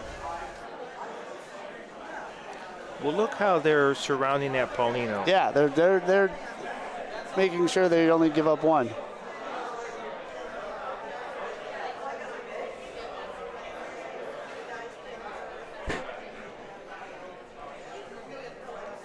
I think Andy's calling for a volo. Look at Andy. He's walking back with a smile on his face.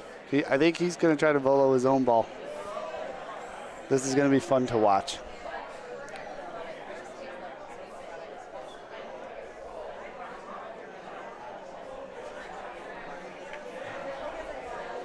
Oh, never mind.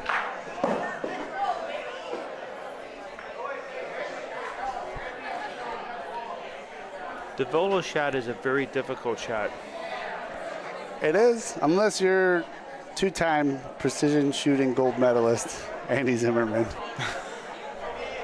But he's electing the point. I thought he was going to volo it. I like the line. I don't think it's got enough pace. Come off that wall. If he had a little bit more pace Could've on snuck that, around. absolutely. I think that's what they're trying to do. And I think it's a safe play. Where their ball is, unless something catastrophic happens, hard point to sell. With Zizica trained up by 3, I think they'll be happy to give up a point.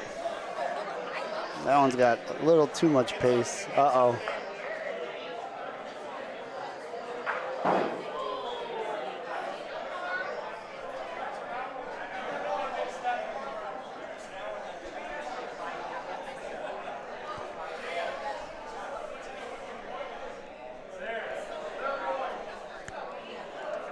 Oh, and Andy sold the point there. So now it's one Salsicha train. So we're going to see Al try to correct this. Definitely has the pace. Looks like he's going to chip it off of there. Almost.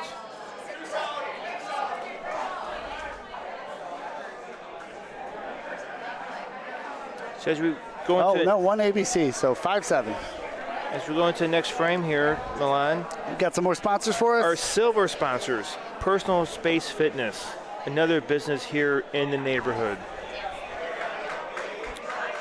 Milo's. Milo's is a bar with 2 bocce courts. Oh, wonderful. So again, promoting the game of bocce ball here in St. Louis. The first bocce club. Great ball by Lauren to start. That is very Oof. good. Her and Dan have been on fire this game, huh? One of the first bocce venues. This is before I moved here, but I've learned about it. It's a place called Roses on the hill. Oh, rare miss there Ooh, from Cameron. He dropped Very it. rare miss. If you watch it, he dropped that really Did he early. follow through? He dropped it. No, he dropped it right around his hip. Let's see this. Okay. Yeah, you can see it. When you Yes. drop early and you're a righty, you're going to pull right. When you drop late and you're a righty, you're going to pull left. So Cam is on my Monday night team, and Look at this, though. see Look again, at this, though. Danny Drago, there he is. Unbelievable. Solid lagger. Wow. So there's a bar here on the hill years ago called Roses on the Hill. Now that place is called Lorenzo's, which is one of the best Italian restaurants you can come to here in this neighborhood. But prior to Lorenzo's, Roses had bocce courts. And that's where the game of bocce started in this neighborhood. That's beautiful. Okay, I see another point here from Lauren. Nice shot from Frankie. Didn't work out the way they had hoped, but opened it way up. That Dan's ball was a phenomenal ball. Another phenomenal point from Lauren.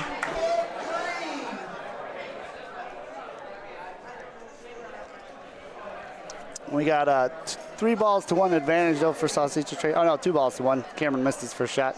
But man, oh man, do you not want Dan with any balls right now, how well he's pointing. And he does it again. He did it again. Solid, solid.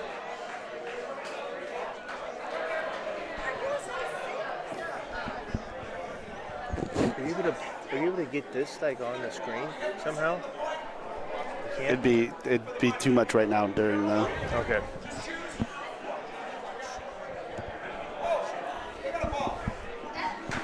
If we don't upload it before we start it, it's just too much can go wrong.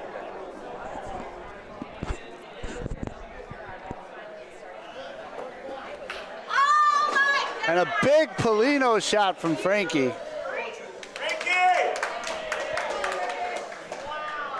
Big Polino shot there. Knocks it back. ABC sitting 3, but Salsicha Train still has 1 point.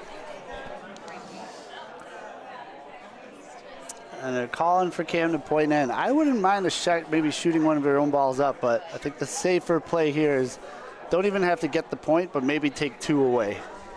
The Polino Rafa is such a difficult shot. It's, yeah, a tiny 4 centimeter target, right?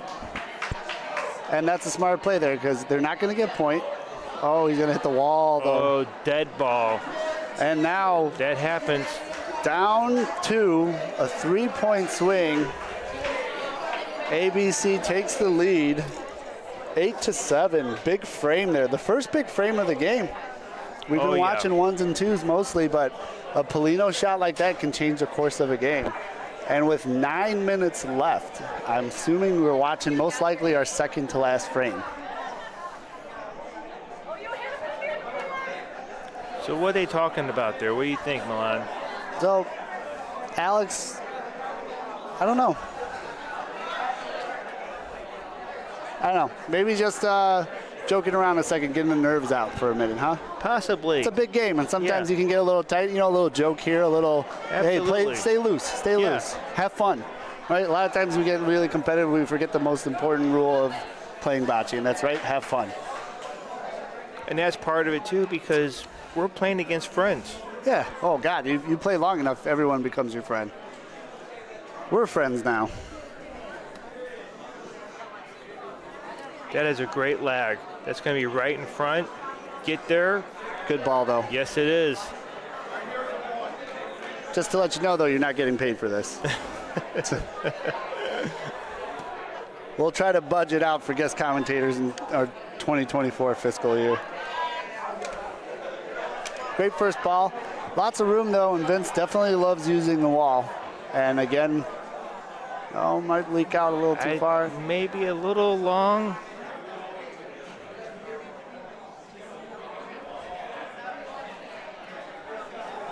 Looks like we're going to go to the measuring tape here.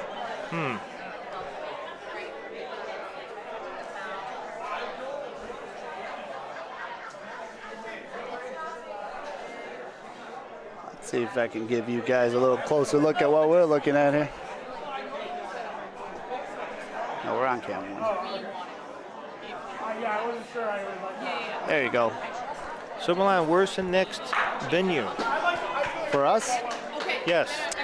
our broadcasting year, I think, is complete. Love that we got to finish here. This is one of my favorite tournaments. It's only my second time here. It is hands down one of my favorite tournaments, one I will come to every year if I can. Measurement there was for ABC. He's going to drag that Yeah, Polino, now make it it's 2. closer. There you go. What a shot. And now they're going to see if they can shoot or not. They have a lefty. Alex is a lefty, which makes it an easier shot for someone then. The call is to lag. I don't hate it. I think they could have done either or. Probably a tough shot there, yeah. Gonna lag in. He's got a little backboard there, Milan. So Yeah. he might just go right around it, and he's got those other. Oh, this is a good looking ball. Yes, it is. Watch this. It's going to go right next to it. What a shot. Big ball. This game of the pointing, shooting, everything's just getting tighter and tighter. This is a wonderful game to watch and a treat. Perfect way to close our night out. And Brad's already lined up to shoot.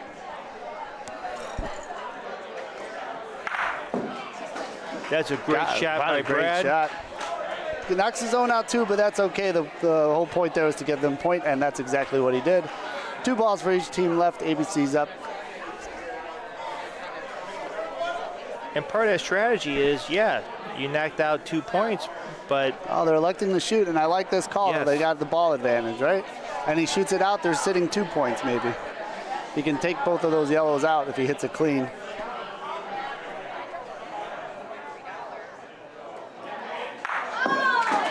that was a good shot. Great shot there by Andy.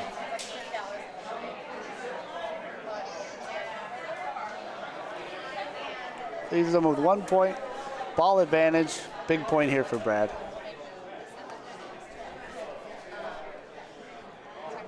Oh, he's going to like this one. Brad from New York, this is why he comes. This is why he's invited to the Zazitza train. Are you still questioning why they threw him on the team? I am still questioning that. Because I'm on Zazitza Monday night team. And Yeah, of course. they No. could have invited me, but hey, Brad's a good guy.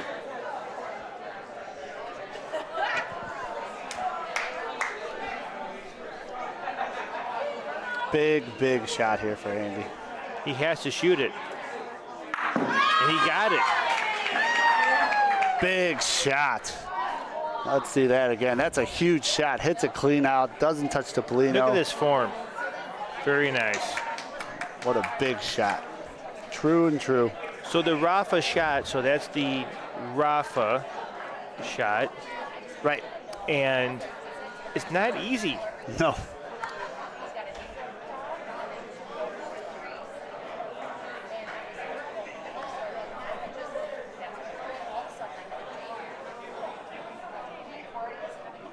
Big shot there. ABC goes up by 2. We have 4 minutes left in the game. I think this is going to be our last frame. So it's got to be, Sausage Train's going to have to make a move here. And it's going to be very difficult when Lauren's pointing like that right off the bat. But Dan's been, she's been great and Ann's been excellent. I think Dan will lag. I think so too. He's already lined up to for force them to shoot. There he goes. That looks good. And that will be the point. Another beauty from Dan. So strategy, there's some room there. You could lag it in. Time is going to play a factor though. We got 3 minutes left. All right. ABC can afford to give up 1 point and still win the game. So they are going to stay conservative here. They're going to point in. And I think that's the right call. It is. So you have to play defense. You don't want to give up any more points. And that is a great lag there. It's got to sit though. It's going to be hot. It's going to be hot. She had the line. She had the line, yeah. Just missed it. So big frame here. Uh-oh. I think he pushed it a little Yeah, bit. that got away from him a little bit. He's going to want to fix that. So that's the punta roll. So you got PRV, you got the punta Rafa Volo. That's the punta roll. And most of the time, you want to line up your thumb with your target. And sometimes you push it. It's almost like golf when you putt. Yeah. It's a very delicate balance. Here's another. That's good right ball on line. That's from going to stop Dan. right there at the point. He is a machine. Ladies and gentlemen, if you did not know who Dan Drago was, he is a machine pointer today. And here's Cameron. So they tied the game with that ball. Cameron lags it in. That's gonna be. It's going to stretch. It will stretch. I don't know. That's tough. 3. Call is 3. Got a minute and 35 seconds left. Salsicha train now with a huge frame. Big error on ABC's part. I think they made the right choices, just couldn't close it up, and I think they're about to get 4. Wow. That's huge. Wow, big frame there. That one got away from ABC. Lucky for them, with the timer at a minute left, this will be our last frame. And as we just saw, they went into that frame up 2, came out of that frame down 2. So anything can happen here. That's Bocce. That is Bocce to a T.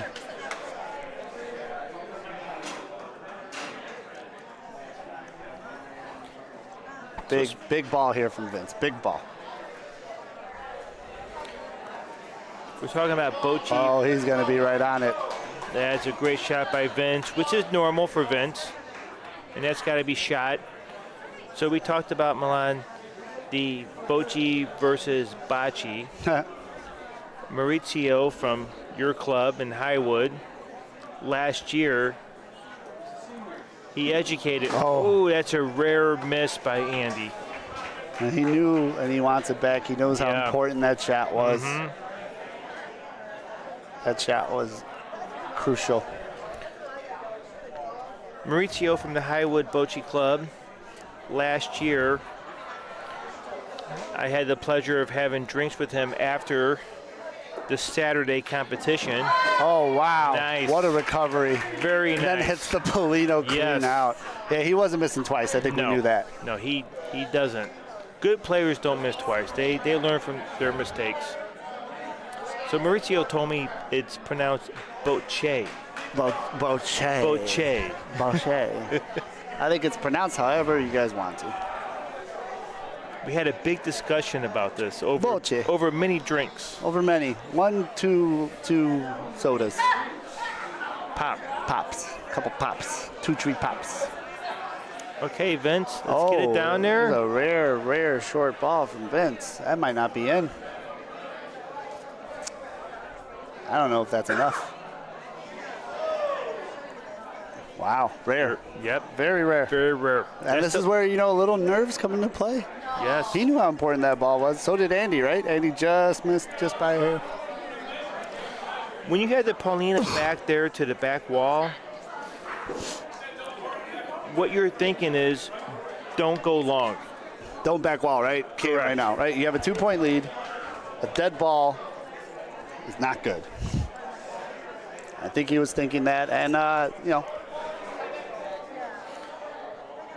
It's so difficult, those long throws where you have to be in front of Paulino, and if you go long, it's dead. The ball's out of the court. Yeah, and they can't afford a dead ball. That's correct. Up to protect your lead. Yes. They measured. It's confirmed. ABC sitting 1. Let's see what Brad from New York can do.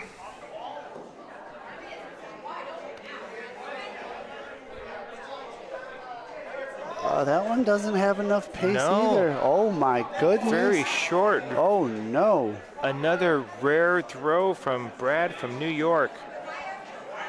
Oh, boy. This could be dangerous.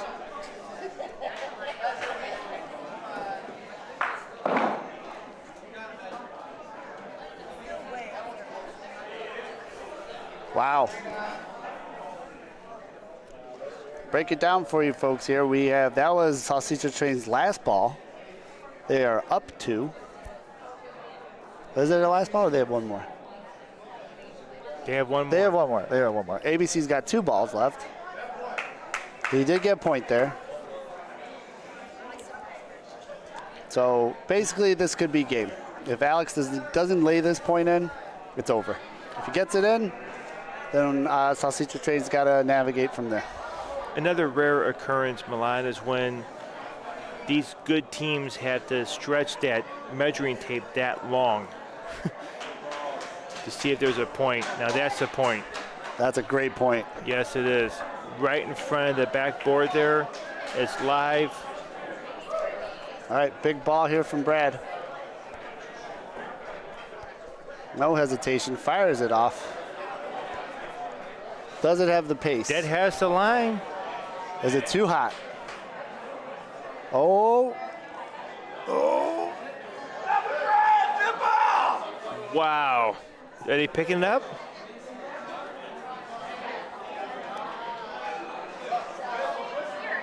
Little conversation here. I saw that It looks like it stopped before. Can't tell from here. You would think those guys would see if it. I would have been standing. I would have been standing there. Uh-oh, we have some controversy.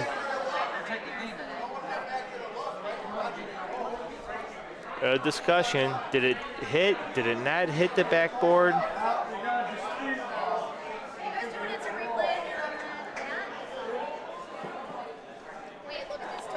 So standing in the back there, all the spectators, you have Tommy Drago, you got Jim Summers. Doesn't look like anyone said anything. You got Leo Churko, you got Cesar Vitale. They're all looking, they're all discussing. Everybody is having their opinions. And that's another fun thing about bocce ball. When you have a shot like this, oh, they took it off. All right. They agree to hit the backboard. So when we're watching these games as spectators, Milan, we're thinking, okay, did it hit the backboard? Should they do this? What should they do, right? The strategy. We're always thinking the strategy. Yeah, well, in this frame, I'm shocked no, we can't see it. I was zoomed in.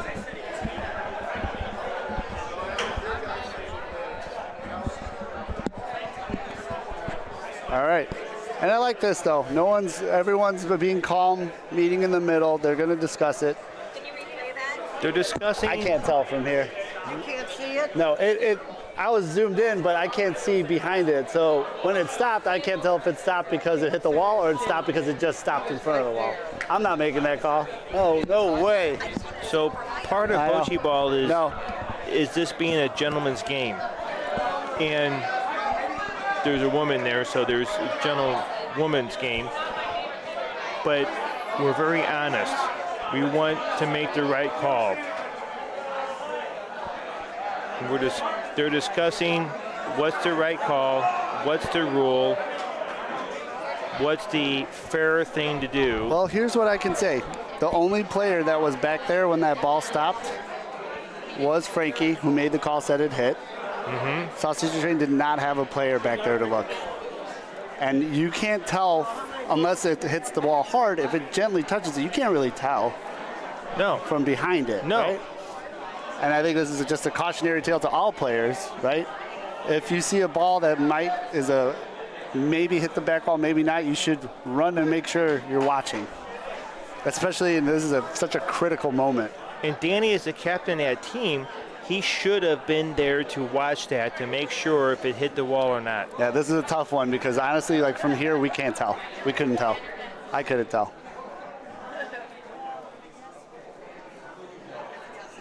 And I think so the call is going to stand. Dead ball. And when you're in tournament play, Milan, you have to make sure you call the right points. I had the rare occasion where I got excited on a frame. Uh-oh. and I called 3 points when it was 2 points, and I gave the team an extra point. Oh, lesson learned though, right? Lesson learned. And you have to pay attention each frame, each shot, and make sure you're making the right call. So a very contentious frame, and I can see how both teams have it. It's, man, it was that close. It was so close that I can normally tell if it does. I could not tell on that one. That's why I couldn't really interject on that one. I love how everyone handled it. I've seen that go not so well a lot of times. I think very speaks volumes again to your club, Dan, Cameron, everyone on that court. They handled it like gentlemen. Tough call. Oh boy.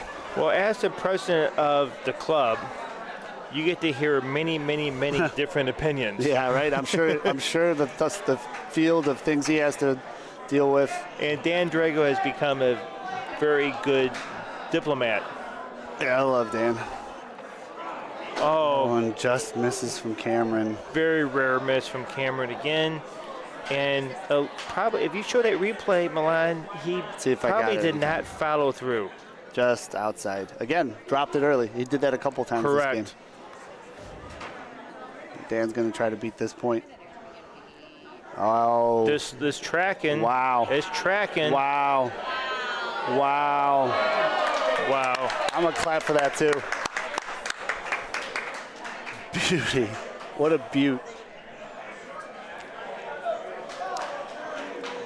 Bonus bocce. We got an extra frame out of this one. I hate the way it had to happen. What a shot. Big shot. Big response there. Wow. That might have been anger response. It's like, hey, you're closer. I'm going to get that out of the way. Yeah. All right. So big shot here for Cameron. Big shot. Gonna widen it out. Cameron's got Let's his- watch his form here He's too. got his hat backwards. Let's see here. That's his Signature. absolutely. Here he goes. Oh, right through the goal post. He threw it right where he wanted to. He was aiming in He the had middle. good form. That's what you got to do.